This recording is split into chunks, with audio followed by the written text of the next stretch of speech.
Oh, fuck me.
Yeah, being sick, so.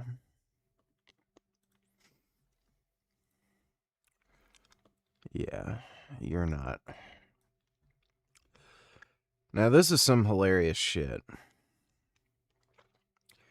UK police being UK police. Oh, good. I like when that happens. Yes, change my audio settings for no reason. Thank you. In the last hour or so, and I'm still reeling from it. Just when you think that this story cannot get any more shocking. There was a fucking Carmelo Anthony protest.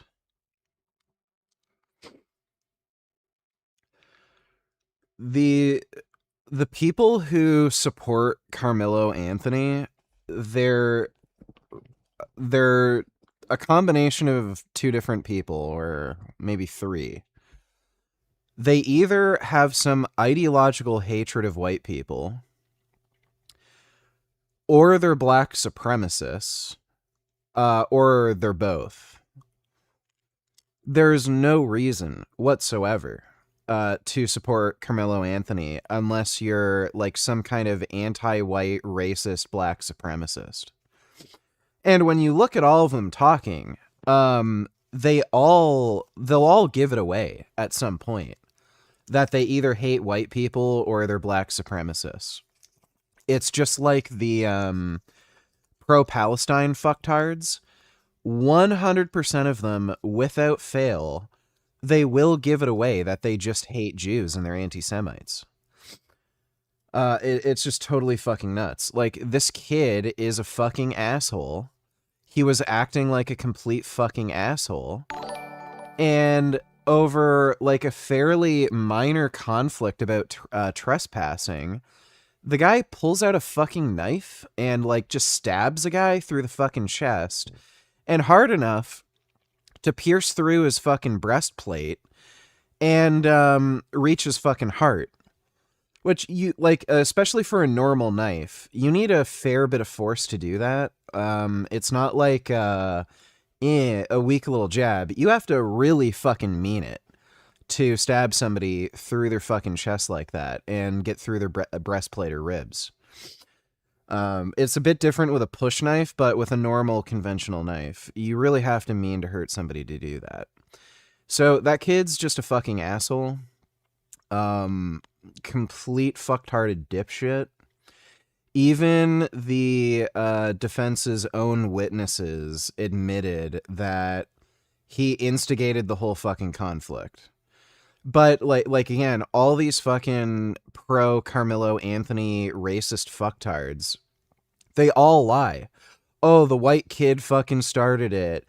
Oh, he fell on Carmelo Anthony's knife. Somebody shoved him from behind. Like, they make up fucking horse shit to justify violence against an innocent white kid. Just like how the fucking pro-Palestine fucktards make up fucking horseshit to justify violence against Jews. So, yeah. It's entirely possible, like, I would say it's almost a guarantee. What's going to happen is they're going to file for a,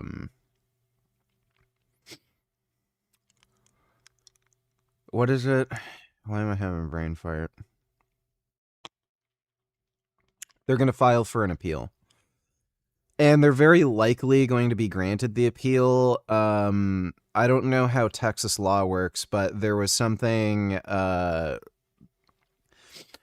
was an issue with the questions the prosecution asked to witnesses on cross-examination.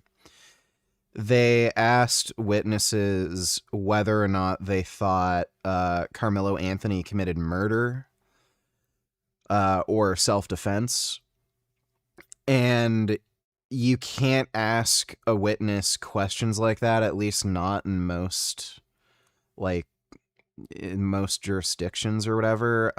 Like, again, I don't know how Texas law works, but the question of whether or not it was self-defense or murder, that's what has to be determined through the trial. So they should be asking witnesses questions like, who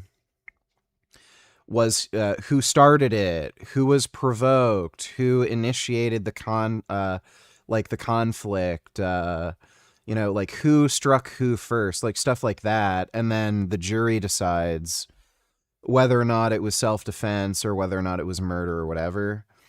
Asking a question like that to a witness, you could very easily make a case that it could prejudice the jury, and it's an inappropriate question that just doesn't make any sense. Like, a witness wouldn't be able to determine that, whether it was self-defense or murder. Like, again, that's up for the jury. So based on that alone, they may very likely get an appeal, but again, the outcome's going to be the same. Like, it's just such an open and shut case. Like, it's even more obvious than George Floyd, because with George Floyd, you know, you could argue he was on fucking fentanyl or something, but, like, it's an even more open and shut case than George Floyd. Like, this kid's just a fucking cunt. Even the defense's own witnesses testified against him, which speaks volumes. I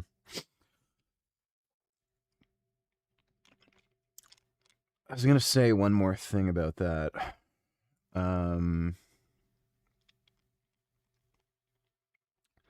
Appeal. But yeah, they're very likely going to appeal, but they'll lose the appeal. Oh yeah. Carmelo Anthony's family are a bunch of fucking scammers. Didn't they raise like a ridiculous amount of money? It was something like $600,000 or some shit. And they didn't spend any of that money on the legal defense. So, I'm sure the victim's family has spoken to lawyers about this. They're probably going to file a civil suit against Carmelo Anthony's family. So they should not have that money. Like especially since they didn't even use it for his legal defense. So yeah, this, like, they just seem like a fucking trash family. And like, again, the fact that they raised all that money and then did nothing with it and just pocketed it, and then were like, oh, well, we know our son killed him, so I guess we'll just keep this money now. We're rich.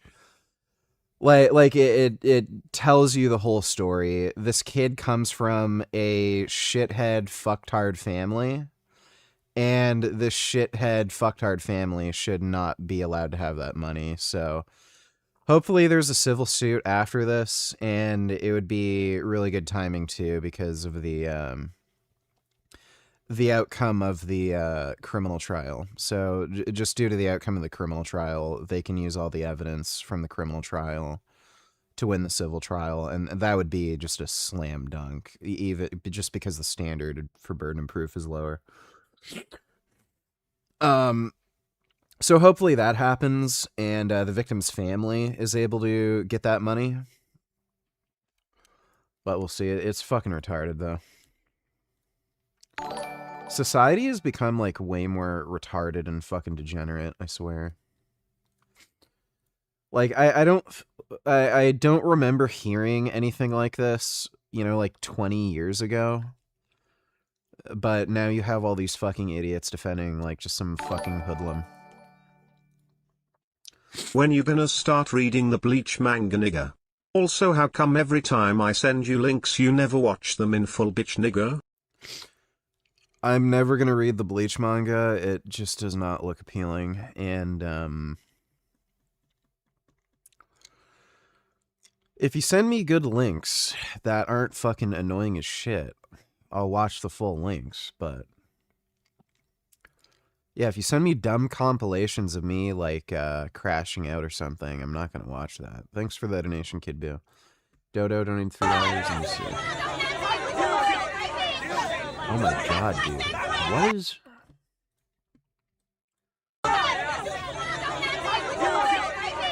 Hey everyone, there is a really easy litmus test. If you were a Democrat running for... Fucking... yeah.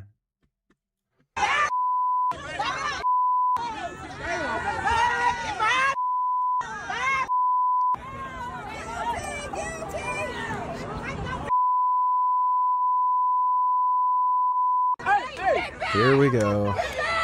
And you will never be in Congress, ever. You will never go to Congress. You will never go to... Okay, he wanted to get camera time. There's plenty of cameras and plenty of blogs. He wanted camera time, so he walked his... Oh, Lord, excuse me. Gay black dude right there. Very obvious. Black dude here came over here, gave everybody his address. We don't give a you live off Jefferson. That's in the motherfucking hood. We in Collin County. He gave everybody his address. And so when we all got over here, he pushed that man twice. Almost down to the floor. Let me tell you something. Ain't we out here? Those are nice glasses.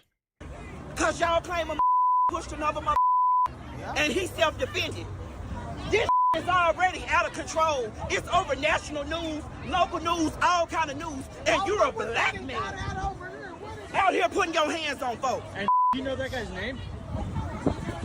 I don't know his name. The pink shirt, is he still out here? His name is Ratchet TV or something. Ratchet TV He's got in shot? support of Austin. That's fine. You support whoever you want to. I am not a racist, and I do not tell people what their beliefs should be. They saying murder. They saying murder. They saying murder. They saying no manslaughter. They saying murder. I thought it was manslaughter too.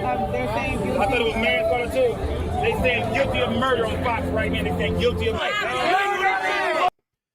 You have to be psychotic to think he would get a manslaughter charge. Like, it just doesn't make any fucking sense at all.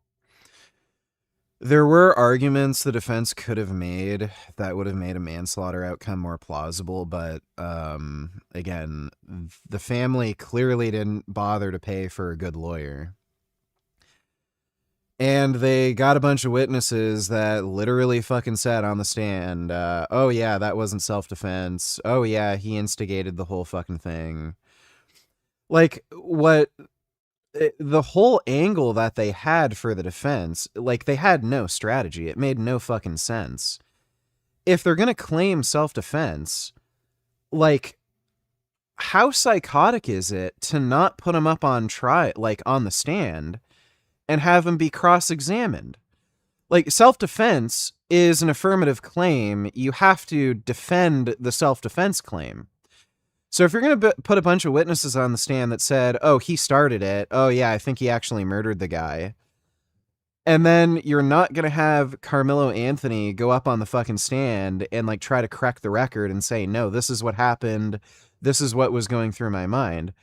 Like, it was insane. So, they knew. I don't even know why the fuck they bothered doing any of this. Like, he may as well have just pled guilty. He probably, like, once the sentencing comes, that probably would have been a better fucking strategy, because, like, at least then You know, in the judge's eyes, oh, he's remorseful. He knows he did something wrong. Okay, I'll go a bit easier on this young, troubled man. But no, like, just the dumbest fucking defense strategy you could ever fucking imagine. And then, like, now he's really fucked when it comes to sentencing.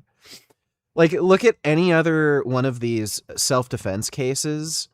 Every single fucking time, the defendant goes up for cross-examination. Like, Kyle Rittenhouse. Again, it's an affirmative fucking claim. You have to defend the fucking claim. But they didn't even bother doing that. So they just wasted everyone's fucking time for no reason.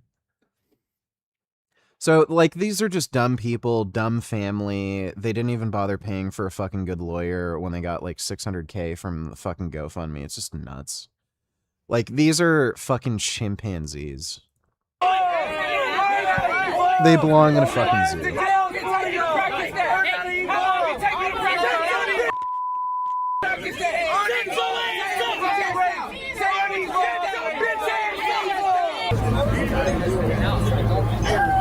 Has it not been announced?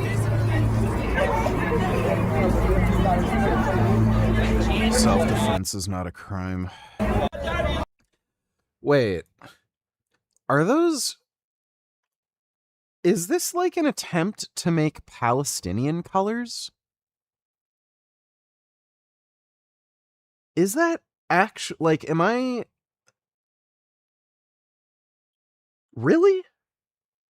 Did they actually try to link this with, like, fucking Palestine?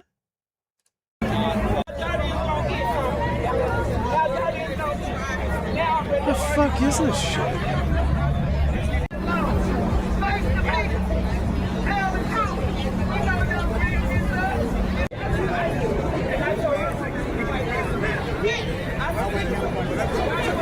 Yeah.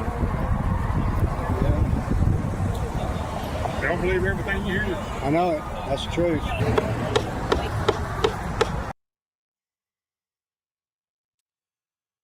As long as you don't touch me, we cool. Oh my god, dude. Okay, so I guess I can, like, trespass and have people ask me to leave 15 times. And if somebody just touches me, I get to murder them. Okay, that's how that works.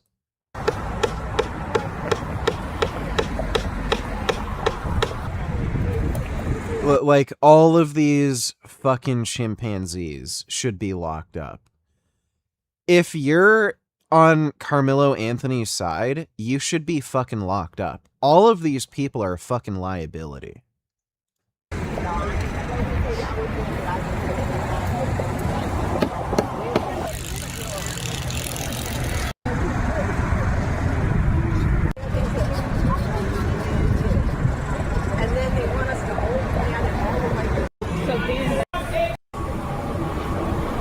He had no reason to retreat. Now, Texas has stand your ground law, penal code. Yeah, you don't get to claim stand your ground when you're the one who instigated the fight, you fucking idiot. 9.31, 9.32. He had no reason. Like, if I started, like, going up to her and, like, saying, hey, nigger, nigger, nigger, nigger, nigger, and, like, what, like, why don't you touch me? Why don't you touch me? Like, and I instigated a fucking fight. I don't get to fucking say, oh, stand my ground when you push me away, and then I, like, fucking stab you in the chest, right? Like, this lady's a fucking idiot. Reason to retreat. You don't have to retreat. Understand your ground. He had a right to be there. He was not. He didn't have a right to be there. He was trespassing. The aggressor. This whole thing. He was the aggressor. Every fucking witness, including the fucking, the witnesses that the defense called to the stand, said he was the one who instigated the conflict. He been racist. It was supposed to be a public court. They had a private court. Oh my god. Like, they're all lying. These are racist, black supremacist, like, fucking anti-white fucking whack jobs. What? Oh. Are these, what's that patch? Fuck. Are these black Hebrew Israelites or Black Panthers? Is that what that is? White jury. It wasn't an all-white jury.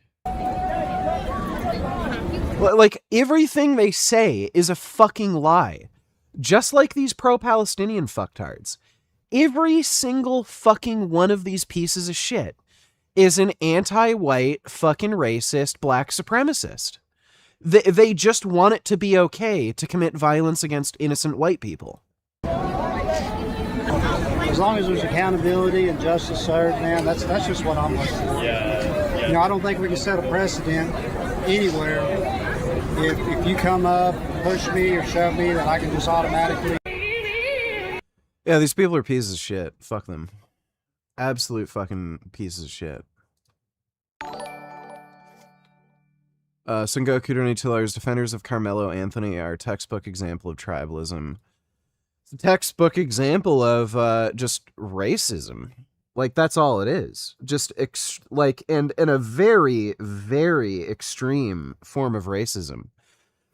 Like, they're no different than the pro-Palestine fucktards who, like, they just want to be able to massacre Jews and it be okay on the basis of these people being Jews. They're no different. They're no different than, like, the extreme white supremacists who literally think black people should just be seen as, like, some sort of, like, fucking cattle, and you can do whatever you want to them. Like, enslave them, murder them, whatever. They're literally no different than that. Like, they're just the most vile, extreme form of racist, where they think they should just be able to murder white people and get away with it. Thanks for the donation, though, Sengoku. This whole thing is O.J. Simpson and Julius Jones all over again. It really isn't. O.J. Simpson, he clearly did it. He even admitted it in confidence to one of his close friends that he did kill her. The thing is, though, when you look into the O.J. Simpson trial, I think the jury actually came to the right decision because they were able to introduce enough reasonable doubt in the case. The police and prosecution completely fucked up the O.J. Simpson trial, where it wasn't a simple open and shut case. There were massive issues with the collection of forensic evidence where there was clearly tampering going on. The defense was able to prove that the police very likely, with almost 100% certainty, deliberately tampered with forensic evidence to make him seem guilty. They were also able to prove that investigators on the case lied and committed fucking perjury and fraud. There was one of the investigators, he literally pled the fifth on the fucking stand and essentially admitted to fucking perjury. So, the O.J. Simpson trial wasn't anywhere close to the Carmelo Anthony case. The Carmelo Anthony case, like, that is one of the most obvious fucking, like, open and shut, why the fuck are we even having a trial, you know, cases of murder I've ever seen. O.J. Simpson was actually somewhat complicated, and you could make a very compelling argument that the jury came to the right decision, that there was an adequate amount of reasonable doubt to not go for a conviction. Thanks for the donation, though, Dodo. KM donated $2. Let me see.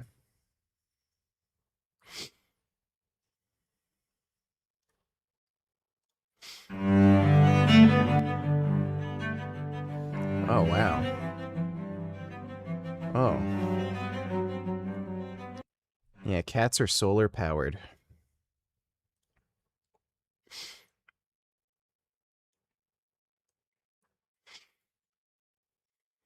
This site, hundreds of years ago, was a Buddha statue.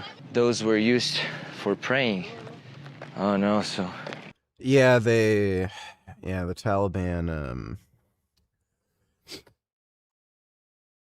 they're insane. That was actually a big tourist hotspot. That big Buddha statue, but you know, they have so much brilliant foresight. They just destroyed these massive historical monuments that could have brought in tourists and money. But no, let's try to get tourists in by I don't know. I guess having sex with little boys, like the only reason anybody would have any interest in going to Afghanistan is morbid curiosity to just observe some, like, one of the most primitive, backwards, regressive fucking cultures on the planet. Huh? Tourist. You can just tell by looking at them, they're all fucking inbred. Like I can guarantee you inbreeding is way worse than what you'd think. They all look inbred. That unibrow thing that you see on a lot of Arabs, like, I think that's inbreeding. That's not just being Arab. Ticket? What ticket? Where? Like, their eyes don't even look like they're spaced apart correctly. Like, we know they're all fucking retarded, too. They have some, like, weird cockeyed stare. Like, they're clearly all inbred. Where? Show me. Okay, apparently I need to get a ticket. I don't know, let's go buy a ticket. I have no idea where he's not saying, he's just saying like that. There's the ticket, bro. Huh? Money. Fuck off. What money? So, I don't know. Yeah, I'm not gonna go to Afghanistan on vacation. Oh wait, we already saw that. Thanks for the donation, Cam. Funny clip of Fuentes calling out the double standard of how the average right-wing chud views age of consent. Roypack Rumor sent $100. Why do so many decently attractive and sometimes even hot female school teachers love having sex with 13-year-old boys? All women are pedophiles. That's why. All women. You need to understand this. It happens so often. How many times have you seen this story now? If you've been on the internet for longer than 9 months, you realize that women love having sex with underage boys. It's actually crazy. Everybody wants to... This is how you know you're a feminist, is if all you do is talk trash about Jeffrey... Find the hottest teacher in the high school, there's your pedo. I've noticed, you can just look this up. The ugly, fat female teachers that have sex with students, they're always the ones that get really harshly prosecuted. But the hot, attractive teachers, they get off fairly easy. Yeah, the ugly ones, they're like denied bail. They're not even let out, you know, during the trial. And then they get like really harsh sentencing, like, you know, 15 years, and then you have to register as a sex offender for the rest of your life, that type shit. The hot ones, they get like $5,000 fucking bail. They're allowed to be out in the public, you know, during their trial. Then when they get sentenced, it's like 2 years in jail, but then it gets reduced to like 6 months for good behavior, you know, that kind of shit. Jeffrey Epstein. Oh, I would kill pedophiles if I've seen them. Really? How about that high school teacher that slept with a 14-year-old guy? Go ahead.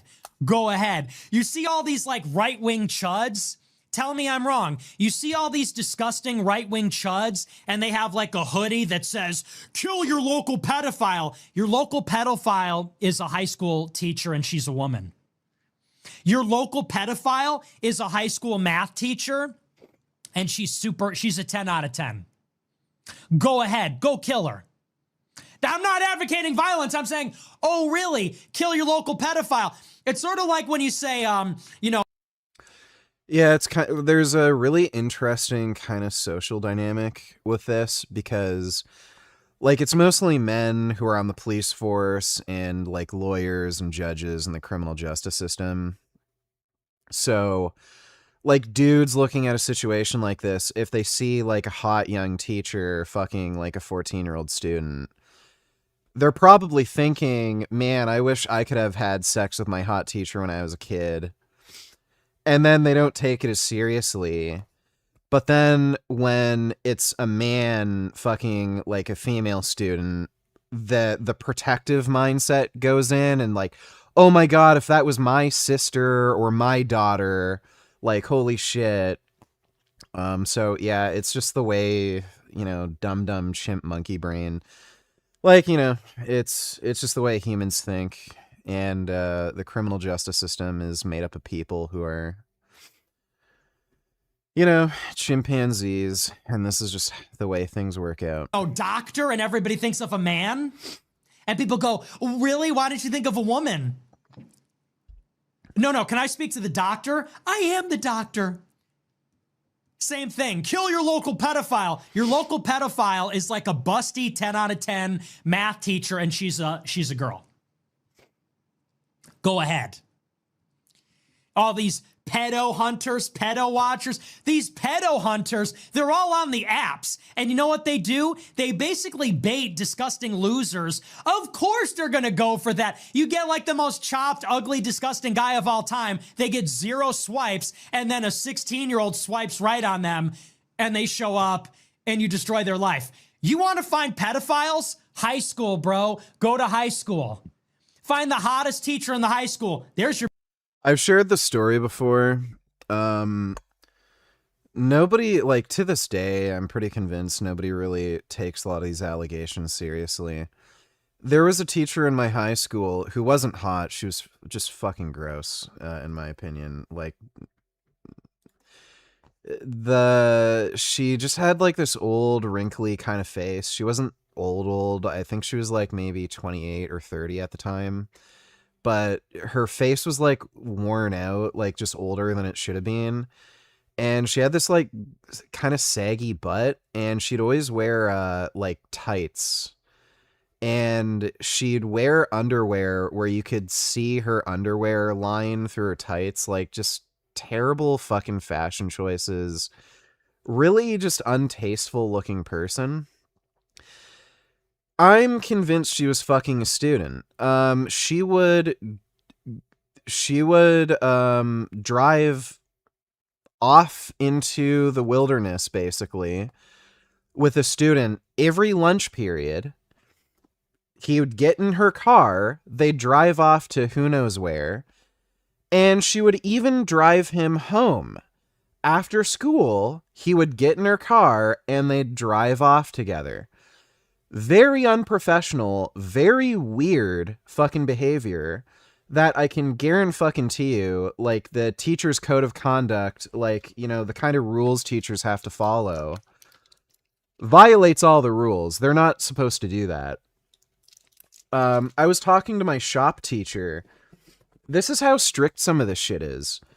My shop teacher, like, because he worked in, like, you know, the shop room where there's like saw blades and stuff like that, kids would get hurt occasionally. He would get in trouble for driving kids to the fucking hospital after like they lost a finger, getting their finger cut in a saw blade. And like the school would say, you can't do that. That puts like the school and you under legal liability. You have to wait for the ambulance. You're not even able to drive a kid to the fucking hospital after he lost a finger. This fucking teacher was driving off with this kid every lunch hour and after fucking school for no practical reason. So there's no way she's allowed to do this. And again, like, what the fuck are they doing? What business does she have doing this? So she was fucking this kid, and this kid had a reputation as being the pretty boy in school. Every fucking girl said he was the hottest boy they've ever seen. He has the most dreamy blue eyes. They talk about his like chiseled jaw and all this crap. So yeah, this teacher, for whatever fucking reason, found the hottest boy in school and was driving off with him every lunch hour and after school. I confronted her about it, and I asked her, "Are you having sex with Sheldon?" That's his name. And she gave me the most horrified, guilty look I've ever seen on anybody. And she didn't even respond. She turned away and walked very fucking quickly out of the room and ran. I think she went to the bathroom to like cry or have some nervous breakdown. And then you know what happened? I ended up getting threats from male teachers saying, I can't talk to women like that. There was no investigation. There wasn't any like police coming to ask her, why are you driving off with this kid? There wasn't any kind of faculty meeting where she was reprimanded. No, male teachers were threatening me, saying that I can't talk to her like that. So like the shit like probably happens more than you think, and other teachers cover for them, and it just all gets swept under the fucking rug. Your pedo. You know, why don't they get on that? Because society hates men. Society hates men. Society says every man is a rapist, every man is a pedophile, every man's a piece of shit. That's the truth. That's kind of a bit. I'm kind of doing like a bit. That's kind of a joke. Obviously, there's real pedophiles that are men out there. But isn't that kind of true, though?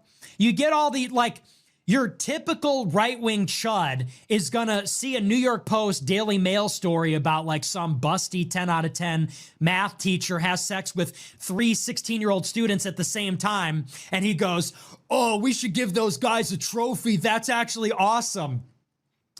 Then you get some like 25-year-old guy has a relationship with a 17-year-old girl, and they say, kill that man, lynch him. This guy should be put under the ground, disgusting pedophile. And you're like, yep.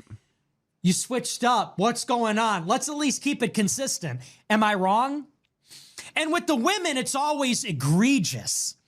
It's never like, you know, high school teacher has like a romance with the 17-year-old guy. It's never like that, is it? It's always like 32-year-old busty smoke show has massive orgy with the entire football team. Never seen a case like that. All at the same time, every day for 3 weeks. They got an Airbnb, and it was just like, it was like euphoria every day when they were at nationals. When they I've seen a lot of cases where female teachers have a lot of sex with male students, but it's always one male student. And you'd expect these types of people would probably focus on only one victim if they were having sex with the entire football team. They would get exposed immediately. So they usually just focus on one victim. They were at regionals or something. That's always the story. Am I wrong? It's always like she's texting and it's like, yo, thank you for the foursome. That's always the story. And every guy is always like, oh, those guys should be like, yo, let me buy those kids a beer. Yo, if that were my son, I'd give him a high five. Then you just get like a normal dude. He's like 22. He has a relationship with a 16-year-old girl. And they say, fucking pedophile. What, you couldn't find a girl your own age? You couldn't sleep with a 30-year-old? MILFs are in. And this just goes to show that is internalized feminism. You have internalized the box. Oh, yeah, pretty much. Thanks for the donation, Vegan Groper. When did you and Pat return? How long was the flight? Was it non-stop Toronto, Sydney? How many new Frank vids? It's only me that returned. Pat's still in Australia. I think the flight there... Yeah, the flight there, I think, was 22 hours. And the flight back was either 19 or 20 hours. And, it was from Ottawa to Vancouver to Sydney, so there's one stop. And I think there's at least one new Frank vid, and I think he has a few new shorts. Thanks for the donation, James.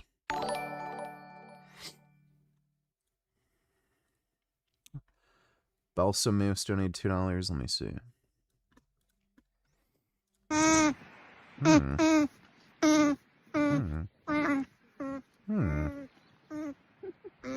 Oh. Oh. Look at those sweet alpaca lips. Oh. Wow. I love alpacas. Just sweet fuzzy guys. Oh, that's nice. Alpacas are so good. Look at them. Oh my goodness, that's a nice happy alpaca. So cuddly. Wow. That's good. I heard this new upcoming game called Join Us. You'd be able to finally create your own religion. Really? Sounds kind of cool. Oh. It's a beautiful turret. I love you. Oh, that's a nice turret. You're so beautiful. That is a beautiful turret. Oh my goodness, I wish I could kiss him. I've met a few painted turtles. Painted turtles are really nice. They're very gentle and sweet. Oh my goodness. Oh. Oh. Oh, look at him. He's going meep, meep, meep. Wow. Look at you meeping. Oh, that is good. Oh, bats are nice. So nice and little fluffy guys. Oh. Oh my goodness. Oh, that's good. Oh, that is so nice. Oh. Those are nice prairie dogs. Oh my god, look at them. They're nice little chumbuses. That's good.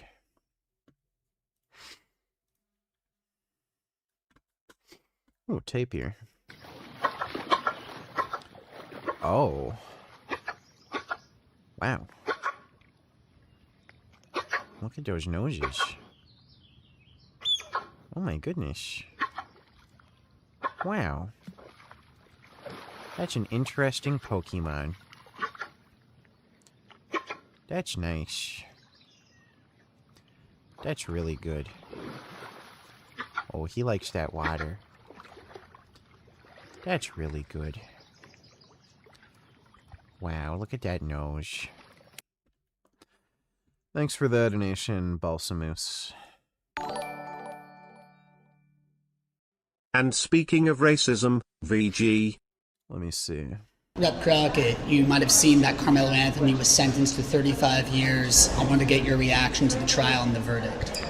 My heart breaks. Was he sentenced? I thought they only got the verdict. Where did they get the sentencing? Pretty sure it's only the verdict, right? Doesn't sentencing come later? For so many reasons. And so I was just speaking to a student that is shadowing me who wants to be a public defender. And so it takes me back to what actually made me decide to get into this legislative work in the first place, because I know that our systems are broken. And what we saw with that verdict is the evidence of a broken system. Now, oh boy. Well, I used to respect Jasmine Crockett, but not so much anymore. listen, from everything that I understand, which I wasn't at the You trial fucking because serious. obviously I got a day job, but it's my understanding that Carmelo ended up stabbing, puncturing, I don't know what this tool was that they talk about, Yeah, it was a knife, dumb bitch. knife, or some refer to it as a tool. It was a knife. So this whole thing about it being like some kind of multi-tool, you know, one of those fold-out things with a pair of pliers, that's complete horseshit. It was a tactical knife that had a tool on the end of it for like a bottle opener or something and like something to crack open a windshield. But it was a tactical knife designed for combat. He ended up hitting Austin one time, and it was about where he hit him. One time, 2 inches. This wasn't someone who said, hey, let me stab you 5, 6, 7 times. Oh, I see. So I can just shoot somebody in the head and be like, well, you know, I only shot him once, right? So, like, it's self-defense. I annoyed him and started a fight, and he touched me. So I can kill him now. But I only shot him once. I just blew his brains out with one single bullet. It's not like I shot him 8 times, right? Are you fucking serious? Like, that's just so fucking stupid. Like, he stabbed him hard enough in the fucking chest to puncture through his breastplate and basically slice open his heart. It was a mortal wound. There's no chance he'd ever survive that. So, you know, he was stabbed with a considerable degree of force, and it was so fucking unnecessary. All that happened was he was shoved. Shoving somebody does not, like, justify, I'm gonna fucking stab your heart. And so when you're looking at the punishment range, there's a reason in Texas that it goes from 5 to 99 or life, because you are looking at how intentional, like, how bad was this? How intentional? He stabbed him through the fucking breastplate, and punctured his fucking heart. So, like, he aimed the knife at the guy's fucking chest, stabbing him right in the fucking heart. And again, he stabbed with enough force to pierce straight through his fucking breastplate. That's not easy. You have to really fucking jam the knife in. 35 years for a kid who had decided to go under a tent that was not his team's tent as it was raining. He was asked to leave 15 fucking times. And simply didn't. He was trespassing. Want to be put out in the rain by some random kid that he didn't. Oh, okay. He was gonna get wet. So clearly he had to stab somebody to death, because he would have gotten wet otherwise. Okay. No, who was larger than him. Listen, a lot of people don't know what it is.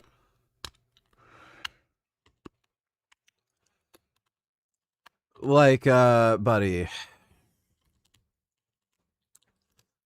Are you fucking telling me if somebody, like, broke into my home and I asked them to leave, and then, like, by the 15th time they refuse to leave, and I'm like, there's the door, they get to kill me because I'm bigger than them?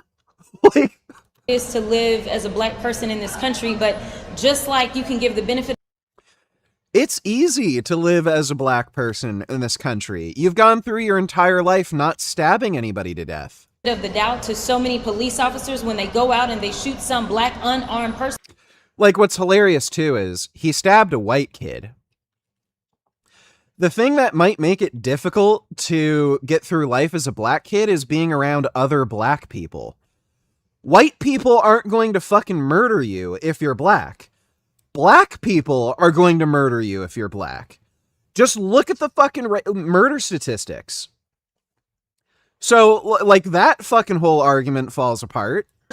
Even though they are trained, the fact that there was little to no mercy seen or humanity seen when this black boy said that I was scared, or the fact that honestly anybody else who did something with such a small object, all I know is that it wasn't considered unlawful carrying of a weapon because the blade was not long enough. That they wouldn't even say, well, maybe this was more so something that looked. Yes, you can trespass at a school event, you fucking idiot. Like manslaughter. Well, some people might say, why are you even bringing a knife like that to attract me? Yeah, people may say that, but walk a day in my shoes. And I can guarantee you, that kid did not need a knife to defend himself from other white kids. Other black kids, you can maybe make an argument for. White kids, no. He committed murder. And then respond. Because we as black folks say, why is it that people need long-armed guns when we are going out and having a First Amendment protest? But people say that's their... I'm sorry, you're telling me Carmelo Anthony needed that knife because a white kid told him to leave a tent that he wasn't supposed to be in and he was trespassing in, and every fucking witness, including other fucking black kids, said he wasn't supposed to be there and he instigated a fight? They're right. They are allowed to do that. And again, it wasn't against the law for him to have it. It may have been prohibited by school rules, which he wasn't at his school at the time. But it definitely was not against the law. So you think race played a role in the verdict? Oh my God. I know Collin No, it didn't. County. So absolutely. Collin County. Is this AI? Like, this is so fucking stupid. So outrageously fucking dumb. Like, is this actually AI? Is right north of Dallas County. And I can tell you that I have had cases that I felt like played out differently because of the counties. She literally even admitted she wasn't in the courtroom. She's too busy to see all this shit. And then, did race play a role? Yeah, I don't know anything about the fucking case, but yeah, it did, because black kid did. That they were in. And unfortunately, that was not the county for a black. Oh boy. Well, that's it for society. We're all retarded. What mic are you using, my brother? What mic would you recommend, just for a gamer?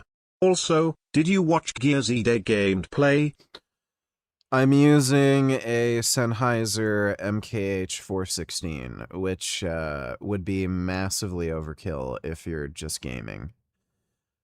If you want a decent microphone just for voice comms for gaming, I would just look at Audio-Technica. They have a lot of different microphones that are pretty good quality that are also pretty inexpensive, like less than $100, and you're getting a very good microphone. If you want something maybe a bit more high-end, you can maybe look at Shure microphones. Those are going to be a bit more expensive, but, you know, depending on what you're doing. But yeah, I would just recommend avoiding USB microphones. I haven't used any that I was really happy with at all. I would just get something that uses an XLR input. And then just get a USB amp deck to connect the XLR input to. But yeah, any Audio-Technica microphone that uses an XLR input, go for it. And if you want something a bit more, you know, high-end, you know, you can use a Shure microphone. And yeah, I saw the Gears of War E-Day gameplay. It looks fucking sick. It makes sense now why it took them so long to release the trailer. Because they literally had to create just so many new assets and everything. But it looks like they put a lot of effort into the game. The two things that got me most excited are the new movement system and traversal. Especially the low cover mechanic. That looks really, really fucking good. But everything looks amazing. The graphics, the new animations, the sound design is great. All the weapons sound fucking amazing. So I'm really hyped for that game. Thanks for the donation, Freaky Creepy Gamer. SV donated $2.106. Is this gonna be Burks? Yo, you coming, G?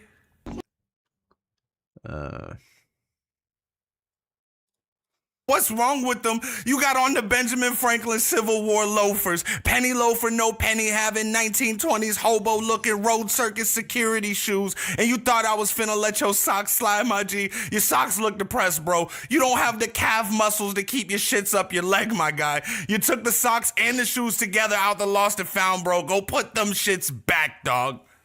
But I got something for you, my guy. Here you go. I know, my nigga. These shits is fucking fresh. You'll be able to hit the dance floor and cut the rug up. Something like this, my guy. Peep this shit. You're gonna be out there doing this shit right here, my guy. Let's go. Shake that butt. You feel me? Get that shit a try. Get down, gon' shake that. Look at that. You got that shit. Did you see? Yeah, that's good. Ladies and gentlemen, this motor is expected to be run on 35 minutes. Kindly make sure that your hand baggage is stowed safely and other of the aisle when emergency exit. Please switch off your laptop and place it in your hand baggage. You're welcome to use light. Ladies and gentlemen, I don't get it. You know, it's funny. I was on the flight back to Canada. I was like sleepy and I was waking up from a nap. And I thought I saw an Indian guy out of the airplane. And what happened was somebody was watching a video on their cell phone with some Indian guy. And the reflection, like, from the window, it bounced off in a way where it looked like I saw an Indian guy outside of the airplane, like, looking in the window. And it tripped me out for a second. But it turned out it wasn't an Indian guy that was just hanging outside the airplane mid-flight. It was just a reflection, but that was kind of funny.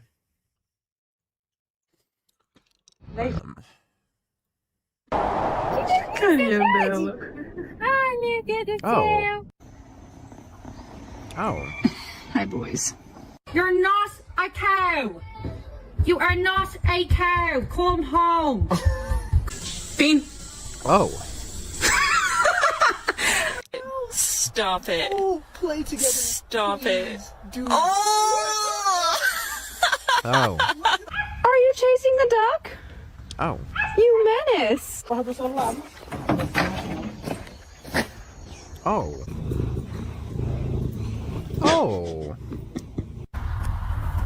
Oh. Hmm. Oh. That's nice. Everybody wanted me to try the Grimace shake from McDonald's, so here we go. Happy birthday, Grimace. Is something supposed to happen? I told you this thing was bullshit. Not funny. Thanks for the donation, SV. In all seriousness, that teacher you had in school should have been arrested and maybe been executed for what she did to that student. Oh, yeah. At the very least fired, but, yeah. Everyone covers for, you know, one another. You know, it's just fucking retarded. Thanks for that donation, Dota. Are you still sick? Yeah, I'm still sick. Thanks for the donation, jackass.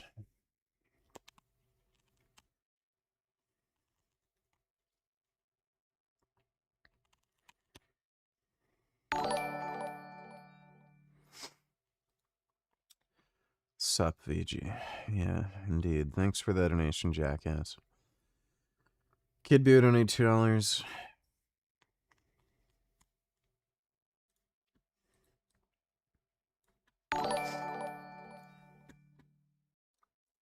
Black community largely thinks it's okay to murder white kids and not be held accountable. Why shouldn't I want you oppressed? Why shouldn't I want you discriminated against? Why should you be offered equal employment or equal housing opportunities? Why should I care about redlining and historical atrocities and systemic injustice for a group of people who think it's okay to kill our kids and then not be held accountable for it, right? If you think that our lives are fundamentally less valuable and you're going... Yeah, it's almost as if it's a two-way street. But, yeah. These people are just fucking retarded, dude. Thanks for that donation, Kid Boo. How do you feel about the Chud the Builder situation? It's the exact same situation as the Carmelo Anthony case. He instigated a fight, clearly did not shoot in self-defense. Some of his testimony allegedly he basically admits to not even using self-defense. So some of the, like, again, allegedly, some of the testimony he already made to police, it would contradict a claim of self-defense. There's a lot of issues. For one thing, you can't claim self-defense when you're the one who instigated the conflict. Apparently, there was cameras everywhere. So he says he got attacked. Apparently, again, this is alleged. The video surveillance hasn't been released, but the police are alleging, based on video surveillance, he was the one who initiated the conflict. Apparently, the only reason that guy attacked him is because he drew for his pistol. So again, that it's more evidence that this was not self-defense. He just was going to shoot somebody. He also fired erratically around the courthouse, and he could have shot like innocent people who weren't even involved in the conflict. And he claimed he was getting beaten on like crazy and he thought he was in fear of his life. Well, he had absolutely no wounds or bruises or anything on his face. So again, that would suggest that he wasn't in fact getting beaten on, and he just drew his pistol for no fucking reason. He also made a number of social media posts saying that he was fantasizing about killing some black guy after he pisses them off. So he's cooked. Absolutely fucking cooked. He's gonna be put away. So, and he knows he's fucked. So, good riddance. Thanks for the donation, Pharaoh.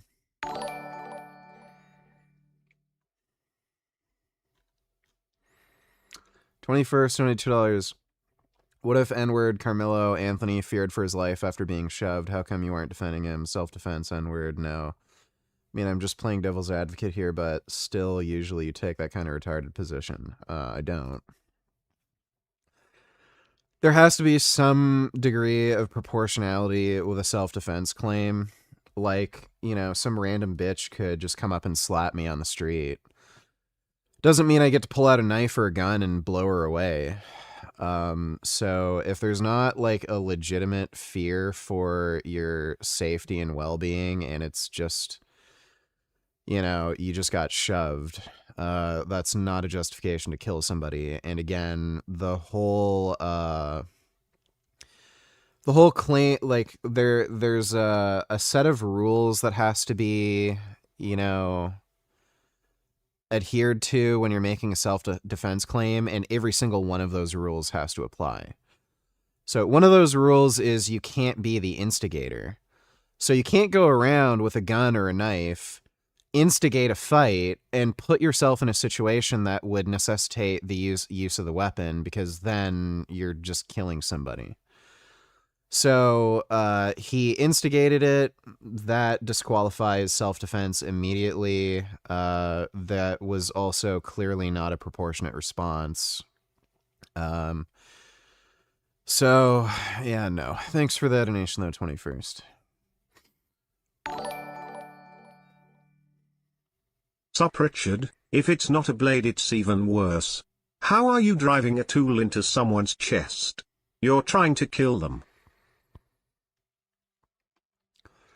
Well, it's a fairly good point. Because piercing somebody's chest with one of those stupid multi-tools, that would suggest even a greater intent to murder. So with a knife, presumably it would require less force, and it's more designed for piercing, right? But it wasn't one of those like dumb multi-tools with fold out, like, you know, pair of pliers. It was just a tactical knife. So, thanks for the donation, though, Saxby. Oh, fuck. STX $22. The more I see degeneracy, torture of innocent humans, torture of innocent animals, torture of kids, old people, disabled people, horrible things that humans do, I'm convinced that totalitarianism is the only way, eye for an eye. Well, yeah, that doesn't work, so stupid. Thanks for the donation, dumbass. Sarah Payne gave a short lecture at Norsk Industry 2 weeks ago about the current state of geopolitics, and she believes the Trump administration made a horrible pivotal error with the Iran war and him starting to agree look, all strategic objectives failed. I wouldn't say it's a horrible, dire situation. Again, it's not a big fucking deal. The Strait of Hormuz has to open eventually. Like, it's just going to open on its own.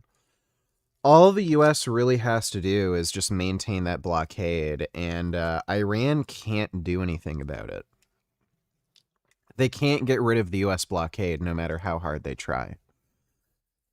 So, at some point, something's got to give, and they're going to have to make an agreement because they're going broke. They're losing a ridiculous amount of money per day.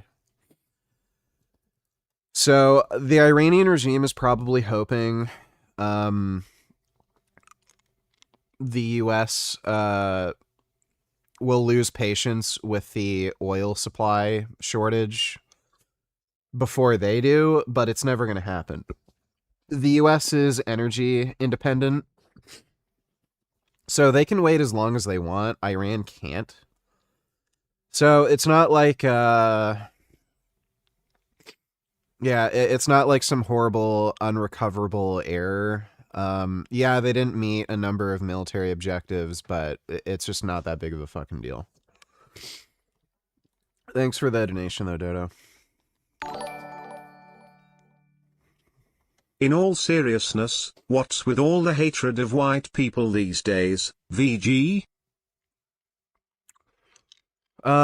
Communism, basically. Just retarded, dumbass communism. Thanks for the donation, Dodo. Low Cousin thought you'd be watching Clav's Octoplasty right now on Kick. Can I even watch that on YouTube?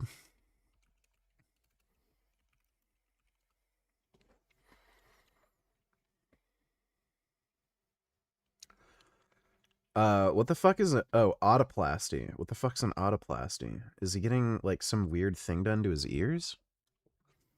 Looks like it's an ear surgery.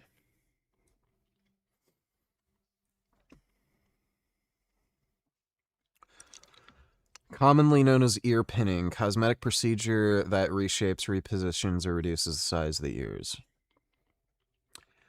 That seems wholly unnecessary, but... okay, I guess anything for content.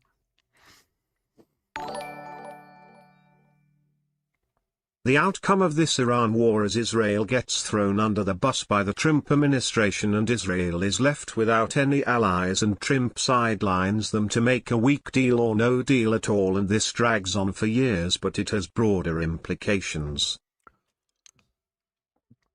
Israel is too valuable of an ally. Trump can throw a hissy fit, and again, there's changes in U.S. administration, so...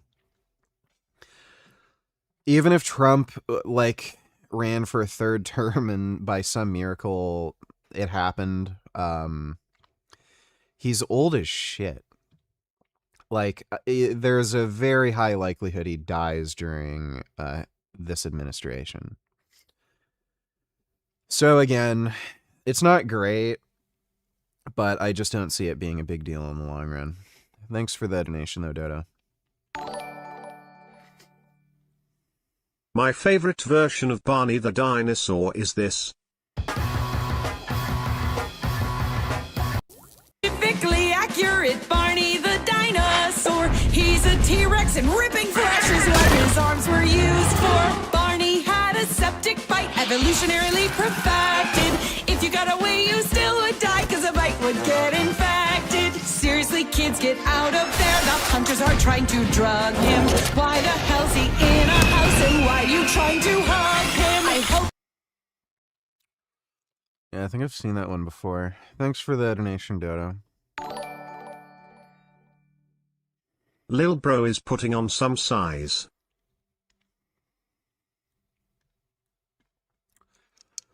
Yeah, he's getting bigger, but I don't think he's about to mog me anytime soon. Thanks for the donation, nigga. 21st, $22. SV donates the dumbest, most annoying, stupid videos besides the animal ones, but you're watching them and acting nice because you need the money, you food stamp, broke ass, beat, deadbeat, jobless, N-word. After going on vacation and getting sick, you have no money. That's a cool story, dude. Thanks for the donation.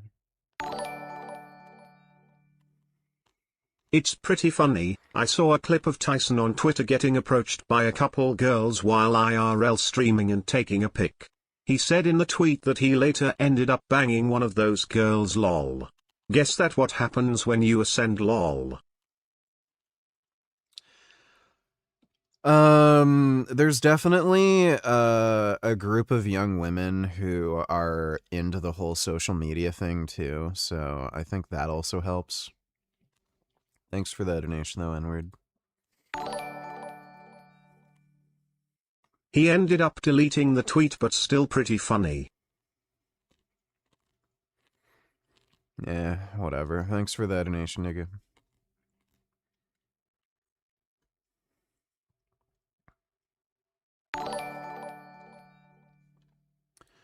Smash you on your fucking head. Donate $3.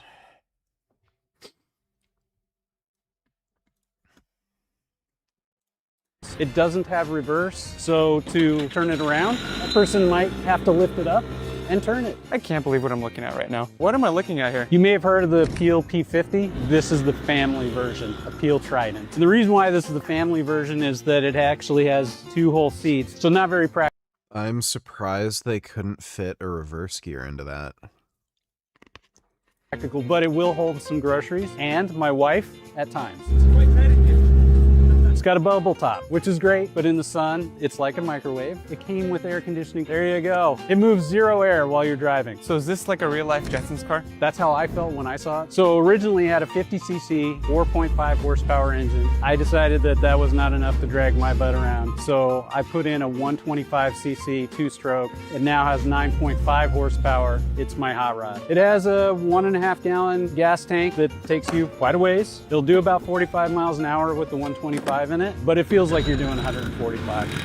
How much did the car originally cost? Originally the car cost 190 euros, which is about $530 USD. This being a replica still has value, but the originals go for 150K plus. It weighs only... That's pretty neat. I like stuff like that.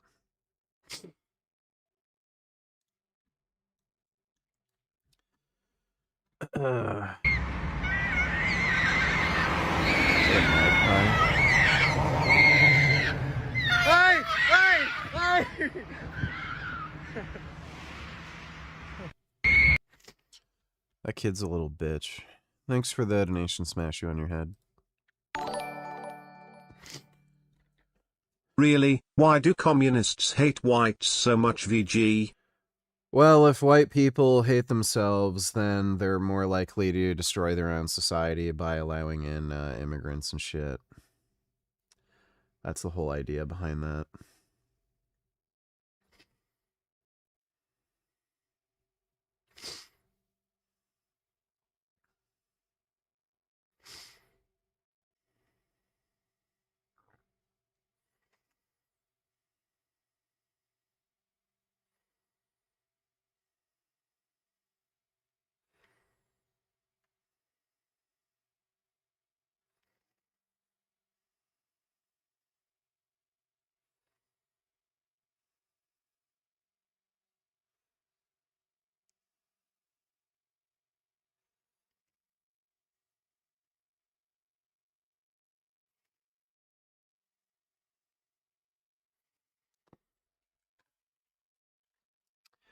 Thanks for the donation, though, Dodo. Sup VG, I saw you have a new GF. Do you date women who have male friends and hang out one-on-one with them? No. Like... kind of, like, I don't have an issue with a girlfriend of mine having male friends. It just entirely depends on the circumstances of the relationship. Thanks for the donation, though, male friend. At the comments on this video, People liking solidarity with Carmelo in the thousands one after another. I am progressive, but am tired of only the right calling this out. Take my...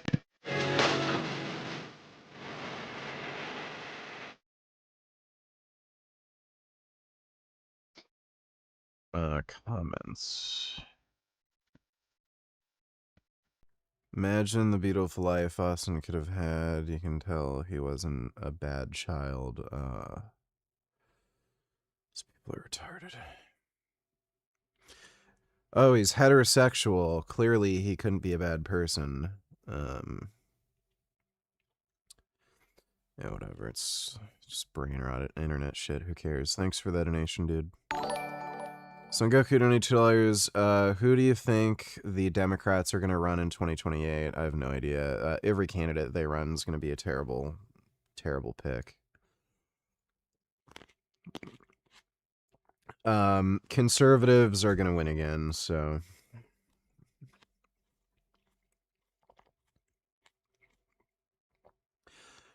Also, you think Democrats have a chance over the GOP in that election cycle? No. I don't. Unless there's like some really, really bad economic catastrophe that people can blame on the Republican establishment. I don't see it happening.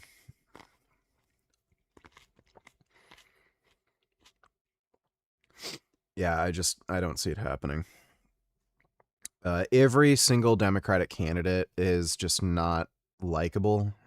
They're completely out of touch with the interests of American society in general.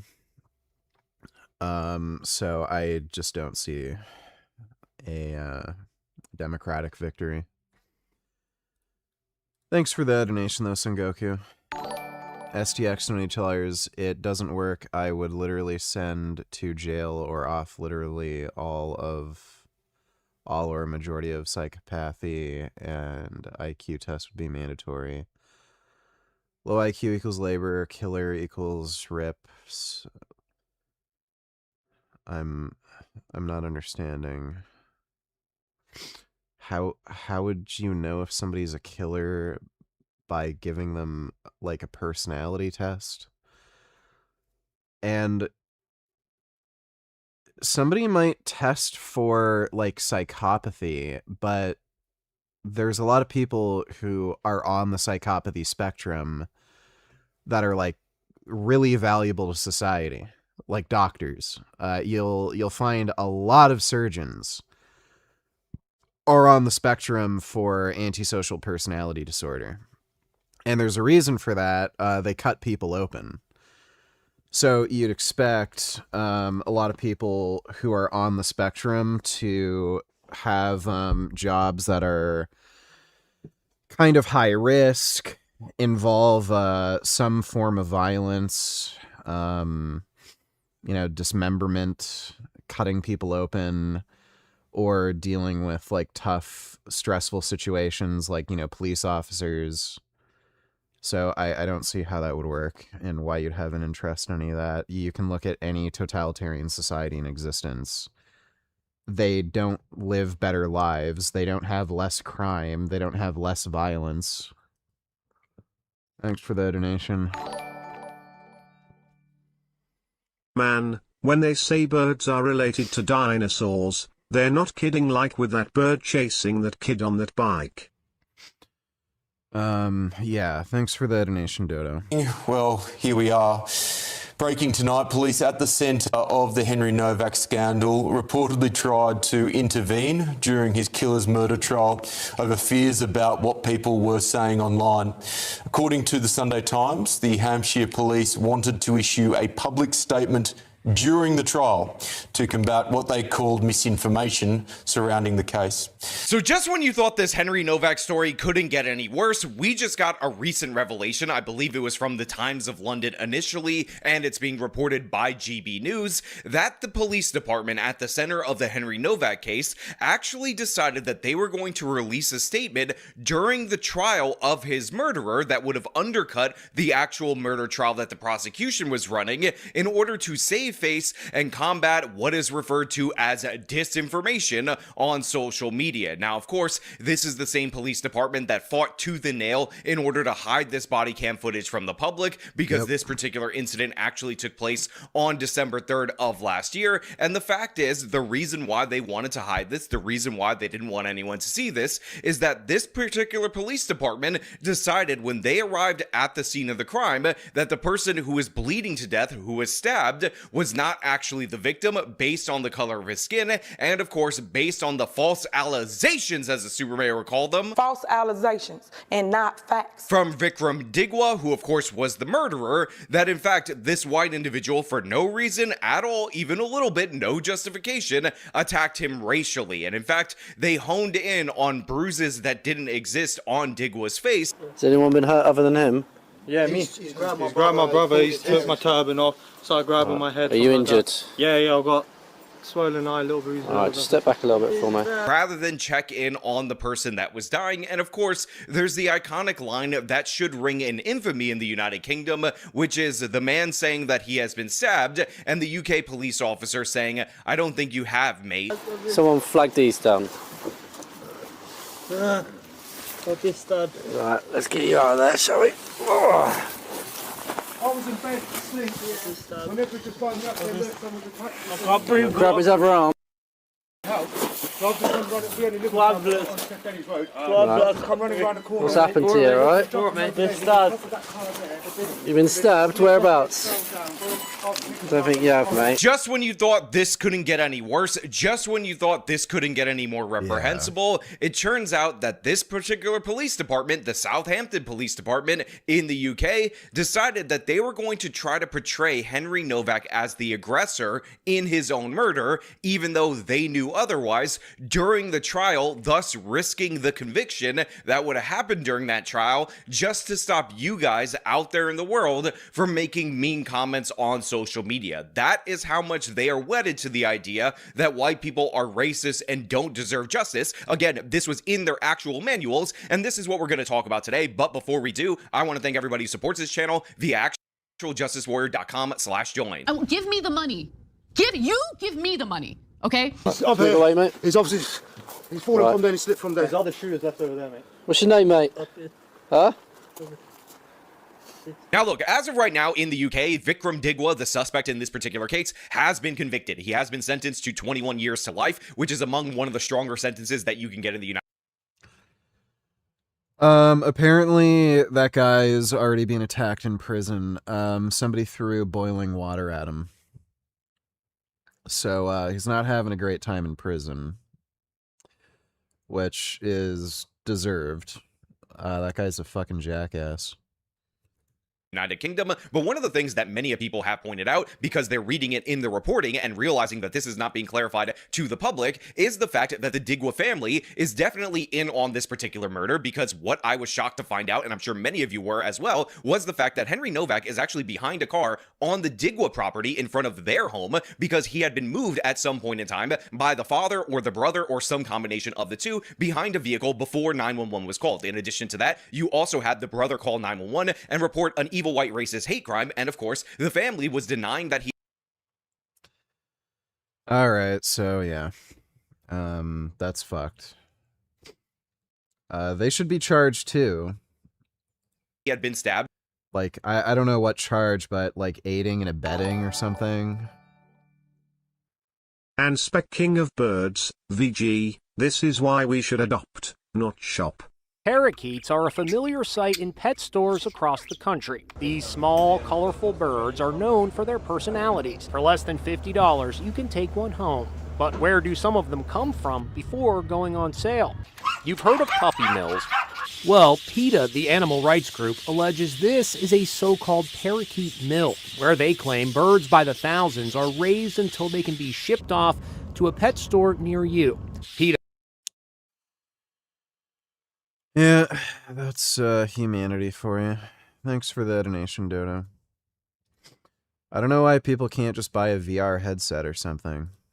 while he was pleading for his life, while he was begging for help. And of course, the police deferred to the minorities because this is what their training tells them to do. Now, of course, in a regular, ordinary police department, even if there was an evil white racist incident, if somebody is bleeding to death, you would normally prioritize that. But in Southampton, they decided that the feelings of these Sikh individuals or sick individuals, again, I've heard both pronunciations, and honestly, I could care less. I'm going to use whichever one I damn well please. And yeah, they decided that they were going to take their word for it. And this is why you have the dragging of Henry Novak in his final minutes. You have the infamous "I don't think you have, mate," when he said he's been stabbed, and of course he repeatedly says he can't breathe. You have the cuffing of Henry Novak, and of course you have them reading what I've been calling the Miranda rights, but in the UK it's actually not called the Miranda rights because they come from a case in the United States called Miranda. And yeah, it's one of the most disgusting things you'll ever see.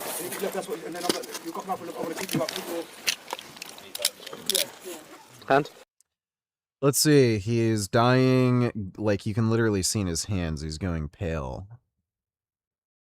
Like, look at how pale his hands are. Can't move. Yes. Let's put him in handcuffs while he's bleeding out and dying and says he's being stabbed. I can't breathe. Put the hand in the cuff, mate. Yeah. This is like the times this has happened to us. We've been walking, we can't racist, 90 foot. nothing happens.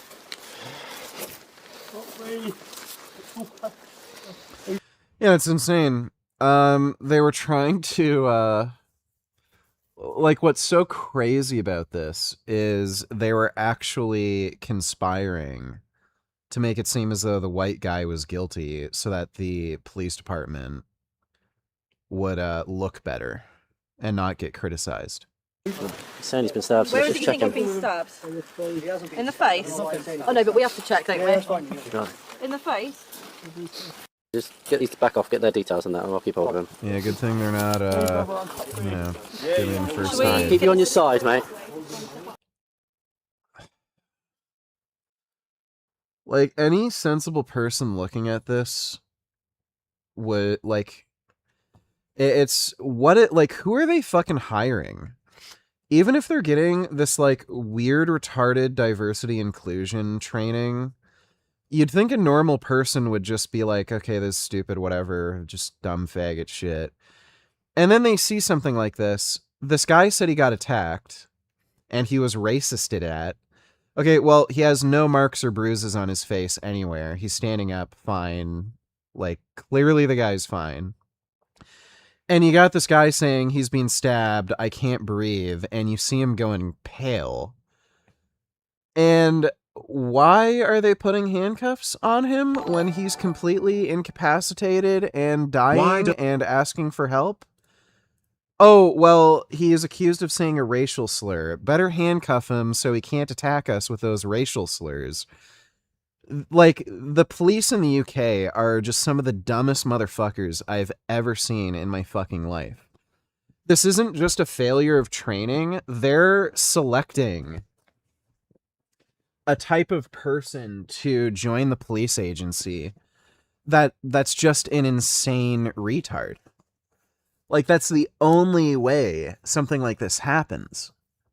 They're deliberately hiring insane retards. Why does anyone want a badge anyway? They have such a ridiculously short lifespan among parrots or even birds in general, only living 5 to 8 years at maximum. I don't know, man. People are just stupid. Thanks for the donation, Dodo. You got a retrieve then. Saying to him, keeping him on his side. We were set up when we had him here, but he didn't like it. What's your name, mate? At the moment, you are under arrest. Surprised the police didn't offer the murderer a job. Well, he didn't rape anybody, so... That's for assault, so you do not have to say anything, may harm in defence. If you do not mention your own questions, it's up to you later line of court. Anything you do say may be given evidence, alright? He's going to be sick, I think.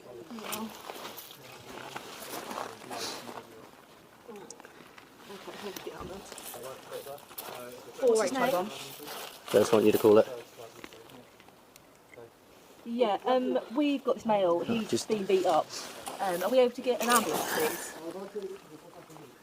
His pupils aren't even reacting. Now, all of that on its own should be enough. That should be enough to anger people. This should be enough to push for change in the DEI-style policies that were implemented at the Southampton Police Department that quite literally tells them to treat ethnic minority groups differently than white people and to prioritize hate crimes over other crimes. But to make matters significantly worse, not only did the Southampton Police Department want to release a statement during the trial in order to save them from criticism, but they wanted that statement to read that Henry Novak was the aggressor in his own murder. By the way, there was no evidence for this. There was no argument for this. This was not a self-defense case. And in fact, we actually have apparently audio that was introduced at trial, maybe, that was recorded by the police, where you had Digwa talking, not realizing that he was being recorded. And during the course of the conversation, the issue of an evil white racist hate crime never came up. That had already been removed from the story 2 days after in this like transportation conversation that ended up occurring. And yet the Southampton police during the trial were trying to nuke the trial to paint Henry as the aggressor because white people are evil. But prosecutors warned the force, that doing so could risk jeopardising the integrity of the trial itself. And tonight, the revelations go even further, and I would suggest even darker. The paper claims officers wanted to portray Henry Novak as the aggressor in official statements released after his death, despite having evidence proving this was not the case, before changing course following what I would say is justified outrage from his grieving family. Police doubting he'd ever been stabbed, and now claims the force wanted to intervene in the middle of a murder trial while public anger exploded across Britain and America. No wonder trust in Britain's institutions is collapsing. Again, reprehensible stuff, and apparently the grieving family is the only thing that was able to stop this statement from being released, as well as the prosecutor eventually acknowledging that this would completely torpedo their case. This would actually nuke the narrative. And the thing is, the American legal system is very similar to the British legal system. We descend from English common law, so we now might run into an issue where on appeal, Digwa can cite the police trying to concoct this particular narrative as something that should have been discoverable and introduced at trial, and quite possibly, again, depending on how similar the UK system is to the United States. No, didn't play the OG code, Veronica.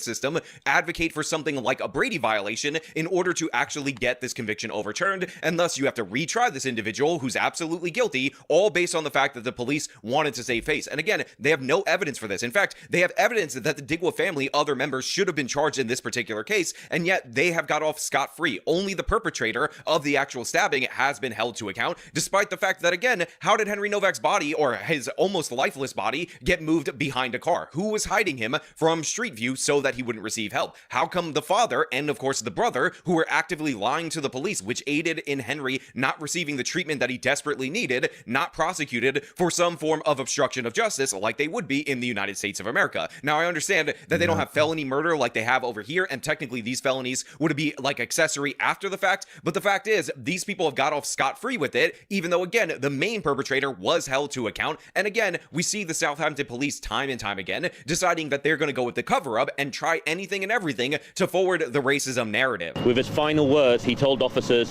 that he could not breathe. He told them he had been stabbed. In fact, Henry told officers that he could not breathe 9 times. He told them he had been stabbed 4 times. The response from one officer was, "I don't think you have, mate." The police have said they were misled by the murderer and that the scene when they arrived was complex. Unfortunately, it seems to us the truth is much simpler. The police were told by our son himself and by a member of the public who called 999 that they heard someone shout that they had been stabbed. But the police did not believe them. Now, of course, there's a lot of comparisons to George Floyd being made in the media, and of course, a lot of people in the left wing are absolutely offended and terrified of this comparison, even though, again, you have Keir Starmer, the current Prime Minister of the UK, actually kneeling for George Floyd, again, something that happened across the pond in the United States of America, while at the same time denying two-tier policing in this particular case. But I will point out that there are some key differences between the Floyd case and between, of course, the Novak case. So first and foremost, Novak did nothing wrong at all, even a little bit. Secondly, Novak was killed by a private citizen, a minority, and no, the cops are not lying in the Chud case. And in addition to that, the police use their racial bias in order to take that minority side over Novak. But in reality, in the Floyd case, there was never even an allegation of Chauvin's racism. That was just something that permeated throughout the culture, but that was actually never even attempted to be argued at trial because there was no basis for that. In addition to that, the police in Minnesota actually did call the ambulance right away. They tried to get him treatment. The ambulance took a very long time. And of course, on top of that, this guy actually ingested fentanyl pills, had a lethal amount in his body at the time of his death. death. So that case was really more about who could argue cause of death better. The defense obviously ended up failing at trial, as we all know, because Chauvin got convicted, but they argued it was actually a fentanyl overdose, and Chauvin used regular ordinary police restraint as was in his training. But in this particular case, it was an alleged stabbing. The police couldn't care less. This guy's a fucking retard.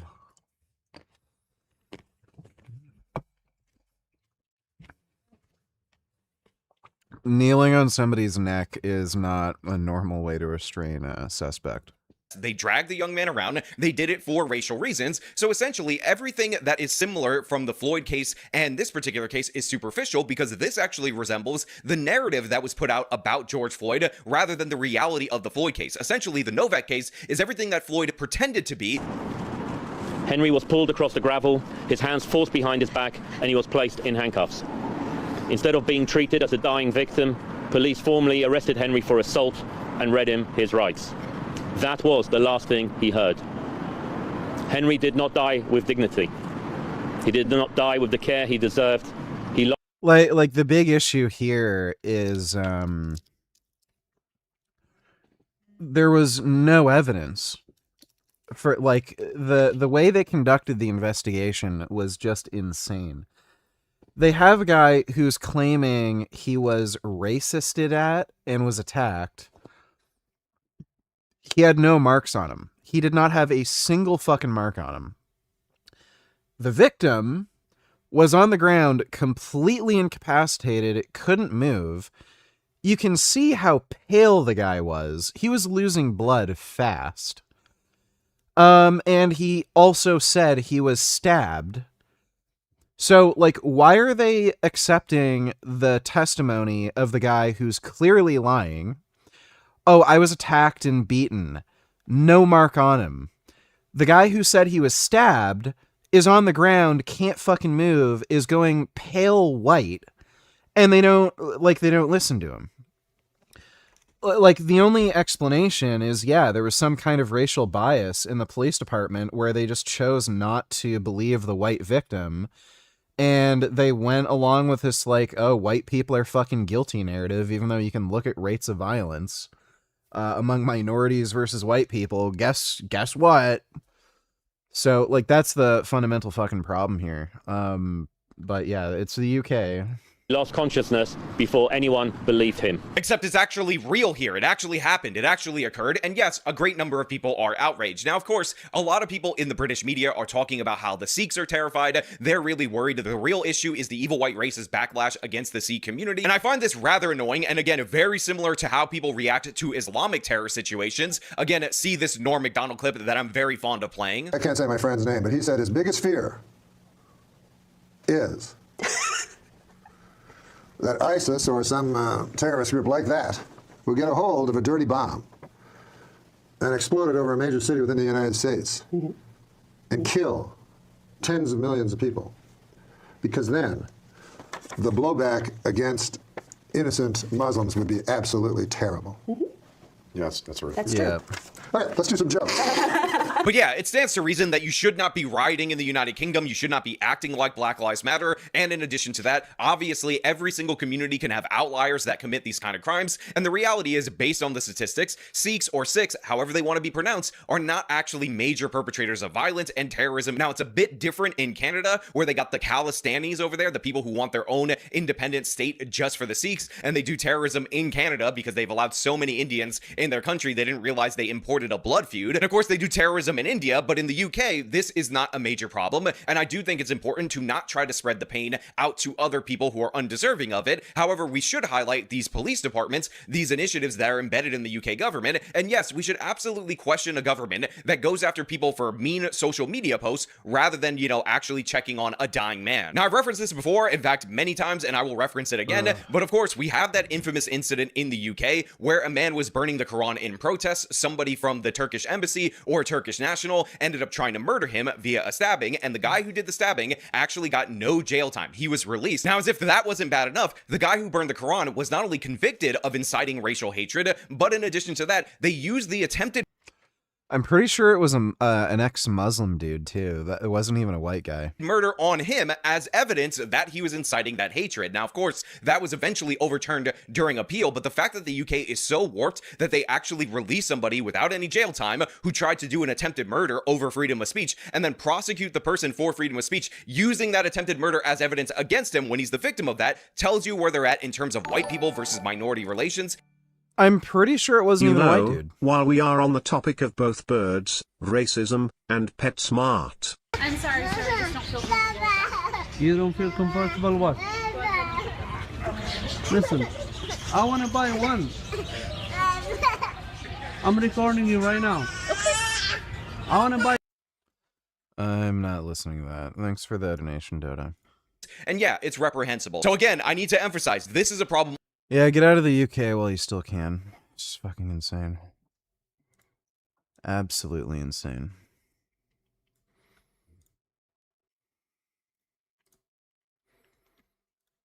Okay, I think there's still some shorts we haven't watched. He had a lot of new shorts.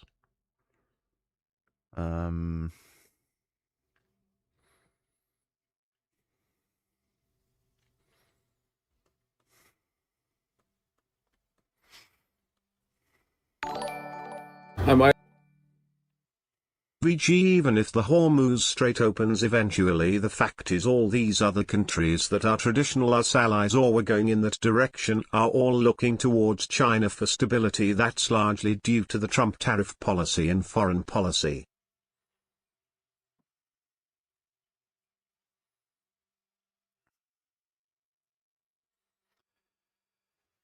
No.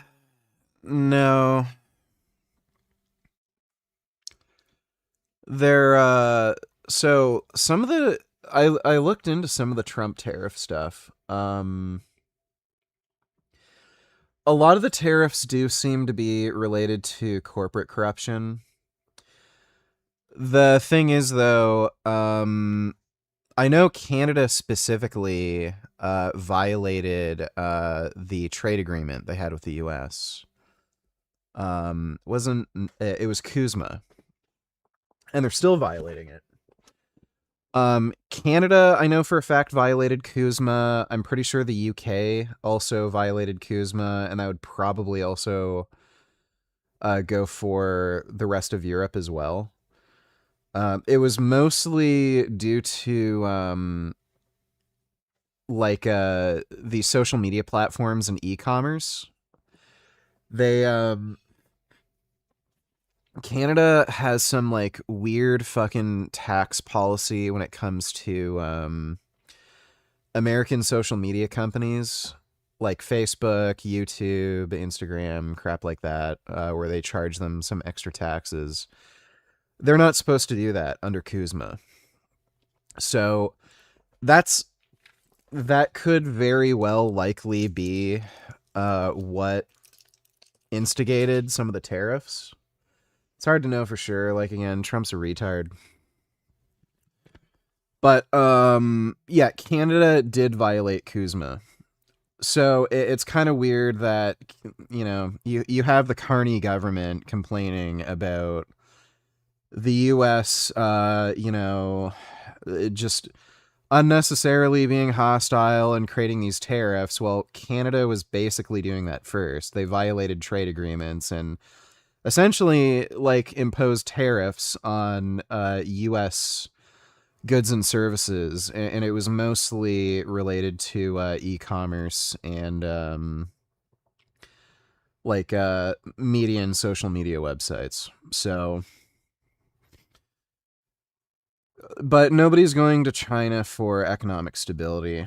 They're just kind of panicking and just trying to make sure their countries don't go into a recession and shit. So they're just trying to create short-term trade deals with China for that reason. Nobody wants to be close buddies with China because everybody knows what comes along with that. There's a lot of strings attached. Thanks for the donation, though, Dodo. I have to wash my face or something. My face is, like, super fucking itchy. I'll be right back.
Oh.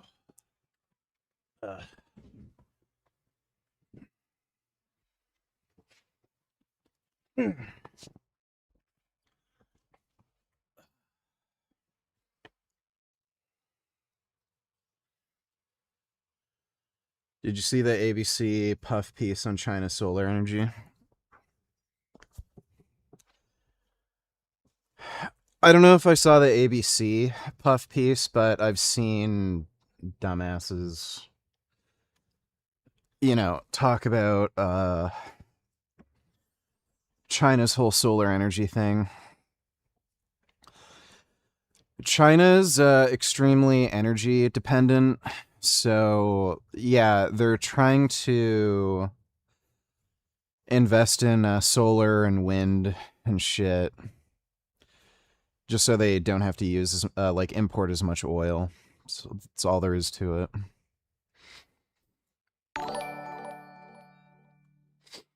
Did you hear that Gaz Oakley is no longer vegan? Yeah, I heard about that. He's always been a faggot, and yeah, sure enough, he's gone full fag, so. He's always been kind of this whiny fucking pussy beta male, so. You know.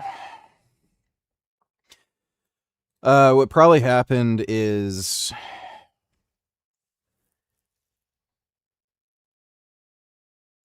Why did that light shut off? I'm not... Whatever, I'm not gonna bother. He's always been this whiny pussy fucking beta male.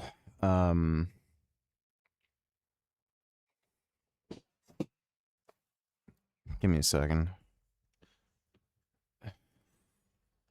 Oh.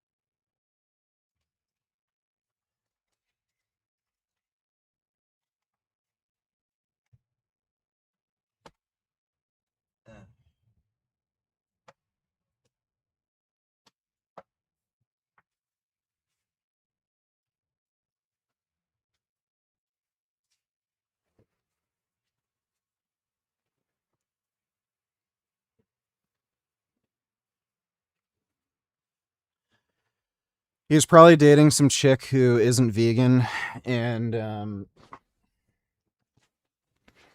I'm pretty sure he owned some restaurant chains and shit, and he personally never really cared about any of that crap, and he's at a point where it wasn't really benefiting any of his businesses, so he just, you know,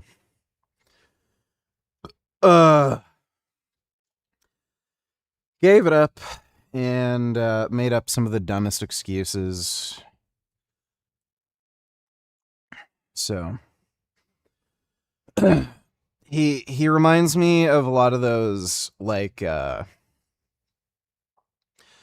vlogger chicks like Bonnie Rebecca, Hitomi, just fake personality. Oh, I'm always nice and I'm always happy and let me share positivity with you.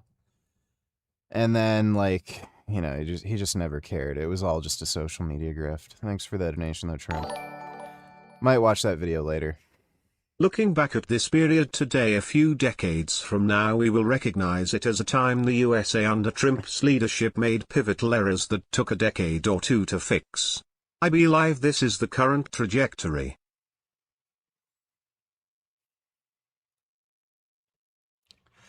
Yeah.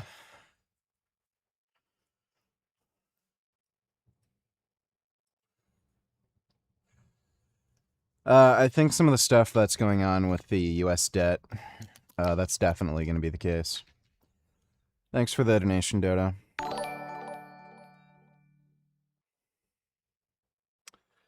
Random Mexican donate tellers can't believe Sfarage called it out almost 2 years ago. Hey, what's up guys? As requested, I'm going to be reviewing a video by Gaz Oakley, formerly known as Avant-Garde Vegan.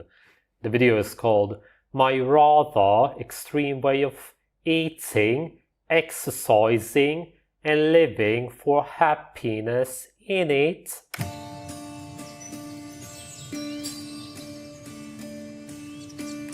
He does seem happy. More like spend the day with me, a day in the life kind of vibes. But it's a day in which I don't have any responsibilities. I don't have any tomatoes, munching them. Pesticides and herbicides, which you would be getting, which is why they just changed the name. It's kind of like they are telling you, I quit, but I still want your money. I still want to sell you some supplements. Yeah, he was spot on there. Also, what's up with this channel? That guy is animal abusing piece of shit. I've seen him before. I don't care. Thanks for the donation, dude. Chief Help, Children's Aid took my 2-year-old son because I was putting an HGH secretagogue in his sippy cup. I was just trying to give him an advantage and be a good father. Any advice? Yeah, I should have just given him growth hormone. Thanks for the donation, Greek Uber driver. I just put myself out of business because when I went to fulfill the orders this week, I accidentally clicked cancel. And just like that, one click, all of my store's orders, hundreds of them canceled. Get ready, This might finally be the nail in the coffin for my business, all because of Shopify, who I've had problems with forever with chargebacks and stealing money from me. And the sheer incompetence of their web developers putting the archive button next to the cancel order button is insane. Because after you print the shipping label, in order for the orders to even go away, you have to click archive. Now before, I wasn't doing that. I was just leaving it alone and keeping the orders there and getting confused pretty much every day because I was so scared that that button was so close to the other one. Today, I was like, I really want to see how many new orders there are, so I went to do it and I accidentally clicked cancel. And with the click of a button, all my store revenue for this week is gone, and we're really going paycheck to paycheck, so we might be screwed out of luck this week. I don't know what to do. I'm so upset. And of course, Shopify can't do anything. Yeah, you could delete all your orders with the click of a button, but they can't get them back with the click of a button. Go figure. Yeah, I've been so upset and stressed from the Shopify thing. I didn't eat it. Did he get more tattoos on his shoulders? What Well, the yesterday I woke up like I was in a coma, and some of you guys suggested, and this is what Shopify suggested, send out. This guy's life is just an absolute train wreck, and you can just see by the tattoos. Out emails to the customers with the order to replace the order. And as good as that sounds, it does not work in practice. And only like 10 to 20% of people actually place the order again. So, for people that are not that experienced with online retail and don't understand how difficult it is to actually get a sale, that's why I was so upset when all those orders got canceled. Yeah, I feel like that rope tattoo around his neck is going to end up being prophetic. And Shopify was not able to reinstate them because despite me spending, 5 hours on my computer rebilling all the invoices, here's like 15 in a row that were sent that no one paid again. So it's upsetting, but lesson learned, mistake made. What can you do? Don't use Shopify. If you're using Shopify as a small business, please immediately check your payouts and make sure they are not scamming you on their transaction fee percentage. I explained this in a longer video on my meat business page, Frankie's Strange Meat, but it takes less than 5 minutes to export your payments in Excel and do an auto sum at the bottom of the transaction fee percentage. And you will find it is much higher than the advertised rate. So, hopefully you haven't been on Shopify too long, but, if you contact Shopify support, don't do that. They're going to beat around the bush and not explain anything and not say anything. They've changed the wording on their transaction fees. I can't even find that wording anywhere on the website anymore, but regardless of what rate they are telling me they charge, not one transaction is even close. It's 0.5 to 1% higher on every single one. I'm sure it follows some kind of algorithm and they're giving you like averages.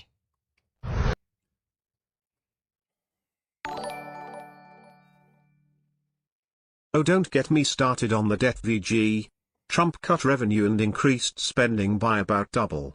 The only thing that can save this country and this economy over the next decade or two is AI. Seriously, we are so lucky with this timing with AI. Yeah, well, you know, hopefully it ends up just being a nothing burger. Thanks for the donation, Dodo. Dodo donated $2. Let me see.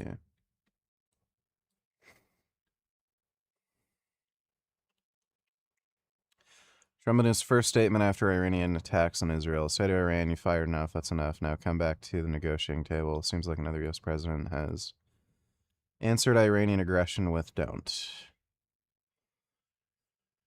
Yeah, well, like, this has been a weak spot with Trump for a while. Like, you can just look at the negotiations he made with the Taliban in Afghanistan. I foresaw something like this coming. He really doesn't like putting his foot down, and he would rather just people agree with him. He doesn't really handle conflict all that well. With the ice full force, like Nazis jumping out against peaceful protesters. It is absolutely Why can't I shoot her? disgusting. You have to wonder, what kind of country do we live in when these are the people here who are guarding people in. Well, we know this bitch is being investigated by the FBI and probably the CIA. Hopefully she ends up getting locked up. Inside, in concentration camps, people inside have done nothing wrong. Yeah, they're illegals. They're not criminals. Yeah, they are. They invaded the country illegally. Look at how ICE is guarding this facility. It's absolutely disgusting. Code Pink, dude. Would you play this game?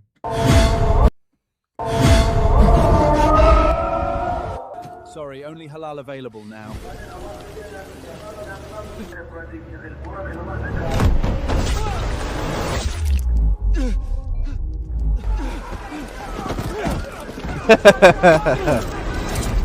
We are arresting you for hate speech.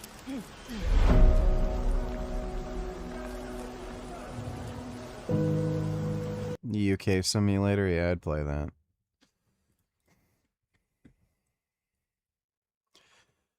Study reveals 79% of men apologize even when they're right just to restore peace.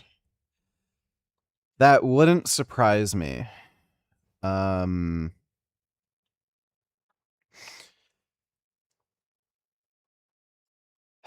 Yeah, I've been there, done that, dude.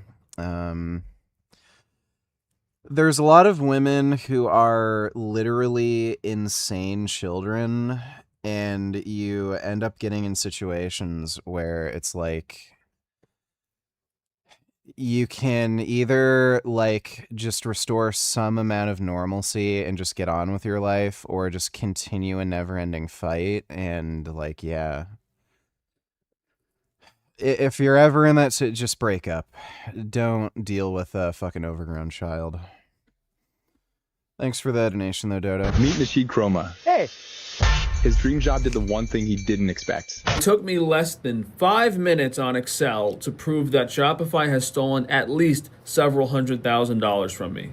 But they're so wealthy and powerful, the police aren't going to help me. The courts just throw out my case. And they do this through payment processor fraud. It's criminal. It's some type of bank fraud. They say they're going to take 2.5% from your orders. You know that.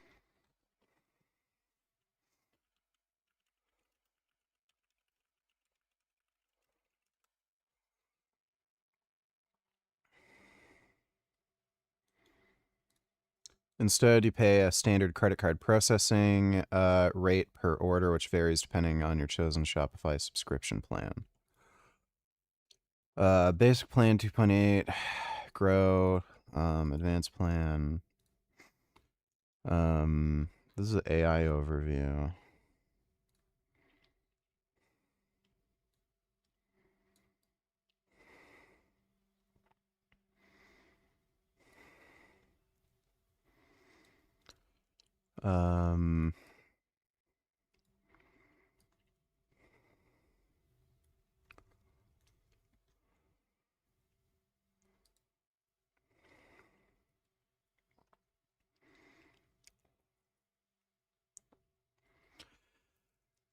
When you sell in local currencies, you're charged the regular Shopify payments processing fee and a currency conversion fee. Fee for processing each payment, with the rate varying based on card type and location. There you go. Literally says it in their TOS. So depending on the region of the country, or which country is ordering from your business, and depending on the type of credit card or payment processor they're using, you're going to be charged a varying rate. Where is he getting this idea that there's a single flat payment processing fee? It literally says it in their TOS. There's varying fees depending on the location and payment processor.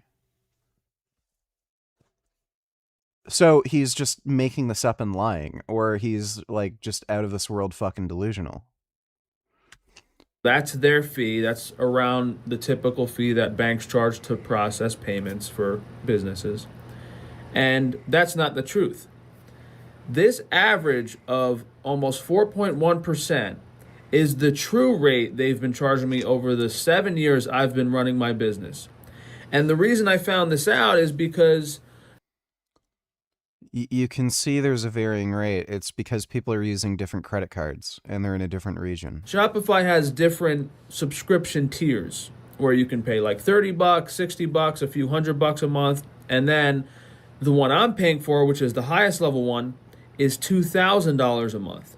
And the way they got me and convinced me to pay $2,000 a month was, we're going to go from 2.6% to 2.3%. And with my sales, it kind of made sense. It really made sense. So we did that. And ironically, my payment processor percentage for... Yeah, so that's the Shopify payment processing fee. They add on the payment processing fee through whatever credit card somebody's using. So that rate is their own fee. And then there's like some other fee that's added on depending on the credit card being used. For the year where I got that more expensive membership was higher. It was 4.2%. And ever since I emailed them, they actually changed the wording on this. So was I like the first guy to call them out on it? It went from saying, 2.6% transaction fee to from 2.6%. So they worded it differently to... Where's the evidence? Just include anything above it. And God knows how many hundreds of millions, if not billions of dollars they have stolen from small businesses. Because if they're stealing six figures from every single business that has decent sales, it's absurd. It's insanity. Don't get yourself involved with Shopify. I don't think they were ever honest at the start. Because from the beginning, when I started my business, they were still charging over the advertised fee. I don't think these business owners are checking, or I don't think their accountant is checking, that they're... So this retard didn't look at their actual TOS. Their payment processor fee is actually what Shopify says it is. And it adds up. And when I filed the lawsuit in the court, the judge just threw it out. They don't care. When I had the local police department and sent them documents, they didn't care. Yeah, it's because it's a civil issue, dumbass. No one's going to prosecute Shopify. They're too wealthy and powerful. And what? And I post this online. Like, this is a small claim civil issue. What are the police going to do? Like, this is so stupid. And they probably censor and shadow ban me. Don't get involved with Shopify. I've been trying to get another website ready. It's hopefully it's happening soon enough. But it's really disappointing that they steal so much money from me and I can't do anything about it. And then no one cares online either.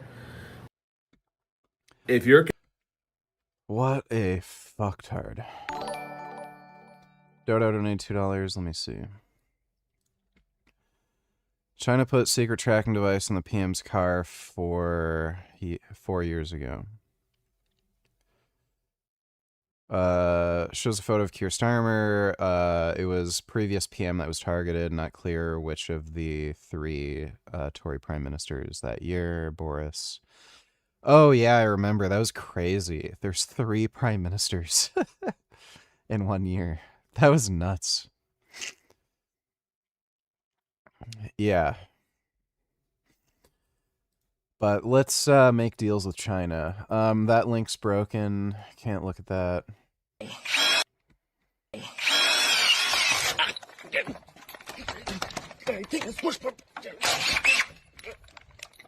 What is he doing? What in the world? Get this thing off!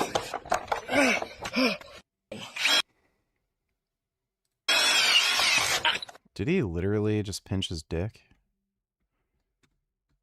Okay. Is this the future of the Middle East?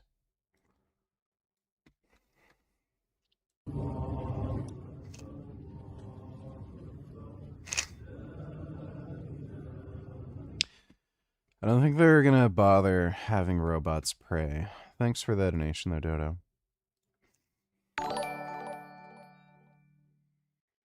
Hey Dodo, did you hear that the UN has officially declared a global water bankruptcy due to massive water consumption for AI?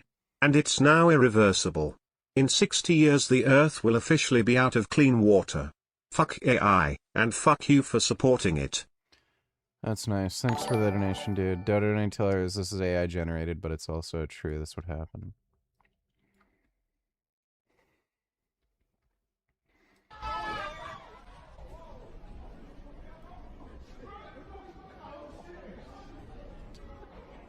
Maybe, I don't know.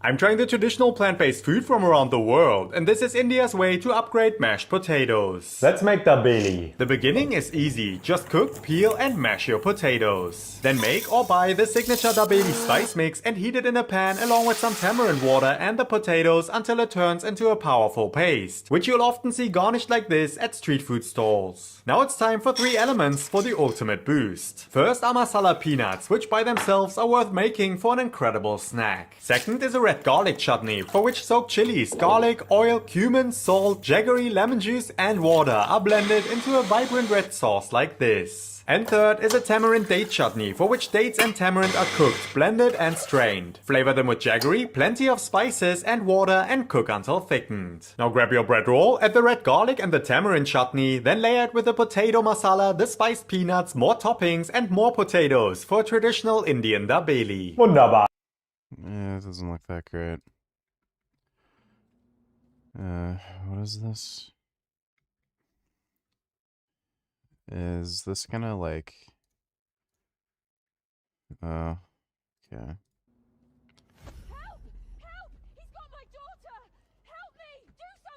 Calm down, ma'am. We'll file a report. Move along, please. Let them pray. I said London feels dangerous now. That's not a crime. Stop resisting. They're fighting right there. I only posted the truth. You're arresting me for a post while they're beating each other in the street. Delete the post. This country's finished.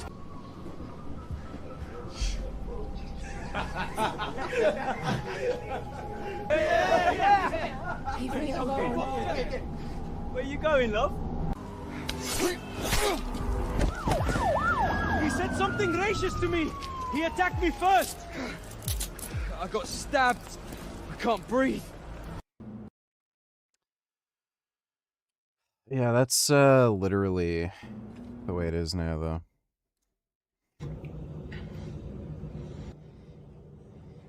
Oh. That's good. Wow. What a beautiful chumbish. Thanks for the donation, Dodo. Considering Shopify as a business owner, don't. They are going to steal your money. Their 2.6% transaction fee is actually closer to 5%, and that's tens of thousands to hundreds of thousands of dollars out of your pocket every single year, depending on your business revenue. And not only that, you don't have control over your own website. Shopify has gotten insane with tax regulations and looking at your products. You don't own your website. You don't. That's the worst part about Shopify. If there's any legal issues or someone gets involved, they will hand over all your records and all your banks. It is horrendous. Use Square, spend a few hundred, even a few thousand on a web developer. You will thank me in the long run. Stay away from Shopify with a 10-foot pole. They are destroying small businesses from the inside. Let it be on record that this is the third time I am submitting my subpoena request to the Central District of California in my case against Dr. Taban. And what that is pre-trial, I need to request documents from this doctor, like patient records, from the medical board, all this information to prove. You can't just subpoena whatever you want. It has to be related to the actual case, so he's just being stupid. My case. And the first time I sent these subpoena requests, the clerk said, oh, there's a clerical error, you have to fix it, which was like a little number he could have just put in, right? So I fixed it, I sent those in, never heard back. That was the second time was me sending in the fixed ones. This is the third time I'm just sending in new subpoena requests because when these people don't like you, they accidentally make an awful lot of clerical errors, losing your documents, saying they didn't receive stuff, all to just get your case dismissed and not help you in any way. And they really don't want me getting his medical records to prove what he's done to people. Retarded. This guy is like just so genuinely retarded. Well, I changed my profile photo, and I'm guessing these people that don't want me on here spam report my account to flag the system. Yeah, I'm exposing Dr. Taban, I'm exposing these gang stalkers, and these people report my account every single day to try to get me deplatformed as usual. So now my account's not getting recommended, and it says like in 7 days you're going to be suspended. It gives me two options. When I try to submit an appeal, put my email in, profile photo change, network issue, please try again. What do you mean? I'm browsing through TikTok, I'm on Wi-Fi, there's no network issue. And then it gives the second option to add you understand that it could be on their end. The profile. So I'm assuming they didn't like the new profile photo I had.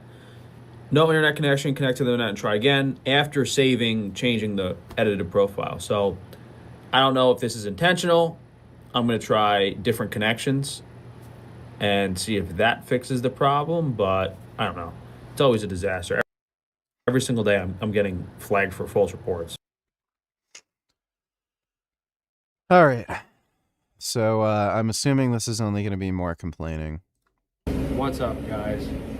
Despite everything not going so well the past few months, we're still doing new things every week, coming out with new products, trying to make you guys happy. And as much as with everything I've been through in my life and really thinking it's time to throw in the towel, like no one should have to go through as much as I've gone through and all this harassment and all this business stuff, like it's not worth it. Like that's what the smart part of my brain says, and it's hard because I look at all this stuff I've done and all these unique and creative products and all the stuff that no one else is offering, and that I still have all these other ideas in my head that I still want to do. It's hard for me to let that part go. It's hard for me to let the creative side go and know that I'm adding a lot to this industry. And that's the other part that shocks me, is that these people are so cruel and have done all these horrific things to me, and they copy and steal my ideas. You would assume they want to keep me around so that they can continue to steal my ideas. Because if I give up and decide to go away, I'm still a relatively young guy. I'm 33 years old. How many more ideas am I going to have every year of my life? I could have 10 times more as many ideas as I've come out with. And after I'm gone, after I leave this planet, these people will take and replicate those ideas for many more generations and many centuries. So that part I don't understand. I guess these people are just so selfish and psychotic and greedy that they don't understand the value in apparently he invented meat. The God-given creativity, that it's not something that comes around. But I really do appreciate you guys continuing to support us. I don't know how much longer I can stick it out. hopefully the tax returns are done this week and I can maybe get a bank loan approved relatively soon. But you know, I got all this restaurant equipment here. I was going to send it to an auction, but I just haven't been that well physically, so it's kind of hard for me to go around and organize and do a list of the equipment. But I'm going to try to do that this weekend, get all this equipment sent to the auction that we don't need, and maybe that'll keep us going for a little longer. The main I don't watch or care about baseball, so no, I don't know anything about the Knicks game. issue, and the main thing I need help with this week, is like the chargebacks are horrendous. You know, they kind of backed off for a few months, and they got so bad on the foods website, on the Frankie Strange Foods website. Shopify took away our Shopify payments. That's how bad the chargebacks were. Our Shopify payments got taken away, and not only that, they're holding 10% of our revenue as collateral because of the chargebacks.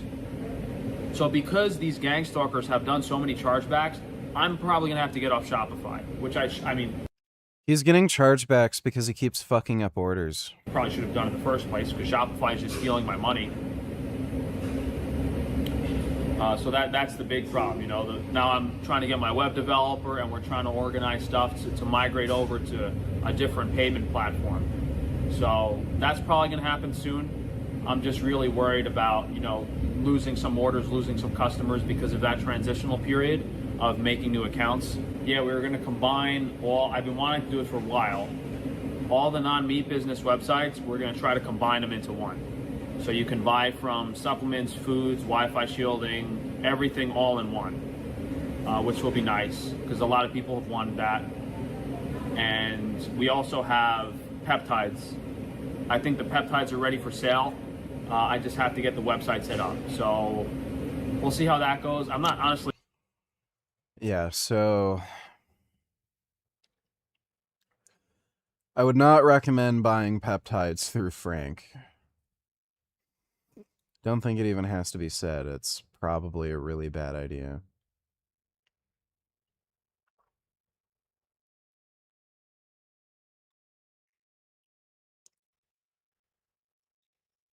What a very, very stupid man. I don't know how well I'm gonna be able to sell peptides, but we'll see. We got a lot of new stuff I've been trying to do. I don't think any new products have been launched, but let's walk around and see if it jogs my memory for you guys. So there's a lot going on in here. I kind of ran out of money, so we can't finish getting it set up, but we did finally get the new potato chip machinery in.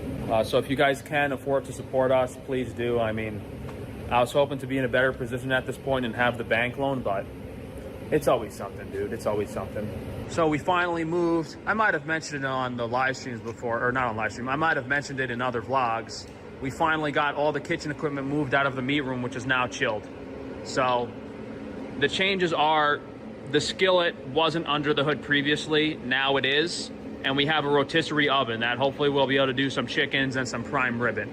Oh, and also we have a stovetop, finally able to use more stovetop cooking. So this is pretty cool. Full kitchen set up here. You know, we got the skillet that we use for like sauteing apples and big batches of vegetables. We got our steam kettle that we use for bone broth, you know, 3-day bone broths. Just our convection oven that we use, some burners for pots, that, and then what I just said for that. And the new potato chip equipment finally came in. So the old stuff, the washer and the slicer, we're probably gonna still use. And then this is the new fryer, which, you know, we should be able to cook the potato chips as long as we need. This thing's huge, guys. This thing is gigantic. It's an understatement. I should probably get in here and show you how big it is compared to me, but it's freaking huge. This thing is huge. So we have this huge vat fryer that probably fits like 200 pounds of potatoes at once. And then that's gonna go onto this table. This is actually the pasta machine. I was telling you guys we're doing fresh pasta. When we tried. Why did he get that? Tried to go make the pasta, it wasn't working. The VFD inverter is bad, so that's not too expensive of a replacement, but what's expensive is being delayed a few more weeks of not making pasta. So hopefully we get this up and running. I'm sorry for how I was speaking to you and arguing with you. I should have handled it better. I wasn't in a good mood and was feeling depressed, but it's no excuse. So I'm sorry. Can we get past it now? Is that how your insincere apologies to Redacted went? Yeah, kinda. Thanks for the donation, dude.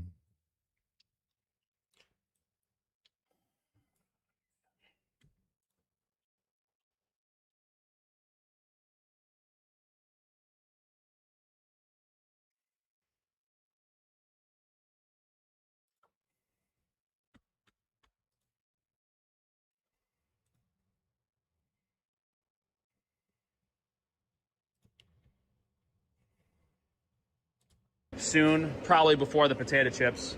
My guys have been working very hard at keeping all the pure sourdough products in stock. I think they're making some pie dough right now. Well, Major Tiller, some brain expert tried to discourage audience on peptides.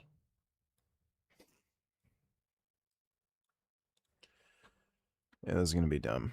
I'm not a fan. I went out really public with this. One of the things that BPC 157 does, it's the most prominent peptide right now, body protection compound 157. It's meant to help with cartilage health and recovery. It's doing this by inducing vascularization, meaning that around the cells of It's angiogenesis. injury, it's helping you form new blood vessels. When you form new blood vessels, what happens? You get oxygen and nutrients. It's great, but it can't detect whether it's causing vascularization on a cancer cell. How does So, first of all, exercise causes angiogenesis. It's something your body naturally does as a response to intense exercise. So if she's claiming BPC can trigger cancer, then she's gonna also have to say exercise would trigger cancer via the same mechanism. So don't exercise, you'll get cancer, because if you exercise really hard, that'll put your body into, a state where it'll ramp up angiogenesis, and then, the angiogenesis will feed cancer. Secondly, cancer cells, they trigger angiogenesis anyway. So I don't know why you would think BPC would increase risk of cancer. That's what cancer cells do. They trigger angiogenesis.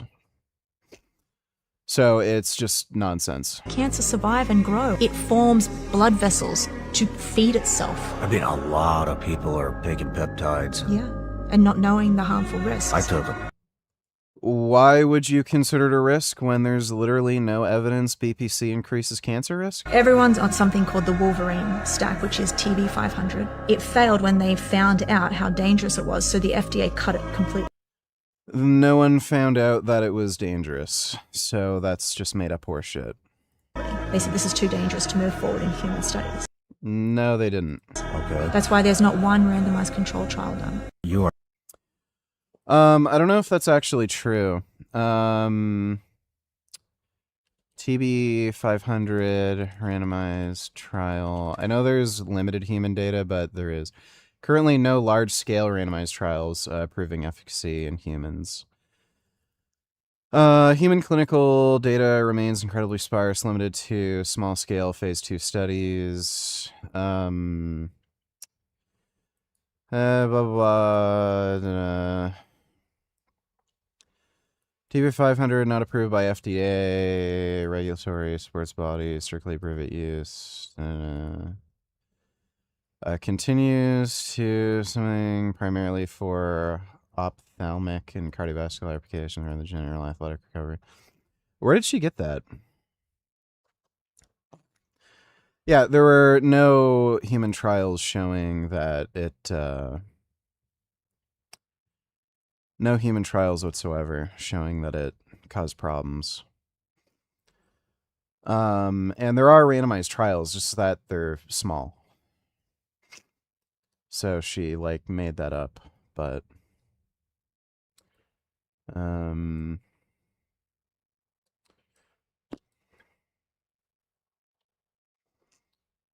yeah, participants randomized in a 3-to-1 ratio TB500 or matching placebo.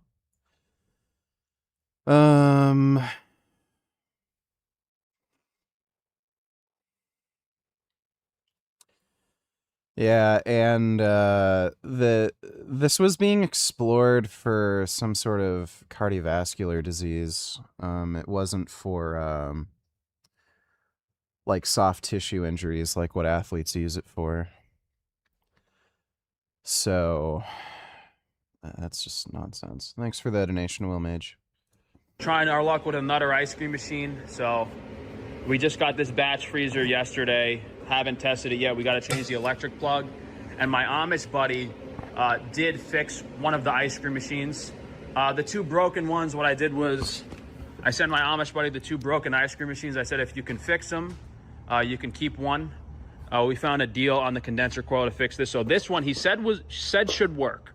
I don't trust him, but he said this one should definitely work. So over here is also the new bagging machine for the chips. So we have our own custom bags, nitrogen in the bag to keep the chips fresh. That's going to be cool once we get that hooked up. That's the new seasoning machine for the chips. So instead of being a barrel machine that is hard to control the amount of seasoning, we can weigh a precise amount of chips and seasoning in that. Insurance company never paid me for the broken forklift. Insurance company also never paid me for our broken freezer issue from last month. So we dropped them. We got a new insurance company. I'm going to file a lawsuit against them too. You know, it's really disgusting paying $5,000 a month for insurance and they don't pay you when stuff breaks. They make ridiculous excuses not to pay me. This was another ice cream machine that I swore was going to work, and it was missing $900 in parts on the front, which I got here. But what I forgot was this military equipment from government surplus is always 480 volt 3-phase. What the fuck is this? So when I saw the voltage, what did he say this is? $100 ridiculous excuses not to pay me. This was another ice cream machine that I swore was Ice cream machine military equipment? going to work, and it was missing $900 in parts on the front, which I got here. But what I forgot was this military equipment. Ice cream machine, this military equipment? It's a military ice cream machine? From government surplus is always 480 volt 3-phase. He thinks an ice cream machine is military equipment? So when I saw the voltage on the side of that. Dodo don't need $2. Let me see. Oh. Oh. Hmm. My goodness, kitties. Get his little paws moving. Hmm.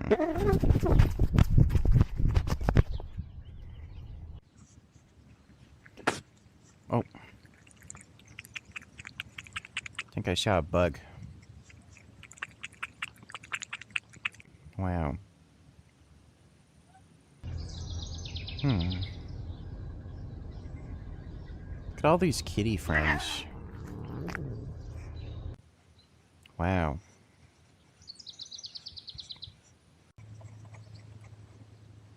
Oh.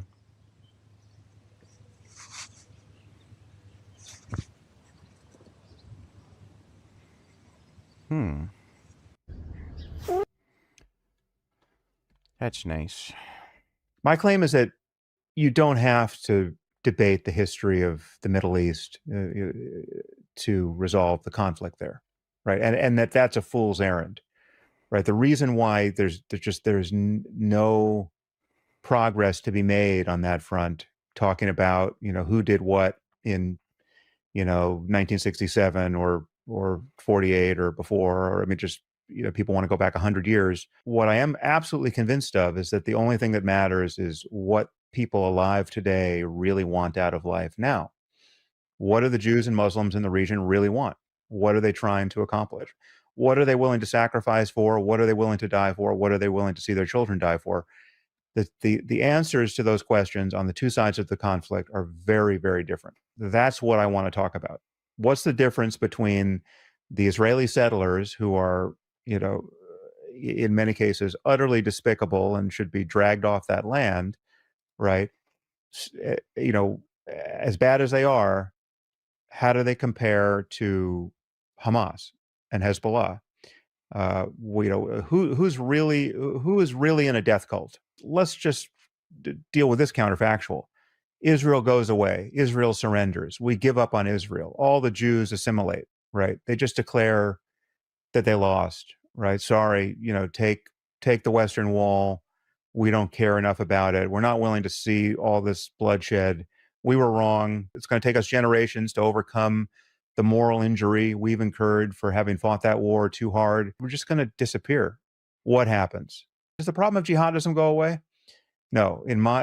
I would absolutely bet the farm that it gets worse. What are the jihadists saying they will do when Israel gets destroyed? They're just going to all settle down and not take their religion quite as seriously? No, it'll be an eruption of utter triumphalism, not just among jihadists, but among a disconcerting percentage of Muslims worldwide in 100 countries. And it does not end there, and London is next. This is a much bigger problem. It will be with our grandchildren. Yep. And Destiny will gaslight you and say Muslims aren't a problem, it's Christians. Trump wants to do the thing that Bernie Sanders was talking about. It's a concept out there. There's so much money and it's so big that there are concepts where pieces could be given to the American public, where the American public essentially becomes a partner with the companies. And I will tell you, yeah, I have spoken to all of them. There's something very interesting about it, where it almost becomes a partnership with the American public. And we'll look into that. We are looking. It's not necessarily a bad idea, especially considering like when AI ends up taking away all our jobs. If the U.S. government has part ownership, that would give everyday working jerk-offs like leverage to get some sort of UBI compensation or something from it. We have a meeting scheduled in the very near future with, did you know that, with all of the companies, and we're talking about it, where the American people can benefit from the success of AI, and by doing that, they're going to like it better. Which companies in the meeting? All of them. All the big ones, yeah, all the big ones. They're all coming to the White House probably next week. It's not necessarily a bad idea. Thanks for the donation, Dodo. That machine, 480 volt, or what does that say? 460. That's a very high voltage three-phase. It's unusual for an ice cream machine to have any three-phase voltage besides 230. But again, I wasn't thinking. I just bought it because I thought, oh, $1,000 for a $10,000 ice cream machine. It's brand freaking new. That's a great deal. Forgetting that everything the military orders is custom made 480 volts. So we have to get a transformer to run that. So hopefully the other ice cream machines work and we can just resell that one. Hopefully that's what we can do there. But, as you guys can see, I have a lot to be excited about. So, we'll try military ice cream machine. All right. to sell some of this extra equipment that we don't need and make our money back. These are, we didn't try these out yet. These are jerky slicing machines, so maybe we'll be able to make the jerky easier. I showed you guys the ravioli machine. I'm excited for that soon. You guys know we have all these great products. Hey guy, buy yourself a block of tofu and keep pumping those guns. You're swole AF, holy shit you beefcake. Also, have you seen Obsession or Backrooms yet? Thoughts? Just curious. Kisses and hugs. Well, thank you, Flangulus. Appreciate it. I haven't gone out to the movie theaters in a very, very, very long time, so no, haven't seen either of those movies yet. Latest movie that I watched that I really, really enjoyed was Weapons. I watched it on the plane flight, from Australia to Canada. That's great. Weapons is a fantastic, amazing horror movie. That was really, really good. I also watched that latest James Gunn Superman movie. That was a lot better than I thought it would be. I think what really fucked that movie over was some of the bullshit where they did the symbolism with like Palestine. That was dumb. That was really dumb. Otherwise, you know, for a Superman movie, it's pretty good. I thought Man of Steel was still better, but that was a pretty decent Superman movie, and I really liked Crypto. The dog. The super dog was cool. I like dogs. I feel sick. I really don't like being sick. Thanks for the donation, though, Flangulus. For someone in favor of eugenics, why the fuck would you want to have a communist takeover of AI companies and force them to give half their revenue to everyday jerk-offs who are worthless? Also funny when Bernie said the same thing, you were against it, lol. When in the fuck did I say anything remotely close to that? Thanks for the donation, dumbass. Dodo donated $3. Let me see. Hassan Piker and Cenk Uygur are banned from the UK. They're as if they're like terrorists themselves. Like it's insane. Yeah, they're terrorists to me. And the fact that we have no clarity on whether this is ever going to be reversed is just crazy, especially since look, Glenn, this is a thing that enrages me to no end, and I don't know how other Americans are able to live with it. We are being attacked by a country, a foreign country, and its lobbyists when we, the Americans. The age of consent in Japan was never 13. There's different provinces in Japan that had different ages for consent, so it's kind of like in the US. Some states it's 16, some states it's 17, some states it's 18. So Japan never had a national age of consent of 13. There was only one province, and it's like some bumfuck nowhere. Small province where it was 13, and yeah, they changed it recently, and with the way things work, it's just one of these old laws that they just didn't update, but there's the law and there's the law.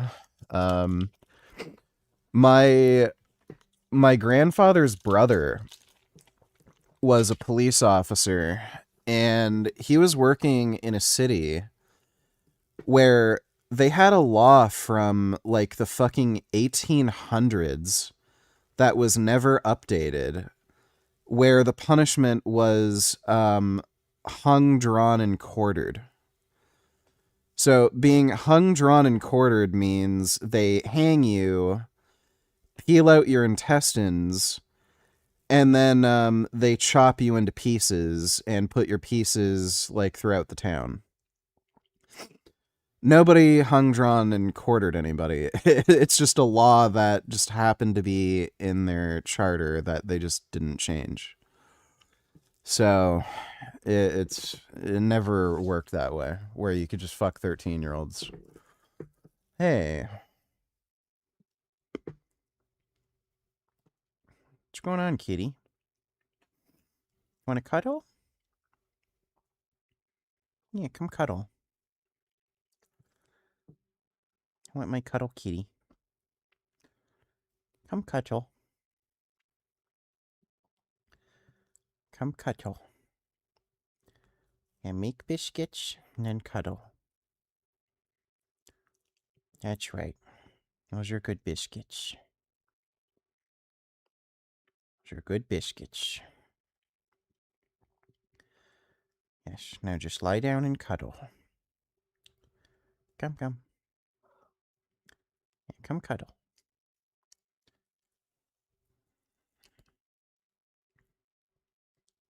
No.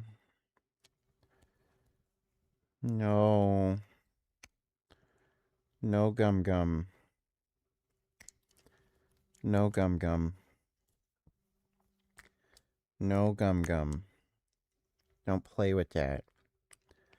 That's a string. That's on a thing I use.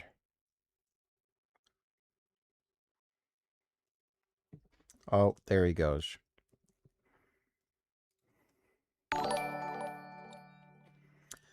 Dodo donates $2. Watch these today.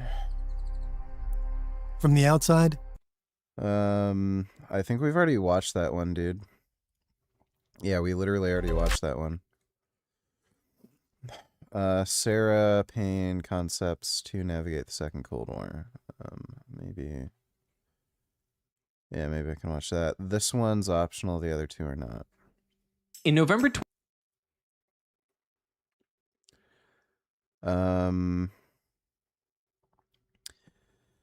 This one's not particularly interesting. I watched that on my spare time. Maybe. Thanks for that donation, Dodo. In all seriousness, pedos deserve to be chopped into pieces. Yeah, they do. They do. Thanks for that donation, Dodo. Did I go over the Coach Kolton video yet? No. There's not really any point. So, here's the story.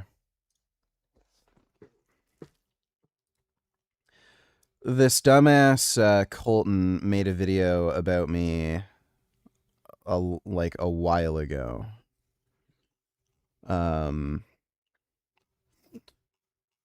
This would have been...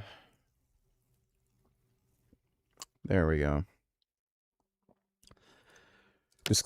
So this guy made up a bunch of lies and bullshit about me. Obviously, we all have to refer to the clips from over 10 years ago now, where I talked about filming my grandfather's death. I made the joke about killing babies, you know, because that's just what people do now. They dig up videos of you from over 10 years ago and take them out of context and act like they're still relevant today, even though you're much older and matured, and they're taking things out of context anyway.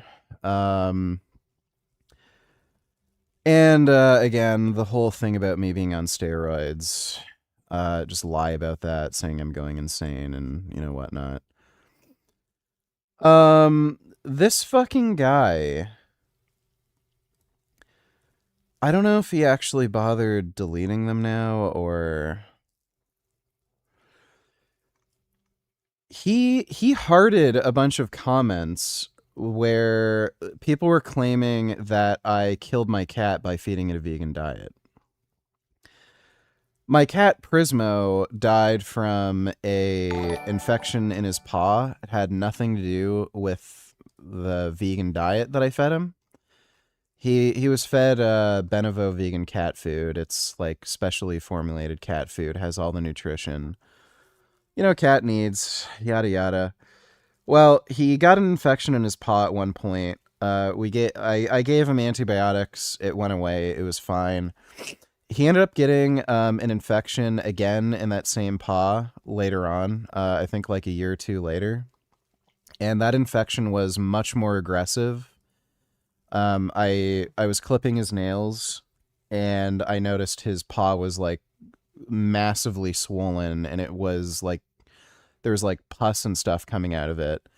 So scheduled an emergency visit the next day. Gave him antibiotics, and they also gave me some cleaning things for his paw, where I had to clean out his paw twice a day. The infection was getting better, so the swelling went down massively, and there was less discharge coming out of his paw. But the infection damaged his kidneys. When cats get infections, they're prone to kidney damage, and the kidney damage was so severe, there was no realistic possibility that he'd survive through it. So I had to make the difficult decision to just put him down. But of course, because this is the internet, everyone's a lying, like, fucking scumbag asshole. They started spreading a lie with absolutely no evidence that he died because I fed him a vegan diet. Kolton helped spread this lie by hearting comments accusing me of killing my cat. I messaged him on Instagram about this, saying, hey, dude, I didn't kill my cat, and I noticed you hearted comments promoting this idea.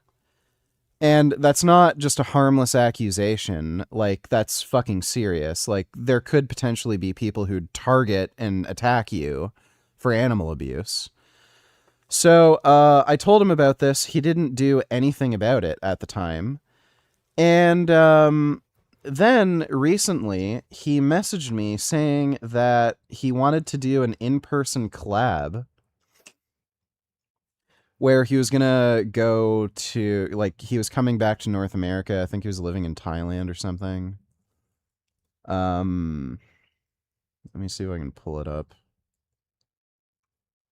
Did he block me or some weird shit? No, there it is.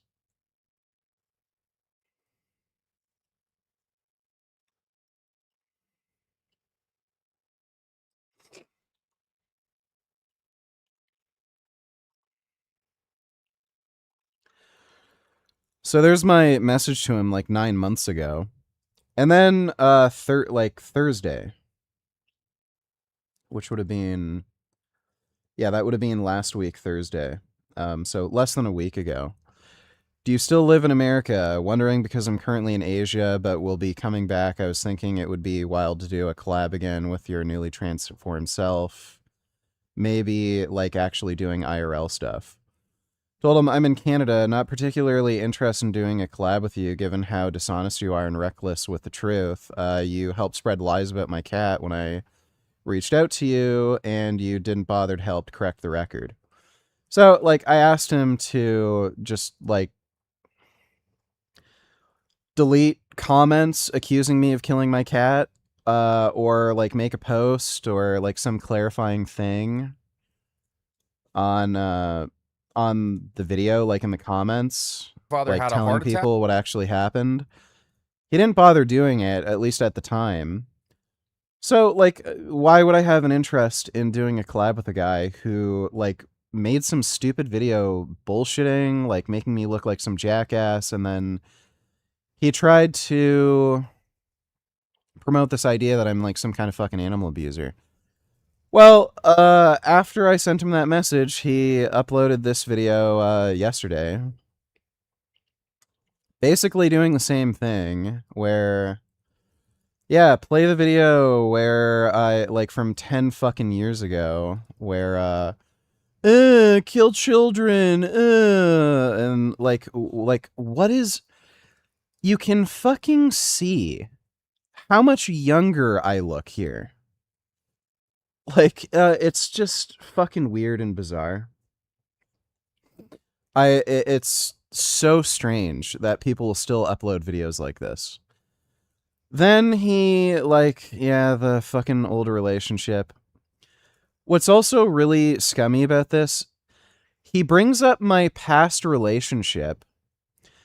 Then he fucking shows video footage of when I was in Australia. He doesn't show that I have a new girlfriend. So he's trying to make it out to be like I'm still this single steroid-taking weirdo.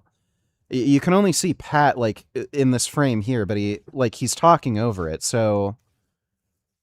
He doesn't, like, actually show me with my new girlfriend at all. So he just tries to paint me as this, like, weird, psychotic, crazy person who's on steroids, and I'm taking more steroids and going more nuts or something. So this guy's, like, a weird, catty, like... internet-brained fucking weirdo. Like, he said some flattering things, kind of, like, yeah, my physique is crazy, and I've, like, gained a ton of muscle and crap. But, like, there's clearly a narrative that he's trying to spread. And what's also stupid, he's, like, talking about, oh, I don't know what steroids he's taking, and I don't know how far he's, like, pushing things. Could have just asked me. I tell people what I'm on when they ask. Like before I went to Australia, I was on the same amount of steroids for like months and months and months. I was on 525 test, 105 milligrams Boldenone. I was taking 5 IU's growth hormone on training sessions.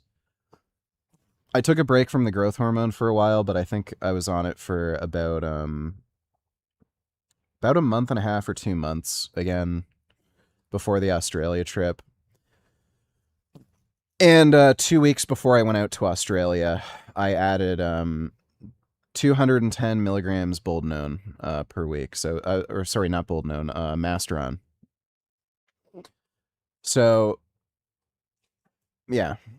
But yeah, pretty fucking jacked right now. And I think I weighed like 228.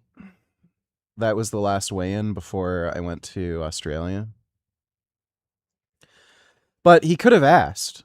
And again, he's just like saying, oh yeah, Vegan Gains was like, he said he started off on a small dose of test when he first hopped on, but I'm pretty sure he's taking more. I don't know exactly what he's taking. He could have just asked. He has my Instagram. So, like, just the way this guy operates, he's just a catty drama queen dipshit. So, whatever. I'll probably make a response to Coach Kolton, not specifically on that video, but, like, just how this guy operates. Because, like, I think if people knew how catty and dishonest this guy is, like, they'd probably stay away from him. He's not a good source of information, and he just fucking bullshits constantly.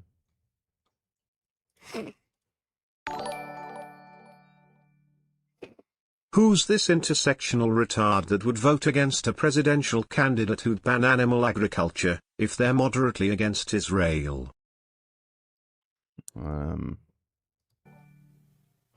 Isn't it crazy that if a Democrat ran on a campaign of banning animal agriculture and mandating Thanks for that donation, dude. Shins donated $2. Did you know there's a demo for this? You should play it. It looks fun. I'm pretty sure it's a PlayStation only demo. Is that the new one? Way the Sword? Oh, there's a demo for PC. Sweet. I will install that. Dope. Probably play that tonight. Thanks for the donation, Shins, and thanks for telling me about that. Doesn't matter. A beast isn't far from an oni, you know. You do well to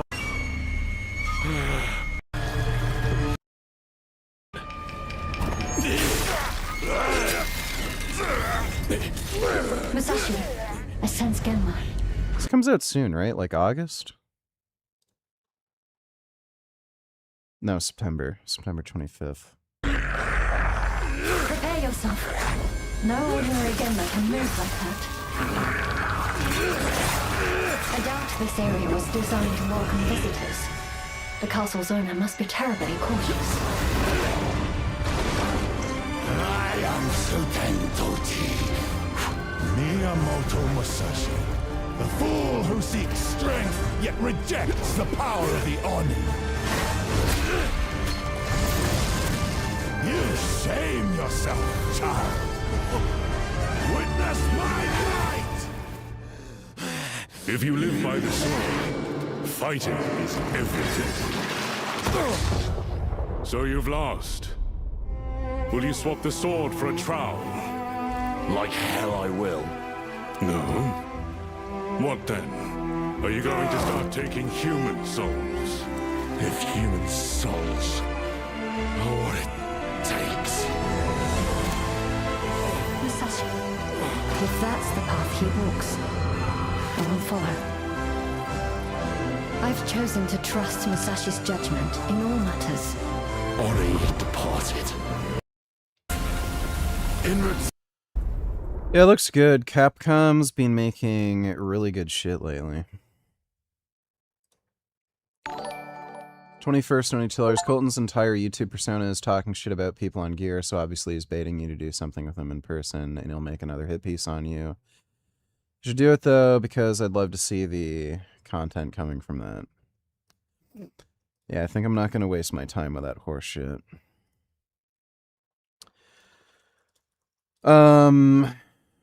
I don't want to be around someone like that. Like, I don't fucking care if it'd be entertaining. I don't care if it would, like, boost my own channel at the expense of maybe giving him some more popularity. Who the fuck cares? I'm not going to stoop down to their level. It's like the people who go to that stupid diamond gym. I'm not going to fucking play that dumbass game. Thanks for the donation, though, 21st. Guy didn't know he uploaded another video of you. I see a little clip in there with you and redacted, such a cute couple. You had to watch that, lol, haha, stupid fucking nigga, your life was so much better back then, honestly. It wasn't, but thanks for the donation, dude. Don't donate $2, watch this. The man who went undercover under Auschwitz. Yeah, that one looked good. Thanks for the donation, Dodo. We'll probably watch that later. American people are forced to bankroll that foreign country's wars. This is unbelievable. Okay. Stupid young Turks. On Frankie's Free-Range Food, such unique stuff like the... Check out Join Us.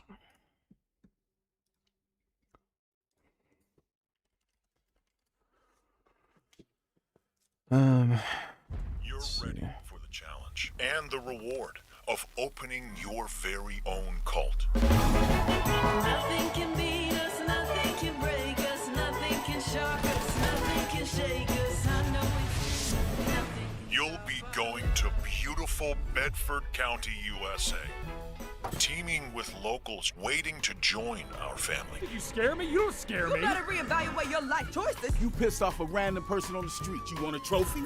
Even if they don't know it yet.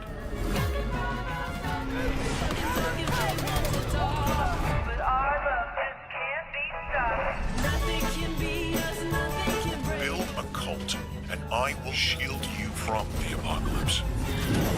Join us. Join us. Nothing can stop our love. Looking for the owner of a severed human head. Come and collect. I don't know if I like that type of game because of the, like, resource management aspect it seems to have. Probably won't play that.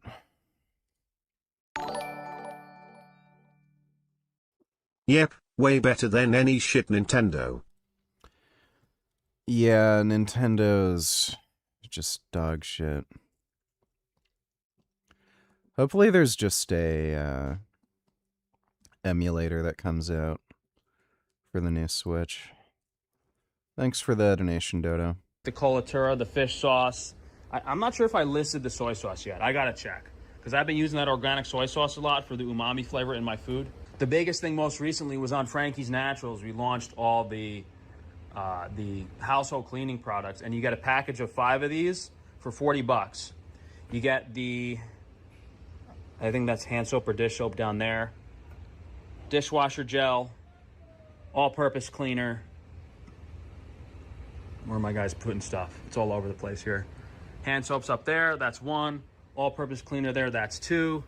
Dishwasher gel 3, laundry detergent 4, dish soap 5. So we have those 5 new products, as well as there's the floss and the toothbrushes. I don't know exactly where my guys put those. We did get some toothpaste back from the returns, but because I'm so broke, guys, I know you guys like this toothpaste so much more than the one I make myself, but I can't afford to have them restock it. I'm sorry, but maybe we can make some money back and get a restock on the toothpaste. I'm blind today. It's right here. Technically I'm legally blind, so this is so. He is not legally blind. He wouldn't be able to drive a car. Tiny. Charcoal dental floss, bamboo toothbrush, newest stuff for you guys.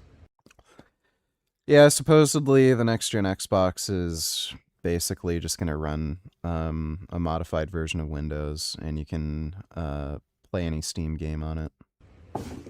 This old stuff, like from Ecos and 7th generation, we'll probably just use it up here. But I think like this lube, we don't have lube yet, and we don't have dryer balls or stuff yet. These are actually an accident. These are someone else's order that they accidentally gave me, so I haven't sold those yet. Organ supplements, the newest thing is a Lemon Light restock, and I want to do flavored protein powders, but organ supplements is kind of on the back burner lately, although we have a lot of really great, interesting supplements that no one else has. The B complex and stuff. He gets all the horse shit from Alibaba. And the vitamin C and all these vitamins, minerals really keep me going every day. And the most important thing in my routine that really gives me the brain power is the Third Eye supplement. This Third Eye supplement, and as well as the male virility, I take it every single morning on an empty stomach. And when I don't take it, I notice. This is, out of all the products I sell, this is the most important one I take every single morning on an empty stomach. And it just gives your brain the ability to, like, it's just, I can't describe it. Yeah, so that does nothing. Hypothalamus, pituitary, and pineal glands are like the creative glands in your brain. And it's like, it's really, really interesting what this product does. And by the way, these powders... He says this, like, increases his brain power. He can't understand the terms of service on Shopify. And he accidentally deleted all of his orders, and he, like, literally admitted that could put him out of business. And then he's like, oh, this gives me so much brain power. Like, he's a fucking retard. Are thousands of dollars a pound. Super expensive, super... It's like if I were to sell a drug that, like, I claim, oh, it makes you more intelligent, increases your IQ. And then you, like, can't do, like, simple math. You can't, like, calculate the fucking, you know, tax on, like, you know, an order you bought. Like, what's this $15, huh? Like, super unique product. No one else has this.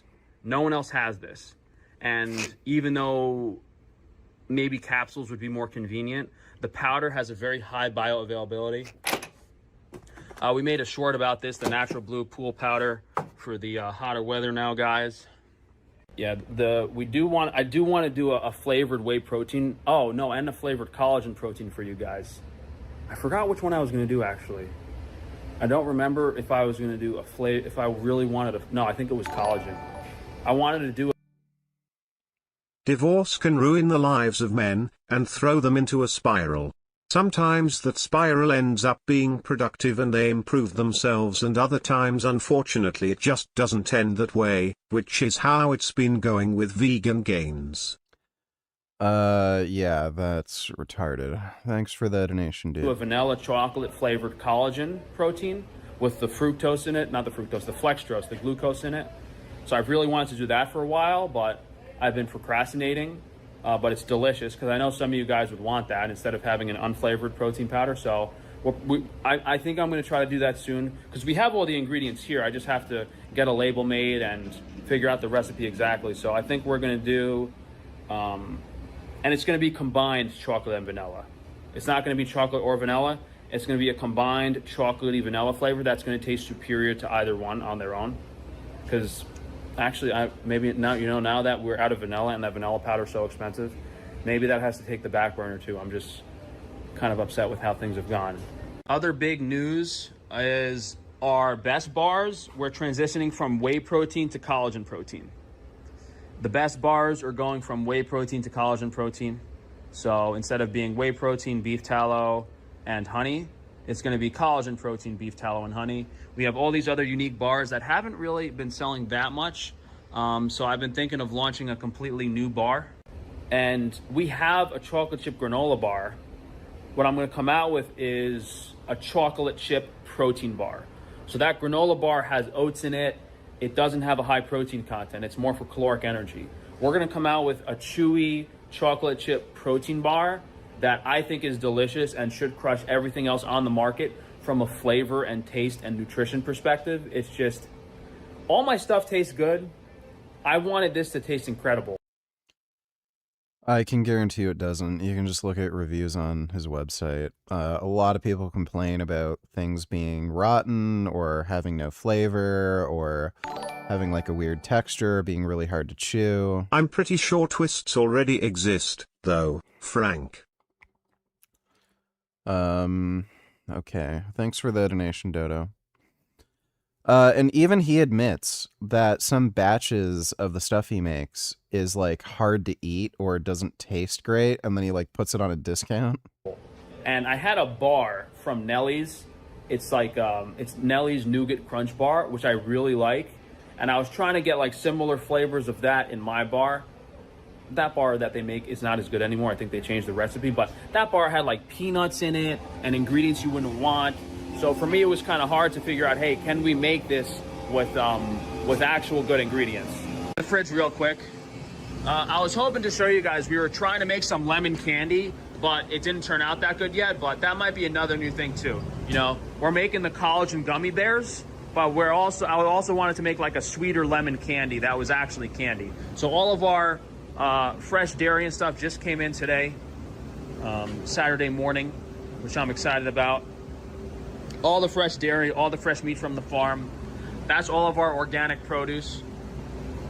Those are just our our fermented foods. I haven't showed you guys this stuff in a few weeks, but like the horseradish, the chimichurri, that's kind of where that stuff stays. Another big thing this week is we did a big cheese restock.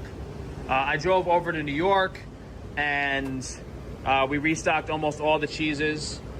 Gouda, like the non-farm cheeses, like the Gouda, the French cheeses, the Appenzeller, all that stuff is restocked. Dodo donated $2. Please tell me this is not real VG, this is AI VG.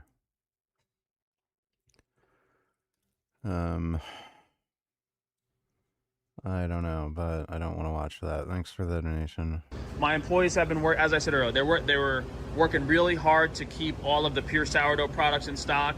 We finally got the white chocolate chip cookies back in stock because we've kind of only been making dark chocolate chip. I'm not sure if this is the Iberico pork bacon or not, but something I've been enjoying a lot recently is the pastrami. I've been having pastrami sandwiches just because. I have no idea what happened to the goats in Frank's backyard. He hasn't made a video about them in a while, so who the fuck knows. The pastrami so delicious on its own, just on bread. Really amazing stuff. Haven't been selling as much of the Iberico ham, and that's understandable. It's expensive. The economy's not doing so well. Oh, very important thing about these eggs. Customs seized our container that contains the foam for the eggs. It's been a month and a half now. They haven't released so we ran out of foam containers for the eggs. So the farmer's packing the eggs in a different way now. Hopefully you guys aren't experiencing too much breakage and hopefully everything's okay, but I do want to apologize. We're trying to get the foam trays back in as soon as possible. We're trying to find an alternative. Oh, and I should have said this at the beginning. We're doing some crazy giveaways this week. It used to be like $700, you get a free box of eggs. Now, at $700, you get a free box of quail eggs. And then if you go to $800, you get a free box of chicken eggs. And we have to give away the quail eggs because no one's buying them because we didn't have them for months. And when you don't have a product, you lose your customer base. So that's one crazy giveaway we're doing. And we're also giving away, I think you get 5 pounds of ground beef for free at $500. And then you get 10 pounds of ground beef for free at $100. Don't you find it annoying when people like Kolton keep hammering that you have a unique genetic ability to grow muscle on steroids? He doesn't realize it's in combination of your hard training. You train like 2 hours per day and always to failure. I think it usually ends up being more than 2 hours. I think the average is probably 2.5. But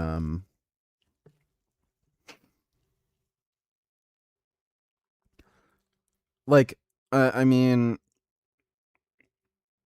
yeah, a lot of people don't want to admit that, you know, there's agency involved. Like, I think it's kind of a cope for, oh, you know, you just have better genetics than me. But yeah, like, I can guarantee you, work harder than Coach Kolton in the gym. I train better than him. I definitely eat better than him. And yeah, there's a good chance that I have better genetics in terms of muscle building than him. And I can guarantee you, like, in terms of the side effects that I experience from steroids, I tolerate the drugs better. Like, he's talked about having really severe water retention, acne, you know, stuff like that on steroids, blood pressure issues. I haven't had any of that. I haven't had, the only water retention issue that I had was in the winter when I ended up having a suppressed T4 thyroid because of the growth hormone. But once I just went on Synthroid, that went away. But yeah, in terms of like water retention from taking testosterone, I don't really get it. If the testosterone goes too high without using some sort of aromatase inhibitor, like I get itchy nipples, but that's why I take a little bit of Boldenone. And I haven't had any issues with acne. My blood pressure hasn't like skyrocketed or anything. It's just normal. It's 110/70.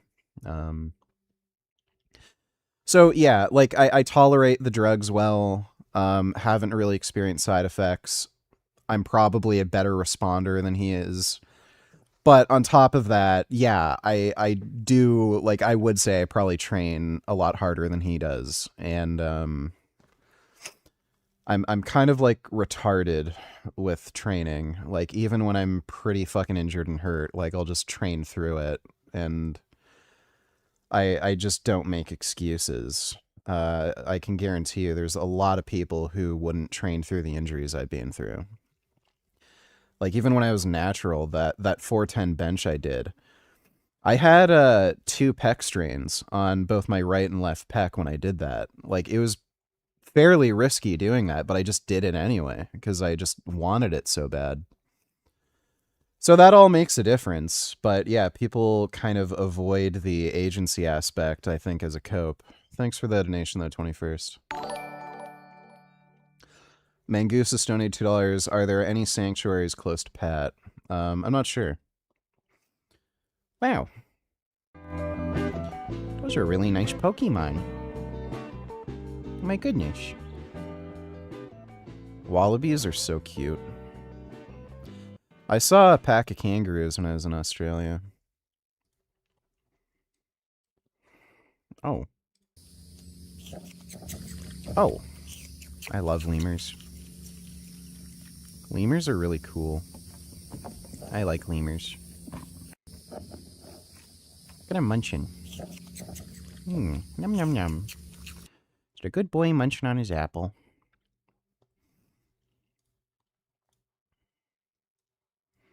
Oh. Rabbit. That's a really good rabbit. Just relaxing with the chickens. Wow. So pretty. It's a nice rabbit. I really love chickens. They're very sweet, kind, nurturing animals. You can just see how they take care of their babies. Like, they even take care of babies of other chickens. They just have this, like, desire to take care of baby animals. They even take care of other baby animals from other species. I've seen them take care of baby kittens, baby puppies. They just have, like, really strong nurturing instincts. They're really, really nice, sweet animals. It's a shame that they're just so mistreated, and, like, people just don't appreciate them. Oh.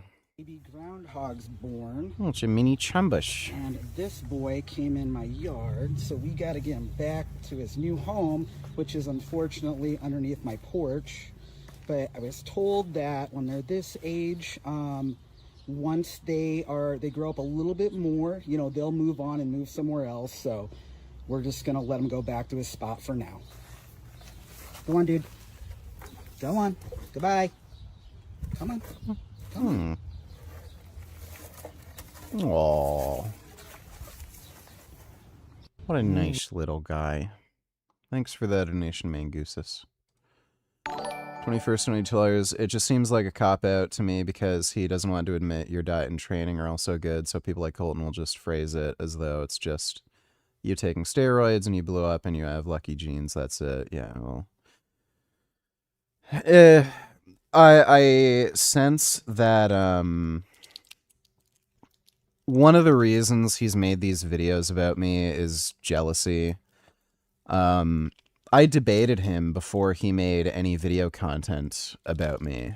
And during that debate, we were debating veganism and, like, you know, bodybuilding and shit. And they were arguing, like, you know, a vegan diet isn't good for building muscle. And I pointed out, I can bench more than him.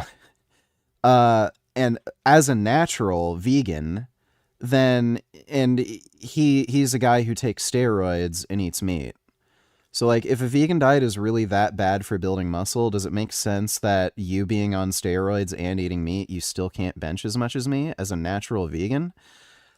I detected that he was really, really salty about that. You can look at that debate and just look at his face, and he seemed kind of really... like that was a sore spot for him, so I think some of this is definitely a bit of jealousy.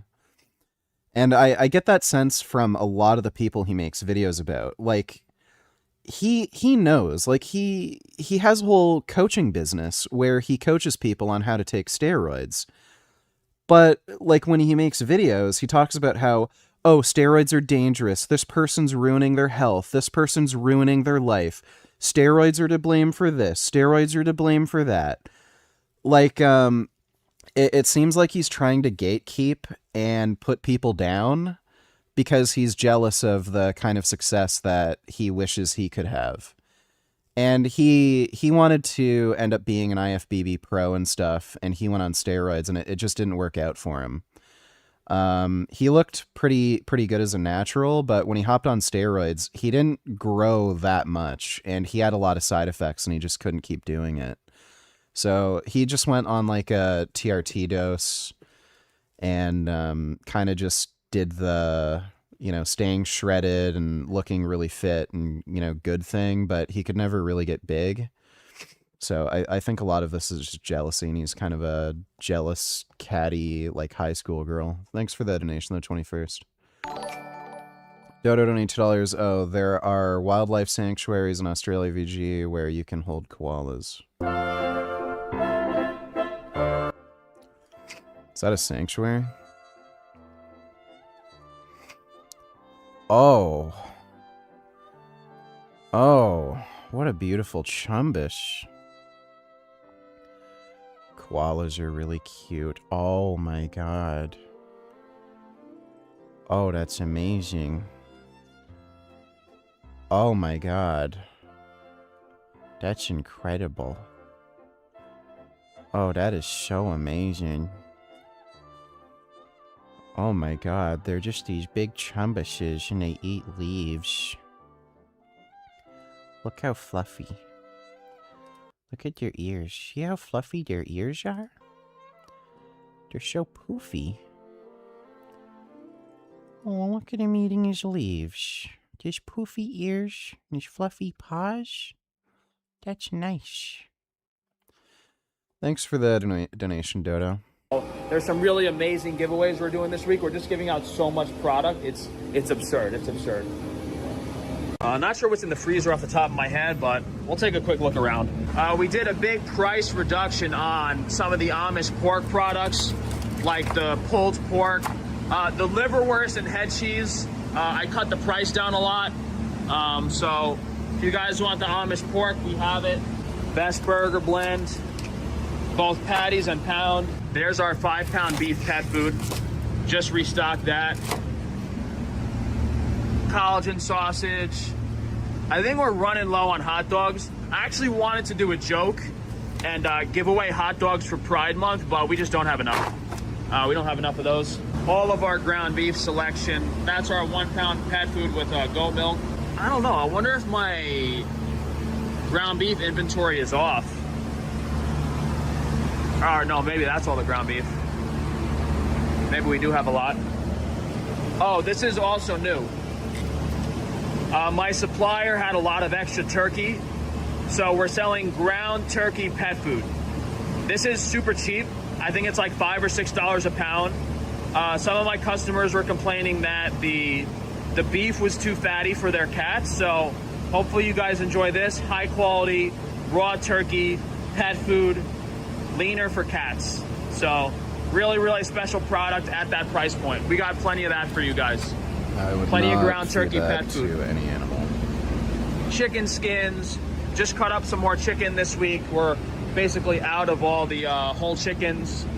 Duck and goose is still not that popular. My luck is bad enough. Yeah, my guys have been working super, super hard to keep all these products. I think I got a bunch of bug bites, like mosquitoes or something. I think a mosquito snuck into my room because I like laid down and I woke up and then I just randomly had a bug bite. I've got a fucking annoying bug bite here too. There's so many fucking mosquitoes here. Fucking hate it. Mosquitoes are such assholes. There's a lot of still water in my area, so there's just a fuck ton of mosquitoes. In stock. I spent all week in front of the oven last week making these pizzas for you guys. This is also new. Quiche. Delicious, guys. I ate this whole thing for breakfast one day. If you've never had quiche, it's like a bacon, egg, and cheese pie. I like to lower the price on this. I had a hard time calculating the cost because of, the amount of cream and stuff that goes into it. Regular cheese pizzas look amazing. And what I'm excited to try, which I haven't yet, is I'm gonna have our new prosciutto and mushroom pizza. Now, the difference between this one and the old one is instead of just putting a little bit of mushrooms on it with the pasta sauce, we blended up demi-glace and mushrooms into the sauce. We put an insane amount of pasta sauce on here. Like it was like a soup. And then we cooked that and then put the prosciutto on top. So it should be a lot of flavor. Like, this literally is not a pizza.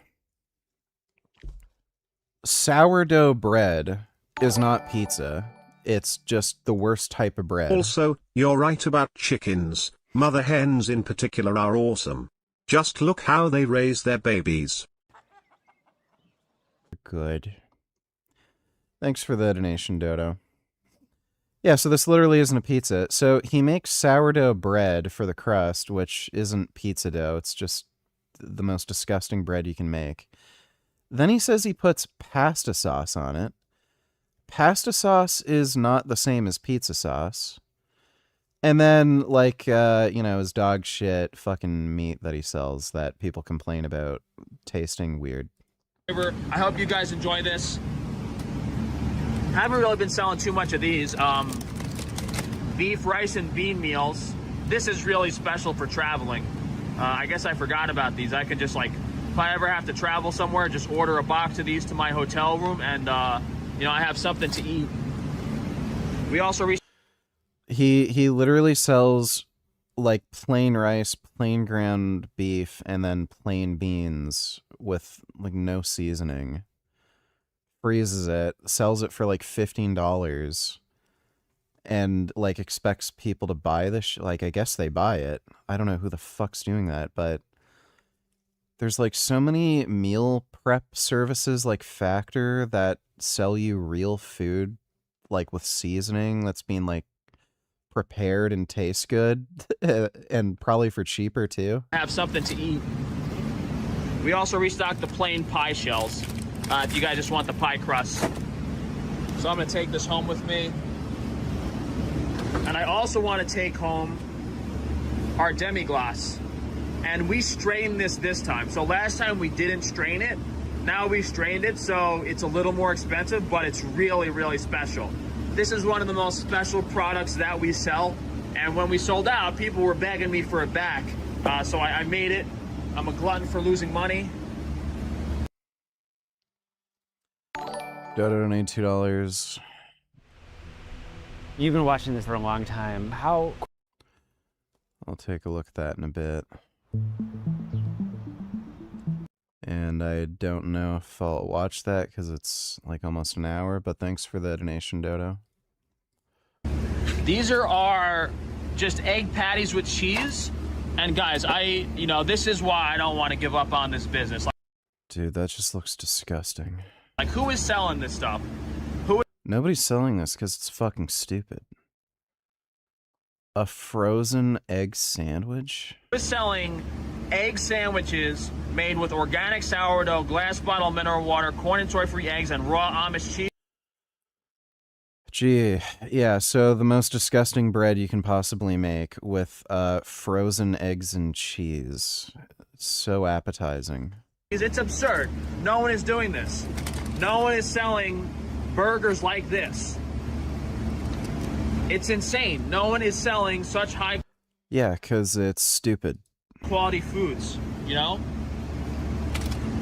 Really, really Yeah, it literally looks like prison food. special stuff. Really special stuff. And all of our soups and stocks, we have stuff that no one else has. We have pasture-raised veal stock. We have beef tongue and broth. We have tripe alla romana. I still haven't really tried this. That's really, really unique special products. The Vichy Soie. I don't know if I showed you guys this. The Vichy Soie is back in stock. We have duck broth. No one else makes duck broth. I even think we have some goose broth somewhere here. You can have some really authentic dishes. Sear up a duck breast and put some duck broth in the sauce. No one else is doing that. They're using liquid like water chicken broth. Oh yeah, pork stock too. Pork stock, that's a... I don't drink alcohol, so like never. Also agreed VG mosquitoes are one of the few non-human species we should just let go exist. Well, we'd have to do more than let mosquitoes go extinct. We'd have to actually exterminate them, but yeah, I'd love to exterminate mosquitoes. Fucking hate those fuckers. Holy fuck. Like, you just can't go outside. They just ruin your day. They're worse than ants. Thanks for the donation, Dodo. Pretty new addition. We finally had enough bones from the local Amish pork. Really special stuff. Our ice creams are the best on the market that I know of. Making raw organic cookie dough to put in the cookie dough ice cream. We have chocolate vanilla swirl, which is amazing. One of the newer ones is the sheep ice cream. And who's doing this in glass? Who's selling this stuff in glass? I don't know exactly where it is, but there is sheep ice cream now available. This stuff looks so good. This looks amazing. Yeah, but we have a sheep vanilla for sale now if you guys want sheep milk ice cream. And it's not any more expensive either. The sheep ice cream is the same price as the cow ice cream, which I was pretty excited to do. So a lot of really cool and unique, healthy products. It's a shame. My prices are probably, because my prices are so low, it's, part of the reason that, I'm having these financial issues. But the same thing could be said about all these people stealing money from me and taking advantage of me. Like, if none of that ever happened, if I never got botched by Dr. Taban, I'd be in a perfectly fine financial situation. But, so it's hard for me to say. It's really, that's why I never blame myself or, try to say, what can I do better? Because I really tried my best, and it's all these other people, unfortunately, just taking advantage of me and trying to steal from me. And that's the thing, I started this business because it's kind of what I have a passion directly in the business. Most people, when they start a business, it's about money, They're in the business to make money. That's their priority. They don't necessarily care about the quality of their product or what they're selling. So when you don't have an honest mindset in your business, I guess that's why these people just do whatever. Like you think those douches at Always Forwarding cared that I had $30,000 of the finest Wagyu beef in the world rot in a container? No, they don't care. Always Forwarding, which is the company that messed up the Wagyu beef shipment, was in a prior He's still complaining about this lawsuit to stealing money from their employees. Now, were they stealing money from their non-Jewish employees and giving it to their Jewish ones? I don't know. Here we go. Yeah, there you are. There you go. It's always the Jews. What they were doing, but the point is You know, a company that is willing to steal from their own people, you know, how are they even in business? How is their reputation not completely destroyed? Like, they're going to steal from their own employees. They're going to rip you off in any financial transaction. It's insane. These people are greedy. They only care about money. It's disgusting. It's disgusting.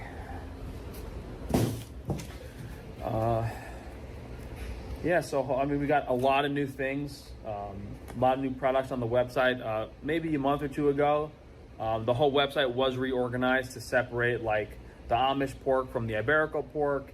The lamb, the goat, and all the red meats are now separate. Some of them were together. The Frankie's Naturals cleaning products, that was a big launch last week. Hopefully we get these other things going relatively soon before I go out of business. You know, the pasta, I've been really excited about the pasta. The potato chips, I'm over them, dude. I don't want to ever see a potato chip again in my life, but now we got the equipment in, so might as well give it a shot. We're going to do, hopefully those lemon candies are ready soon. I was kind of excited for those. I don't know why they didn't turn out right. Maybe my guys didn't heat the sugar enough. But that's it, guys. Frankie'sFreeRangeMeat.com. If you can please afford to support us. I mean, worst case scenario, guys, we just need to keep going for another month or two, and then I should have some relief. You know, when we switch over to this new website platform, they will give us a loan. So that'll give us relief for at least a year or two.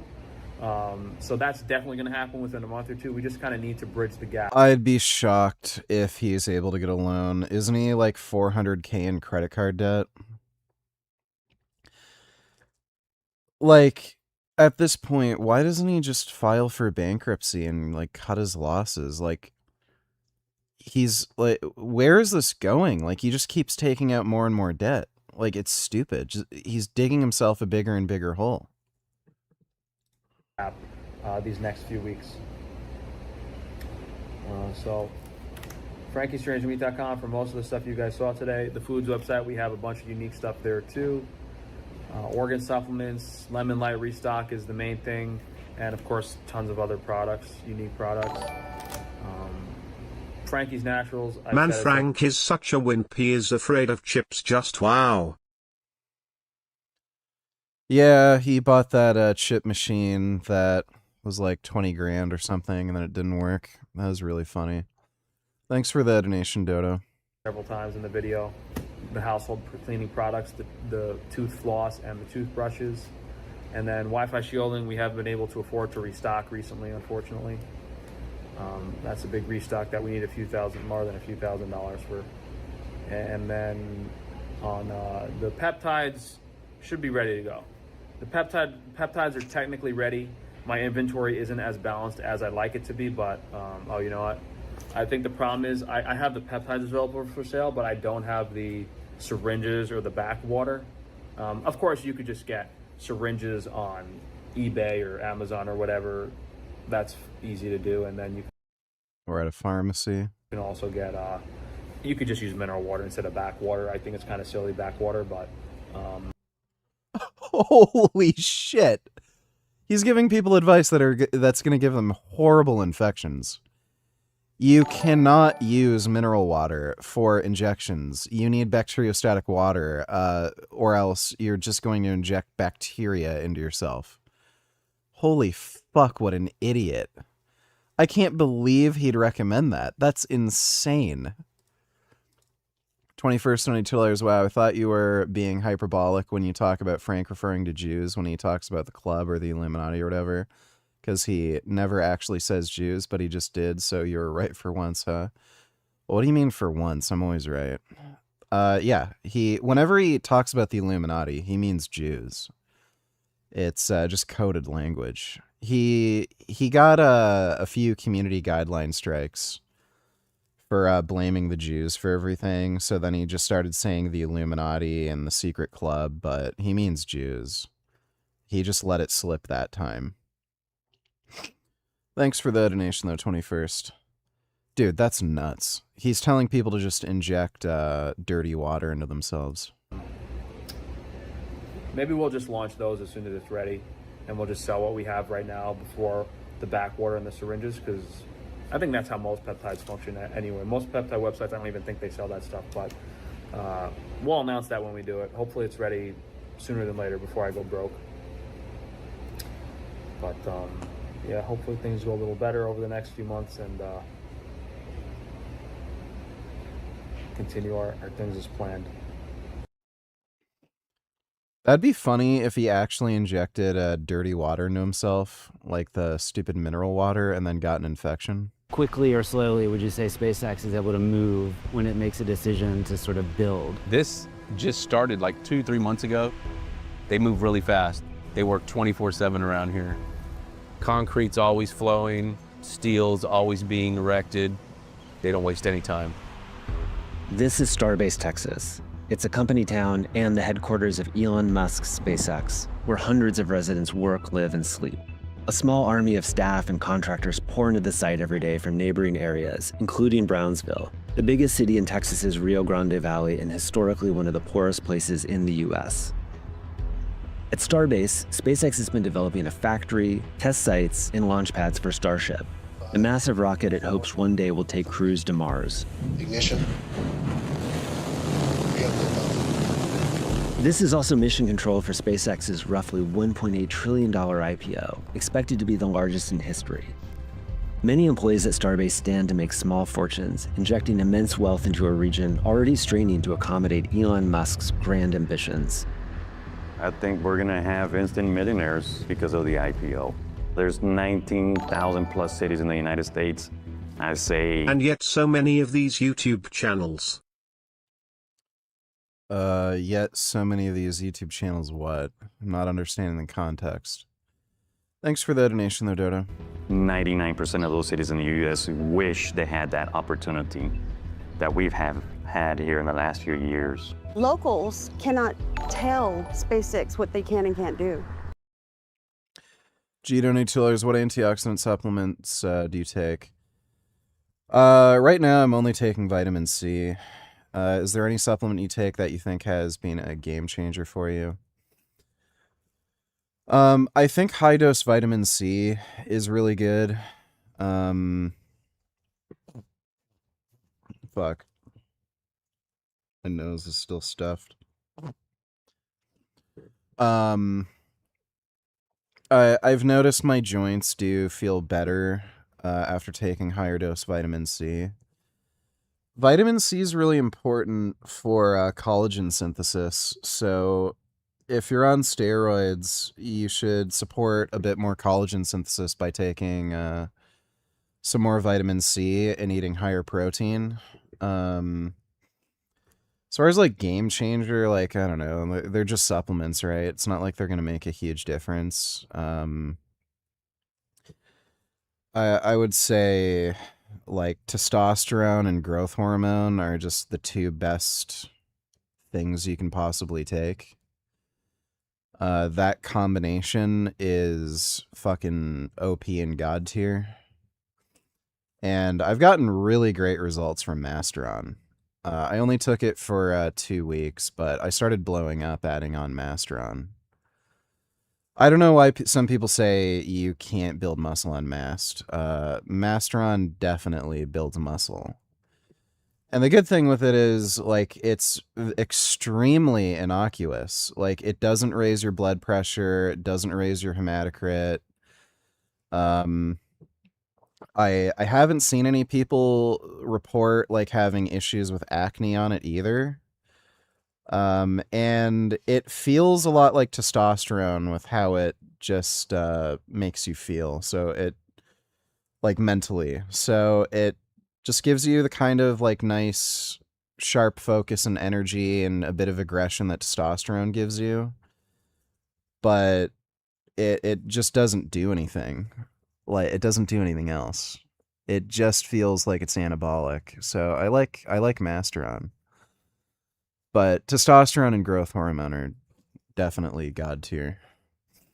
Thanks for the donation, G. Are freely allowed to spew blatnet anti-Semitism and yet face no consequences for it. Yeah, it's pretty socially acceptable now to just hate on Jews. Pretty fucked up. Thanks for the donation, Dodo. Did you see Coach Kolton made another video about you? Coach Kolton is a faggot. Yeah, we already reacted to it. Basically, he's salty that I don't want to hang out with him. That's why he made the video. He messaged me saying that he wants to hang out and do a collab, and then I just said I'm not interested because you basically promoted this idea that I'm an animal abuser, and I said I'm not interested, and then he made another, like, dumb video about me, so... Whatever. I'll make a video about him. It's not really going to be so much about the video that I made. It's just more of a warning that this guy is like kind of a catty, attention-seeking dipshit, and he's just not somebody you should really trust or take advice from because he's just such a manipulative liar. Thanks for the donation, though, Muddy Shark. And they've never been able to do that.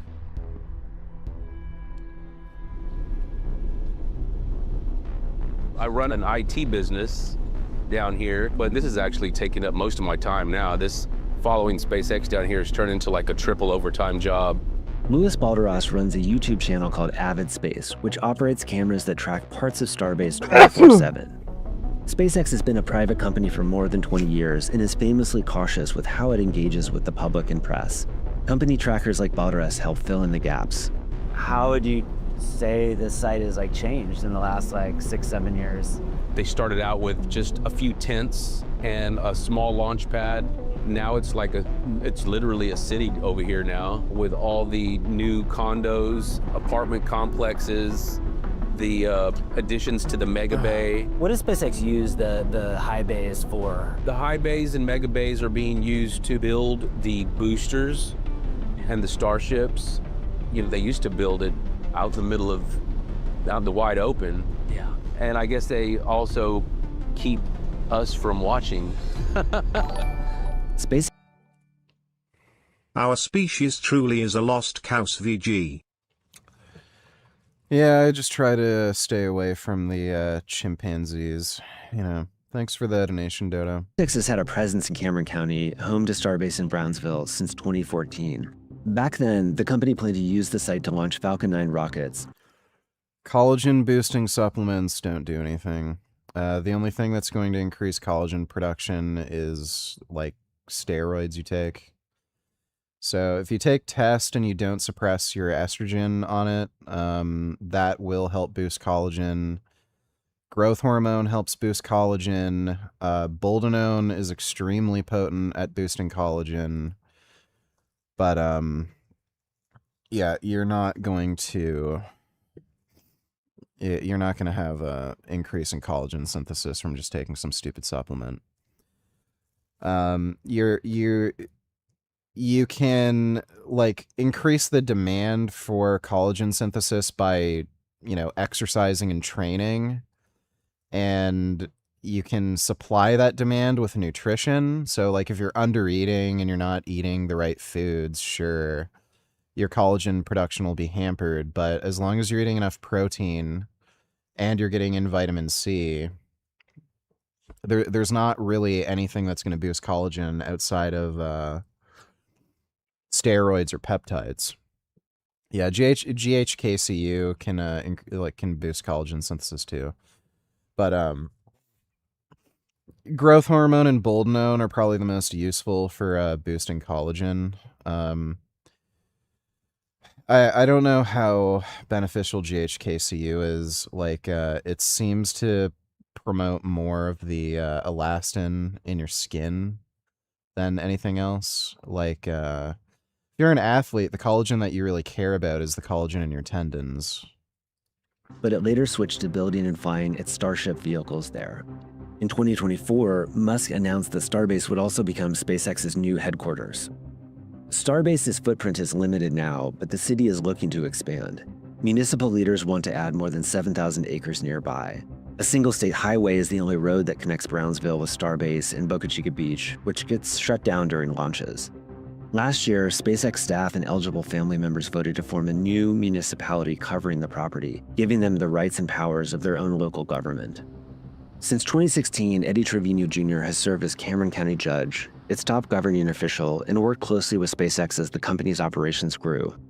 There's no hiding the fact that it's a company town. There's no mystery to that and what its goal is, but I think based upon the history and the working relationship that we've had from the county with SpaceX overall and now with Starbase, I think we've built up a good enough history and relationship and rapport. It cannot just be that SpaceX is coming down here to literally take the resources, reap the benefit, and then leave the community without any reward. Starbase has set up services to support SpaceX employees and their families living on site, including an emergency management organization, police department, and even a local court. Also in development, a new park and amenities building, as well as a school for the kids of SpaceX employees called Ad Astra. Getting engineers to move, I call it the significant other problem. Yes. So significant others have jobs. Yeah. Yeah, exactly. So for Starbase, that was particularly difficult. Yes. Since the odds of finding a non-SpaceX job in Brownsville, Texas, pretty low. Yeah. It's quite difficult. I mean, it's like a technology monastery sort of thing. Remote and mostly dudes. The SpaceX effect is showing up beyond the confines of Starbase. Brownsville has historically struggled with poverty, and the unemployment rate in the area currently hovers 2 points above the national average. But SpaceX employees and contractors are injecting new spending into the community, and tourists from around the world show up to watch Starship launches. The city's downtown has murals referencing space and Elon Musk. What's interesting about this area of Brownsville, Texas, I mean, for decades, it was always somewhat of a sleepy border town. Our economy was tied to the Mexican peso, but now it's really about space and energy. And that's really taken this whole region to a whole different level. This would be a one-bedroom. So this is a one-bedroom. Yeah, so this would be a living room here, the kitchen here, and then a bedroom here. Okay. Raj Patel has been working on hotel real estate projects in the valley for years. His first ever apartment development is being spurred along by SpaceX. Stargaze will offer 206 apartments that cater to a newer group of wealthier renters in the area. Brownsville didn't used to be this strong of a market, but ever since they announced SpaceX, there's a lot of new employment and a lot of people coming in, and that's created a lot of demand for rentals. My idea here is, having a community with all the amenities that someone would want, and to enhance their quality of life. Not everyone feels that SpaceX has been a boon to the area, or that economic benefits, including from the upcoming IPO, are worth the costs. A lot of people, when you talk to them about Starbase, they point to economic development. What do you make of those arguments? Well, those people are likely employees or benefiting in some way from the existence of this entity. They're not taking into account the damages that are being done, the wastewater dumping in an estuary, the access denial. These jobs are given to people who come from other places. They're not people from Brownsville, because we wouldn't need to move to a little town on the launch pad. SpaceX needs to clear the area during Starship operations for safety reasons, but the restrictions have upset a number of people around Cameron County and generated a lawsuit. SpaceX did not respond to requests for comment. The company said it has boosted the local economy, creating jobs and bolstering the tax base, and that it remains committed to addressing environmental impacts and operating safely. Starbase is expected to keep growing. SpaceX wants to step up launches of Starship and hiring at the site, and pretty soon SpaceX will be doing all of this as a public company. I'll be pretty open. I don't think we're prepared for it. We're doing the best that we can to figure it out, but it's a huge infusion of money coming in. Californians are coming in to my Brownsville, Texas, and obviously it's the IPO. So next few months will be interesting as we're seeing an uptick in economic activity, speculation. We're looking at the future, and we see a bright future because of the IPO, because of the rising income levels. Do you think there's any way that Starbase and what SpaceX does can coexist in that landscape? There is no coexisting. It is a takeover of a heavy industry and the surrounding infrastructure they need to exist. And what we had is not there anymore.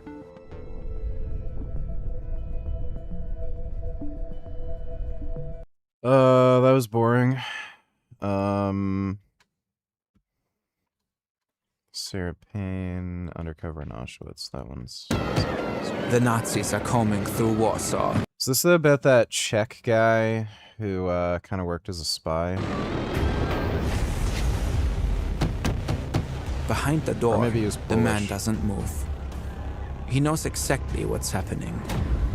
This is a roundup, part of Hitler's plan to destroy Poland by annihilating its professional class. Lawyers, writers, doctors, teachers, Jewish Poles, Catholic Poles. They're seized from the streets, from their homes. Thousands of them. Many will be sent to concentration camps. The others will simply be shot. But he has a plan. Unlike the thousands of others, he wants to get caught.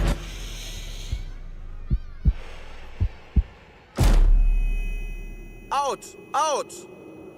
He's a member of an underground resistance movement. He knows he'll probably be interned and sent to a recently opened concentration. Oh, dude, literally anywhere in Europe, if you want to make money, you're fucked. They basically just steal all your money and then give it to illegal immigrants. I don't know how anybody... Like, they fuck you coming and going. They impose, like, some of the most retarded restrictive regulations on practically every fucking business. So they make you unable to compete, especially on a global market. I know there's been a bunch of car companies that have had to shut down because of German regulations. That's actually one of the reasons why Porsche's profits are down, due to the fucking German government. And then, like, if you make any money, they just steal it all and then give it to a bunch of fucking illegal immigrants. Like, I don't even understand how people just haven't just left. You can't make any fucking money. Like, you're just absolutely screwed coming and going. They prevent you from making money with the overregulation bullshit. Like, oh, your job produces carbon dioxide. We'll fucking put a fucking $1 billion tax. Or, oh, we have to inspect this for 18 months until you can sell it. And then, like, you're screwed. Then you can't compete with any other business. And then if you make any money, oh, we'll take that. Here, we'll give it to some fucking Somalian refugees who are fucking 19 years old and want to, like, start fucking fights on the street and rob people. It's fucking retarded. Camp outside a Polish town called Oświęcim. He's adopted a false identity, Tomasz Zerafinski, and his mission is clear. Enter the camp, form a resistance, and send reports of Nazi crimes. Now, he can't know that he'll succeed, that he will build a secret network, that he'll smuggle out multiple reports on the murderous labor, the starvation rations, the rising death toll, that he'll watch as the camp expands from labor to death camp, and that the Allies, despite his pleas, will do nothing. This is the story of Witold Pilecki, the man who infiltrated Auschwitz.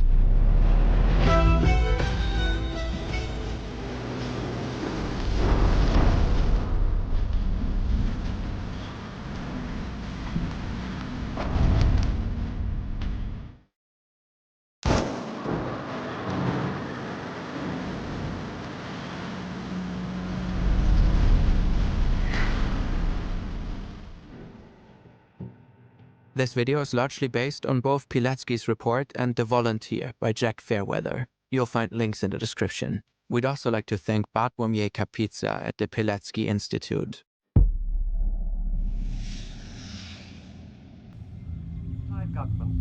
And Brussels says that Allied troops are moving to their support.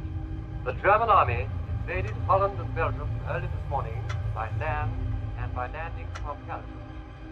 It's a crucial moment. Either the Allies will defeat the Germans, or the war will stretch on. Poland's fate hangs in the balance. The reports are terrible. At Dunkirk, the British are routed. Then Paris falls. The news is devastating. The war will continue. It's only been 8 months, but already Poland has been grimly transformed. Germany invaded on September 1st, 1939. Some 1.5 million German troops and more than 2,000 tanks stormed the country. The Blitzkrieg. The Luftwaffe bombed cities and airfields. The Poles fought back but were eventually overpowered. Witold, a 38-year-old second lieutenant in the cavalry reserves, was in the thick of it. His men were mowed down by German tanks in early September. He only narrowly escaped with his life. His beloved Arabian mare fairy tale wasn't so lucky. It was over in minutes. Most of his men injured, captured, or dead.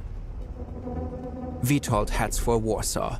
If the capital falls, Australia was really great. I had a lot of fun. I saw kangaroos. all will be lost.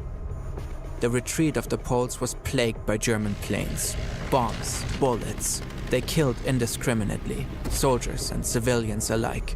Hitler's orders. When Witold arrived in Warsaw on September 6th, he found a city in chaos. The Polish government had fled. Witold left too. He planned to regroup with troops in the east. You know what? I think right now would probably be a good time to get just a little high. Just a little high.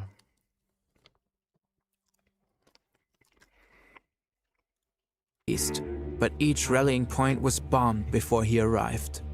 On September 9th, Witold and his men headed towards Wukov. On September 13 in Włodawa, it was the same story.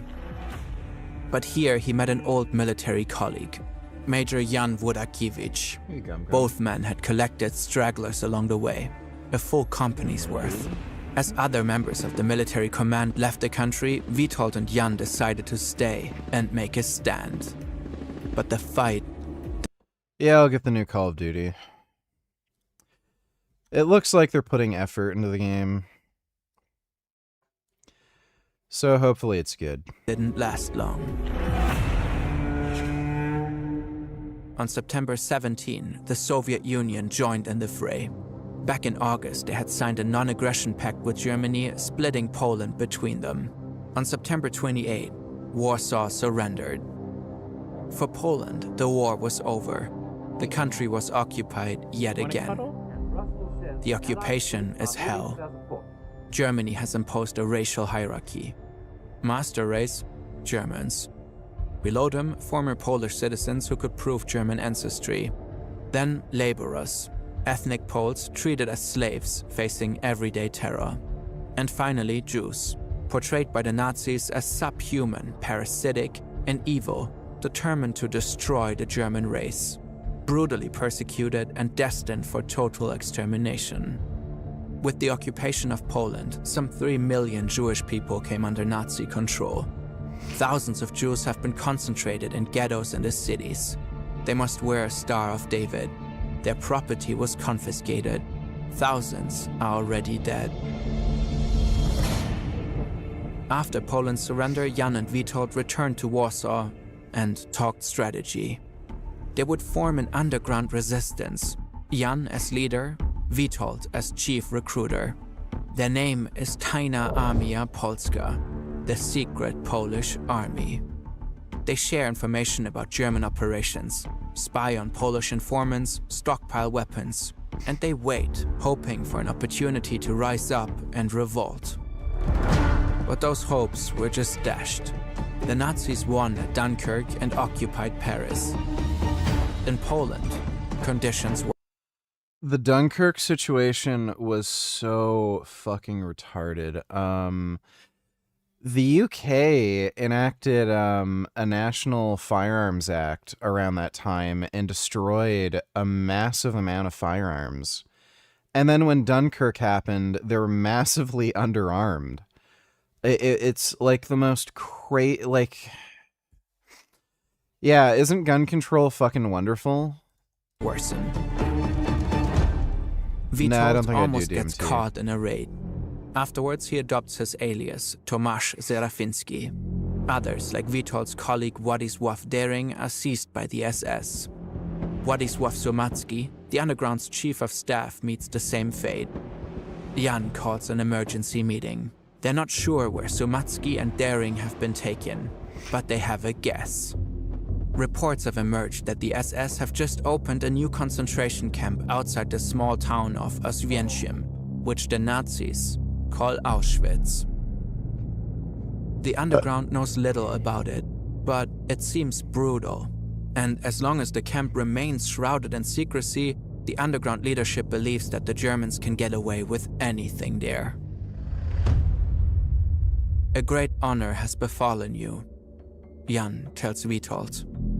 They need someone to infiltrate the camp, send reports, and Alright, congratulations, you're banned. See you later. possibly organize an uprising. A great honor. Witold has a wife, Maria, and 2 children, Andrei and Zofia. If he goes, he may never see them again. From the mysterious camp, the SS sends many death notices to the families of deceased inmates, sometimes along with their blood-splattered belongings. Witold cannot be ordered to go. He has to make a choice. And after a few days, he does. He volunteers.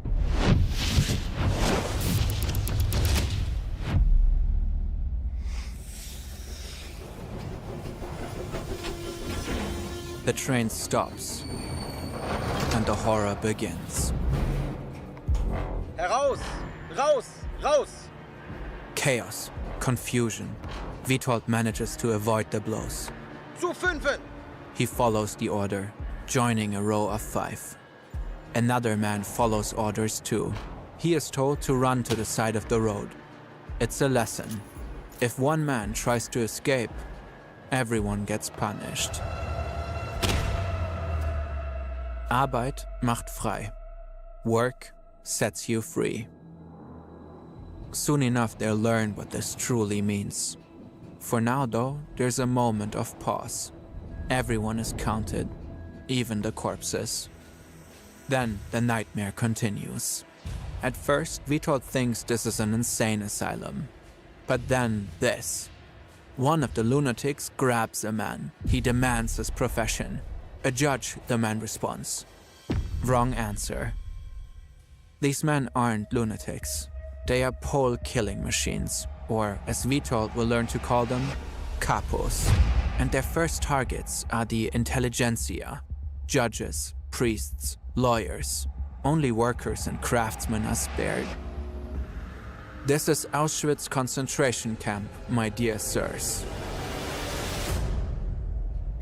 In groups of 100, the men are sent to the bath. There, a grim announcement.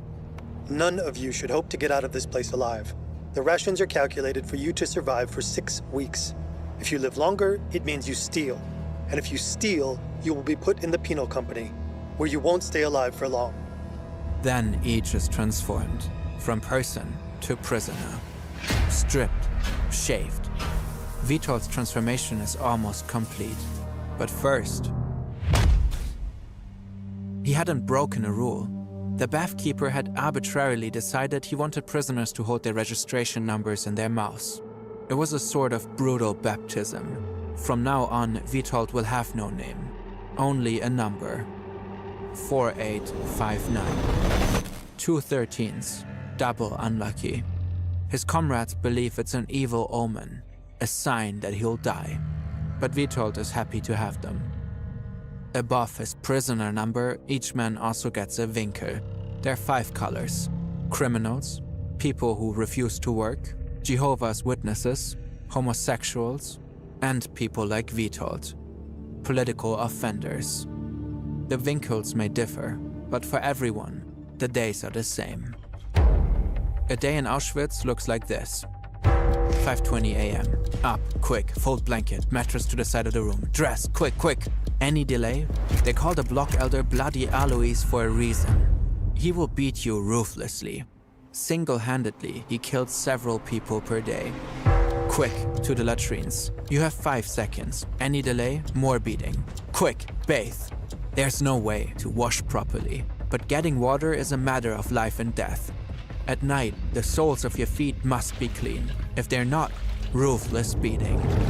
5:45 a.m., roll call. By 6 a.m., everyone must be present.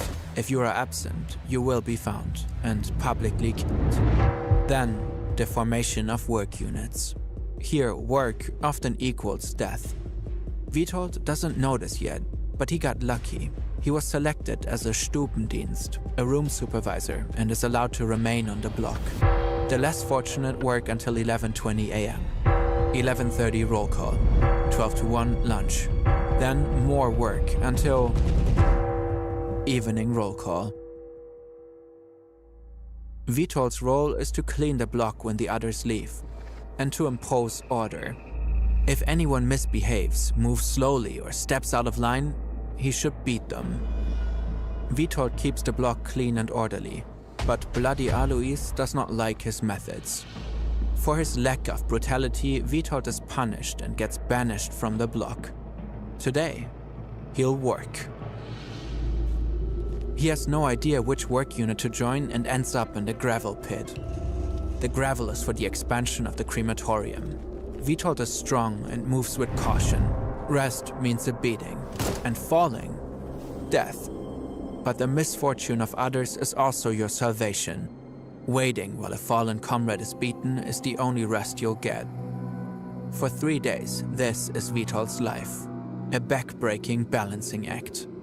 No breaks, little water, starvation rations.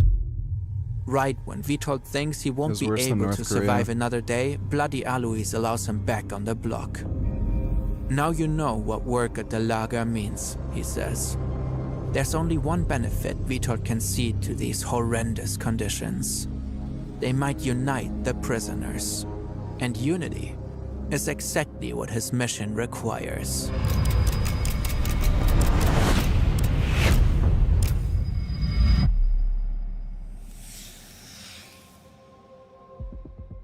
At that time, my main goal was to establish a military organization in order to 1. Build up inmates' spirit by distributing and circulating news from the outside. 2. Provide, as much as possible, additional food and distribute undergarments among the members. 3. Pass on information on what was going on in the camp to the outside world. And, most importantly, 4. Prepare the Zhao Zone troops to seize control of the camp at an opportune moment, following an airdrop of weapons or troops landing in the area. To accomplish any of this, Witold will need help. First, he finds Władysław Dering. He is pale, sickly, but alive, working as a nurse on the hospital ward. From Dering, Witold learns that Władysław Słomacki is also still alive, working in the construction office. He's helped with building projects around the camp. In Auschwitz, there are countless ways to die. A brutal beating, a bullet to the head. But one killer is deadlier than the rest: hunger. Later, the SS devised a survival time formula. Life expectancy in months equals 5,000 divided by the deficit of calories. Daily rations are 1,800 calories. Calories needed to sustain hard labor are 2,700. 900 calories short. 5,000 divided by 900 equals 5.5 months.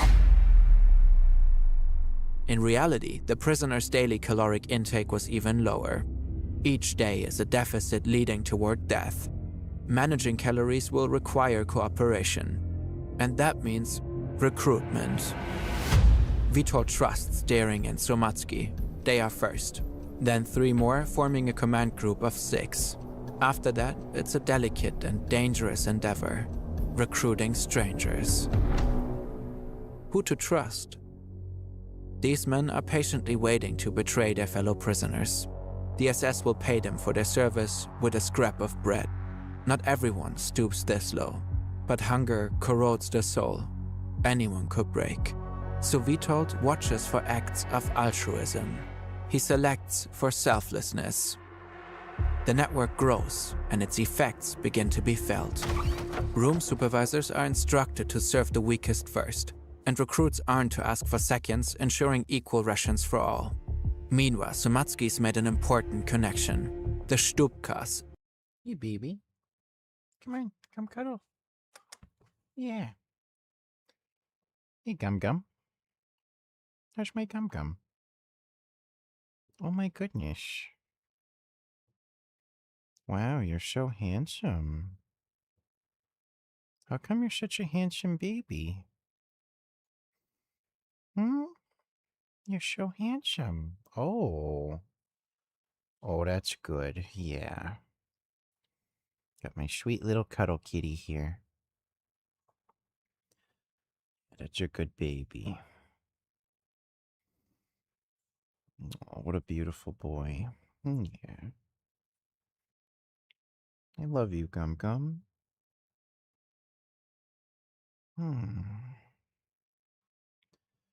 What a sweetie. Yeah. What a good baby.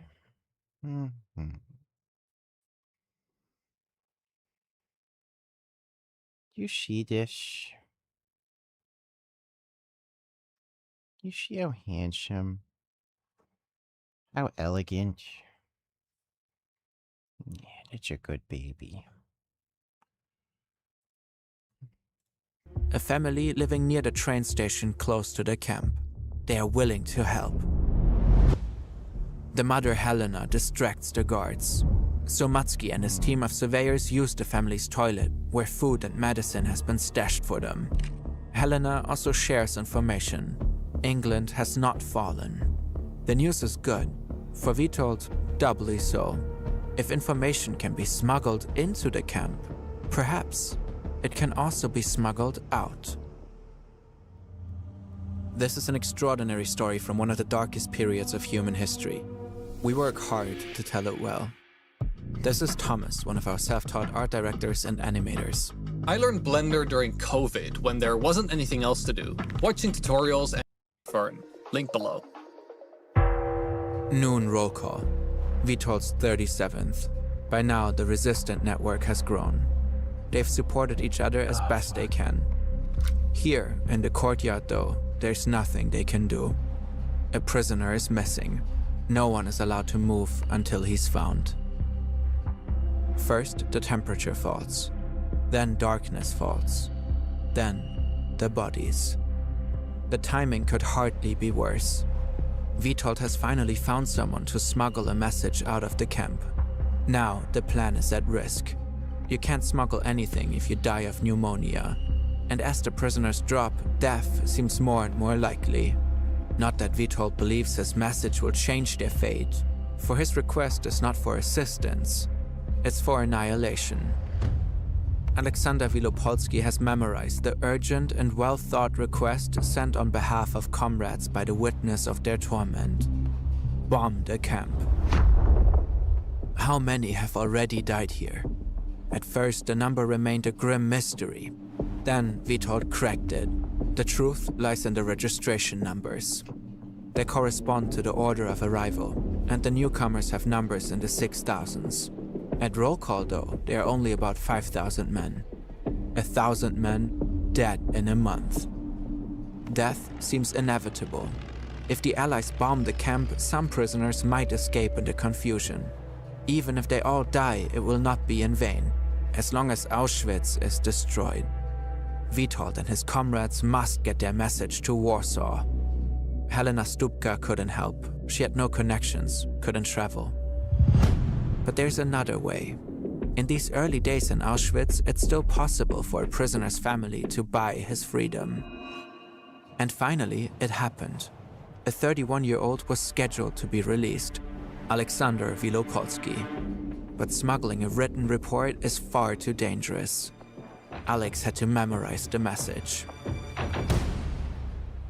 From noon to 9, they stand, waiting.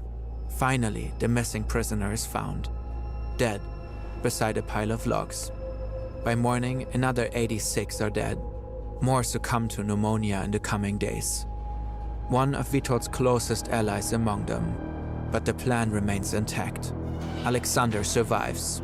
He carries the message out, beyond the barbed wire fences, and is gone. For those left behind, Dragunov is the best Tekken character again after the most recent patch. Yeah, you know, it's at least gotten better. and it seems certain death will come. The only question is in what form.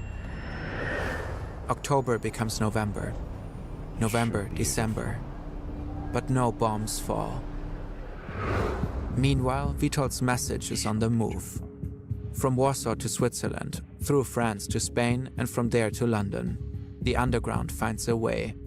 The prisoners begged the Polish government for the love of God to bombard these warehouses. Should they die in the attack, it would be a relief given the conditions. In January 1941, the bombing request reaches the Air Ministry in London.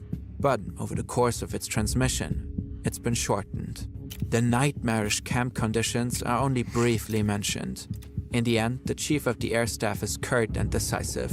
An attack on the camp would be an undesirable diversion and unlikely to achieve its purpose. Back in Auschwitz, Witold fell ill. The labor, the lack of food, the relentless misery, it's finally caught up to him. Now he's here in the hospital ward. But in Auschwitz, this is not a place where people recover. Witold has come to understand the meaning of the sign at the entrance. Arbeit macht frei. Work sets you free. It grants the freedom of death, a corpse's escape through the crematorium. If the fever doesn't kill him, the lies surely will. He kills as many as he can. A futile task. Luckily, the resistance network saves him. He manages to get a note to Dering, and Dering sneaks him to a different room with an uninfested bed. There, Witold fights his fever. Waking, sleeping, waking, sleeping, waking, sleeping, waking, sleeping. That sounds fucking horrendous. February is almost over, and Witold has nearly regained his health. Without Dering, he almost certainly would have died. Meanwhile, the resistance is growing. By March, there are several hundred members with connections all across the camp.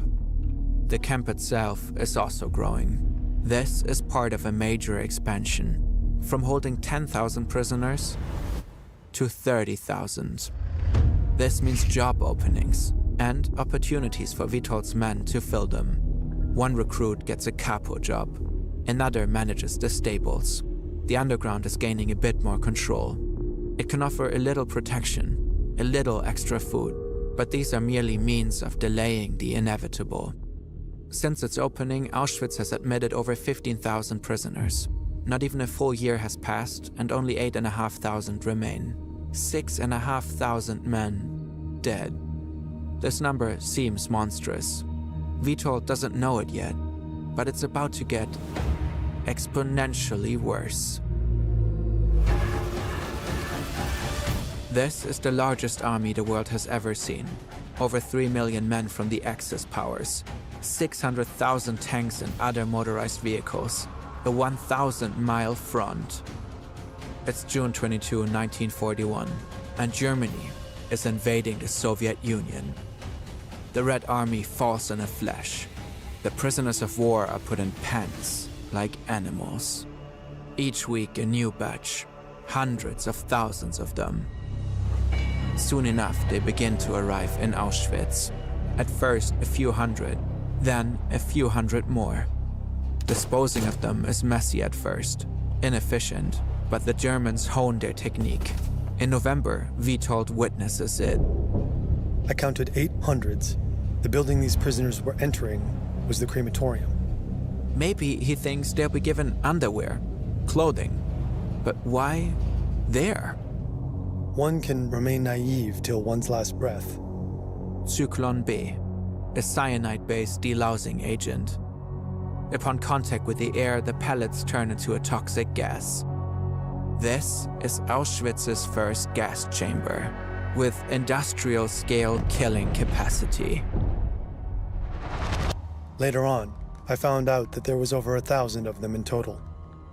By now, there are nearly as many Soviet prisoners as Polish ones in the camp. They've been put to work constructing a new camp, Birkenau. It will accommodate another 100,000 prisoners. Over the course of the winter months, 11,400 Soviets are killed. There was a constant outflow of prisoners through the chimney of the crematorium. This may be by far the most common way out of the camp, but Witold knows there are others.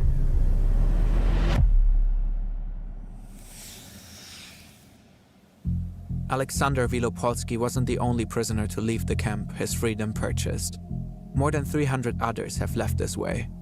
Some of them carried reports from the underground. Karol Switorseki, a report on death figures and camp conditions. Ferdinand Roczniki, a report on death figures and Birkenau. Even Władysław Surmacki, he carried a similar report. Witold stays. He knows his wife Maria might try to buy his freedom. He may have explicitly requested that she not. We don't know for sure. Auschwitz, he believes, is the centerpiece of the Nazis' plans for domination, and he continues to believe the Allies will intervene. He wants to be here when they do. That can't be said for everyone. Some try to escape. Usually that looks like this: impulsive and pointless, unless the point is death. Often it is. In Auschwitz there's a slang phrase for suicide: to go for the wires. But some escapes are audaciously planned and successful. This is a Steyr 220, the camp commandant's car. 6 cylinders, 2.3 liters.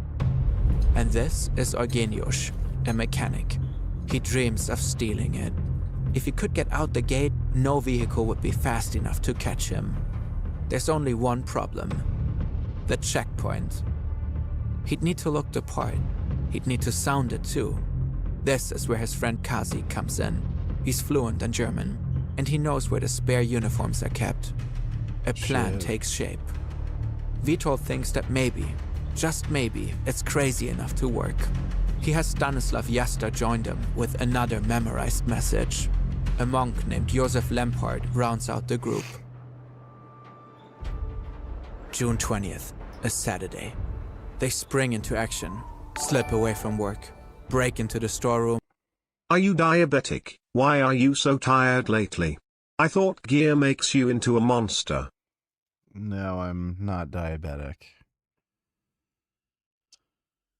I'm kind of sick. I got a cold from the long plane flight and being stressed, and I just went right back into training when I should have just taken a few extra days off. And it's also like kind of late right now, and I've been streaming for almost 5 hours, so yeah, I'm a little sleepy at this point. Thanks for the donation though, Paul. Pile in the car. Now they're here. I got a nice kitty. Jaster whispers to Kazik, do something.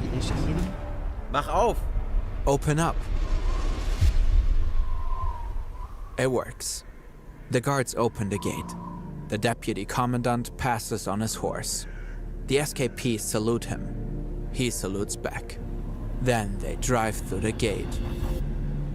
Freedom. Holy shit. It's like something out of a movie. Dude. But the report they carry out of the camp could not be more... That's fucking crazy. ...serious. I wonder what the SS men were thinking. I didn't know they There were did many a women and breakout like children in that. these carriages, sometimes babies in their cradles. Here they were to end their lives altogether, like a herd of animals led for slaughter. Witold does not know its name, but this is the final solution. They arrive by the thousand. By the thousand they're gassed and burned. It is 1942, the year Auschwitz-Birkenau becomes a central site for the systemic mass murder of Jewish people. The mass gassings began in May. The resistance watches as more and more and more people are brought here to be killed. There are two options: do nothing or resist. And finally, they decide to resist. A plan for an uprising has already been outlined.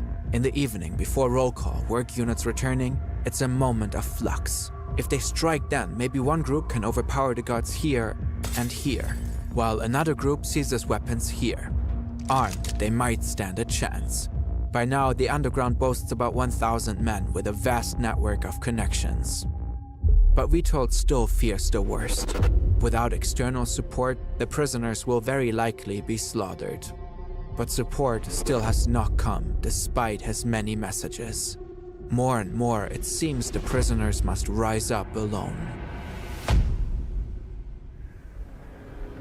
Vitold's fears have come true. The uprising did not go well, all because of a misunderstanding. The uprising had been planned for 6 p.m. on June 10th, the end of the workday. But that day at 4:30 p.m., a whistle blew. A break? Or was this it? The time to strike. Some acted, others didn't. Only 2 prisoners managed to escape. Those left behind are punished. Vitold survives, but morale plummets. 1942 becomes 1943. Vitold's messages have reached Warsaw. He described the horror in all its detail. Phenol. That was the new instrument of murder. On average, 1,000 people were burned every day. Young boys aged 10 to 14 or 15 were picked from these transports. The SS men would rifle through suitcases and wallets looking for gold, money, and diamonds. The camp authorities had them all murdered with phenol injections. But liberating Auschwitz would be extremely difficult. Would there be enough Polish underground fighters to overwhelm the SS? Would the Allies support the attack with airstrikes? In Warsaw, few see any chance of success. Vitold is still determined. Maybe if he delivers a report himself, he can persuade the resistance movement to intervene. To do that, though, he has to get out. But how?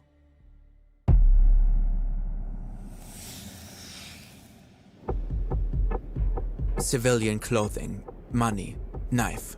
They need all this once they make it out. If they make it out. Apples, honey, jam, sugar for bribes.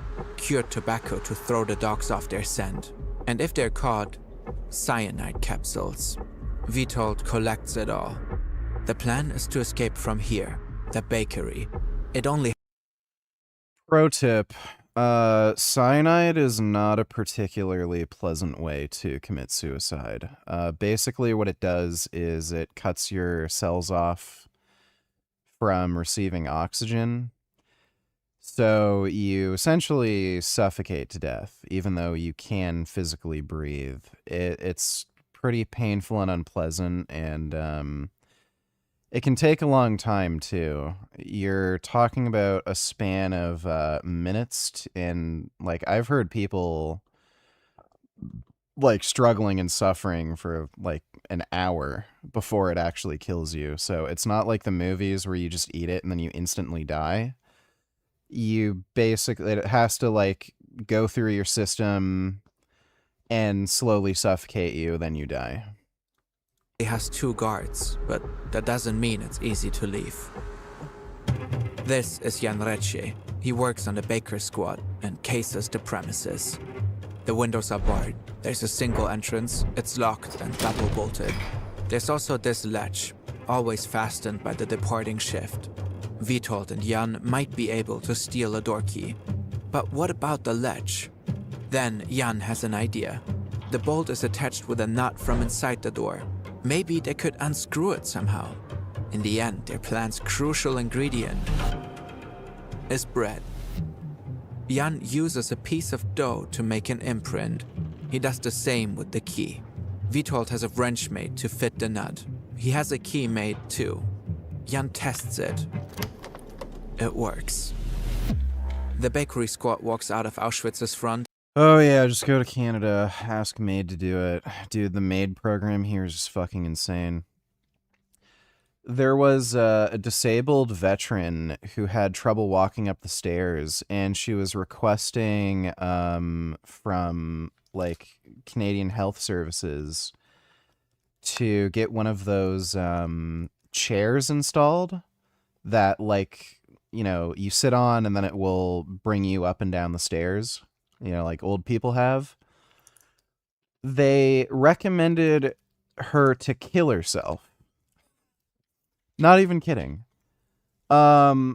She submitted a request for an aid thing to help her up the stairs.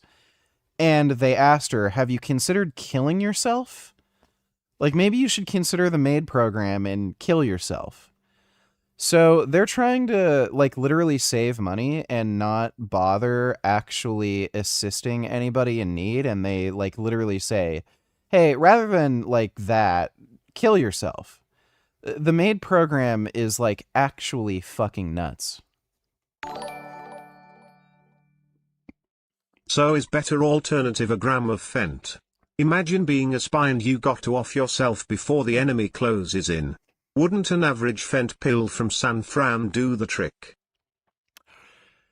Yeah, I'd probably prefer to overdose on fentanyl.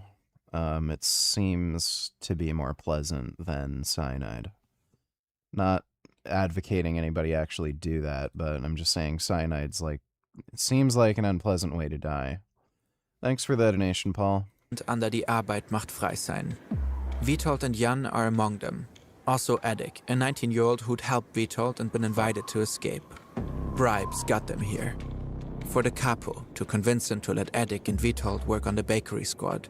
For the bakers who let Edik and Witold take their shifts. They won't get this shift again. They have one shot. Tonight or never. Darkness has fallen. They'd planned to be gone by now, but there's a problem. It's raining, and an off-duty SS officer and his girlfriend are sheltering beneath the eaves of the bakery. An hour passes. 2. The odds of escape diminish with each passing minute. Finally, the rain stops and the lovers leave. There's no time to lose. There's a plausible excuse to enter the storage room. They need more fuel. Edik pushes a wheelbarrow for coal. Witold starts chopping wood. He makes as much noise as possible to cover for the sounds of Jan dealing with the door. First, Jan twists off the nut. Now, the bolts. Suddenly, an SS officer pokes his head through the door. He looks at Witold and Edik. They freeze. Busted. Maybe. He walks across the room toward the bakery entrance. Luckily, Jan made it to the toilet. The SS officer is suspicious, but not very observant. He walks away. The plan is still on. Edik uses a knife to cut the phone wires. If they get out, they don't want the SS calling for backup. Witold and Edik grab their civilian clothes. Jan has already changed into his. Now, there's one last step. But the lock doesn't budge. Jan tries again. Fails. There's no time to waste, and they're so close. Jan pushes against the door. Witold joins him. The door bends, but stays closed. Another great heave, and they're out. The stars are shining in the sky. Jan sprints ahead toward the river. Witold follows, Edik beside him. Shots ring out behind them. They don't look back. Across a bridge, along the river. They run and run. Ahead, cover. They're almost there. But now they have to walk. Slowly, they can't attract attention. Finally, they make it to the forest. And vanish into the trees. It's pretty intense. What a contrast with the camp in which I felt I had spent 1,000 years. A silence far from the roar of humanity, far from man's scheming. A Thanks, silence in Pokemon. which there was not Appreciate a it. living soul. We were enchanted by everything. We were in love with the world, just not with its people. Witold is finally free.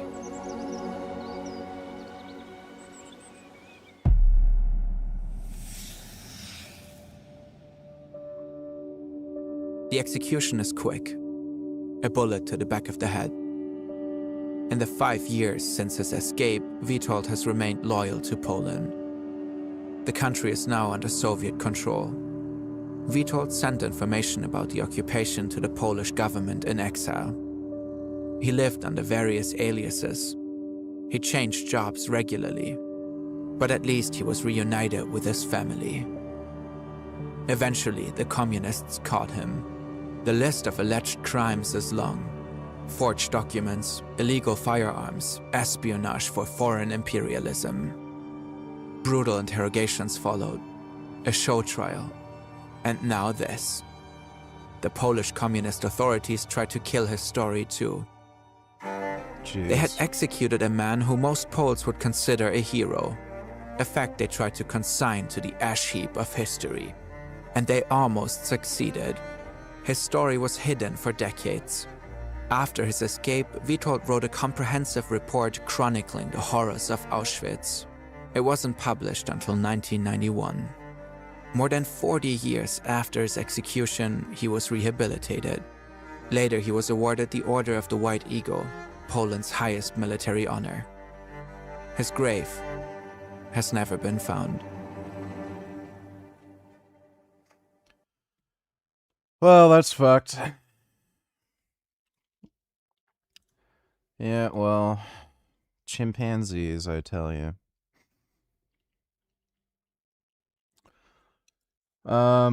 I think I'm thoroughly tired, and I should probably just go to bed so I don't make myself more sick.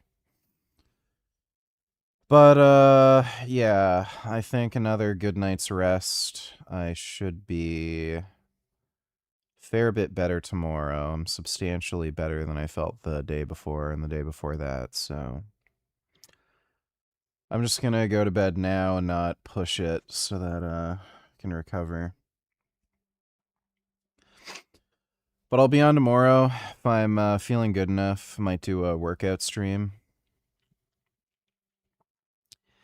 But in any case, we'll be streaming again tomorrow. But hope you all had fun.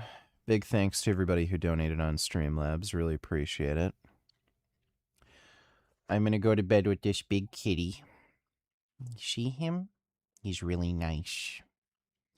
This is my bedtime cuddle buddy. We go to bed together.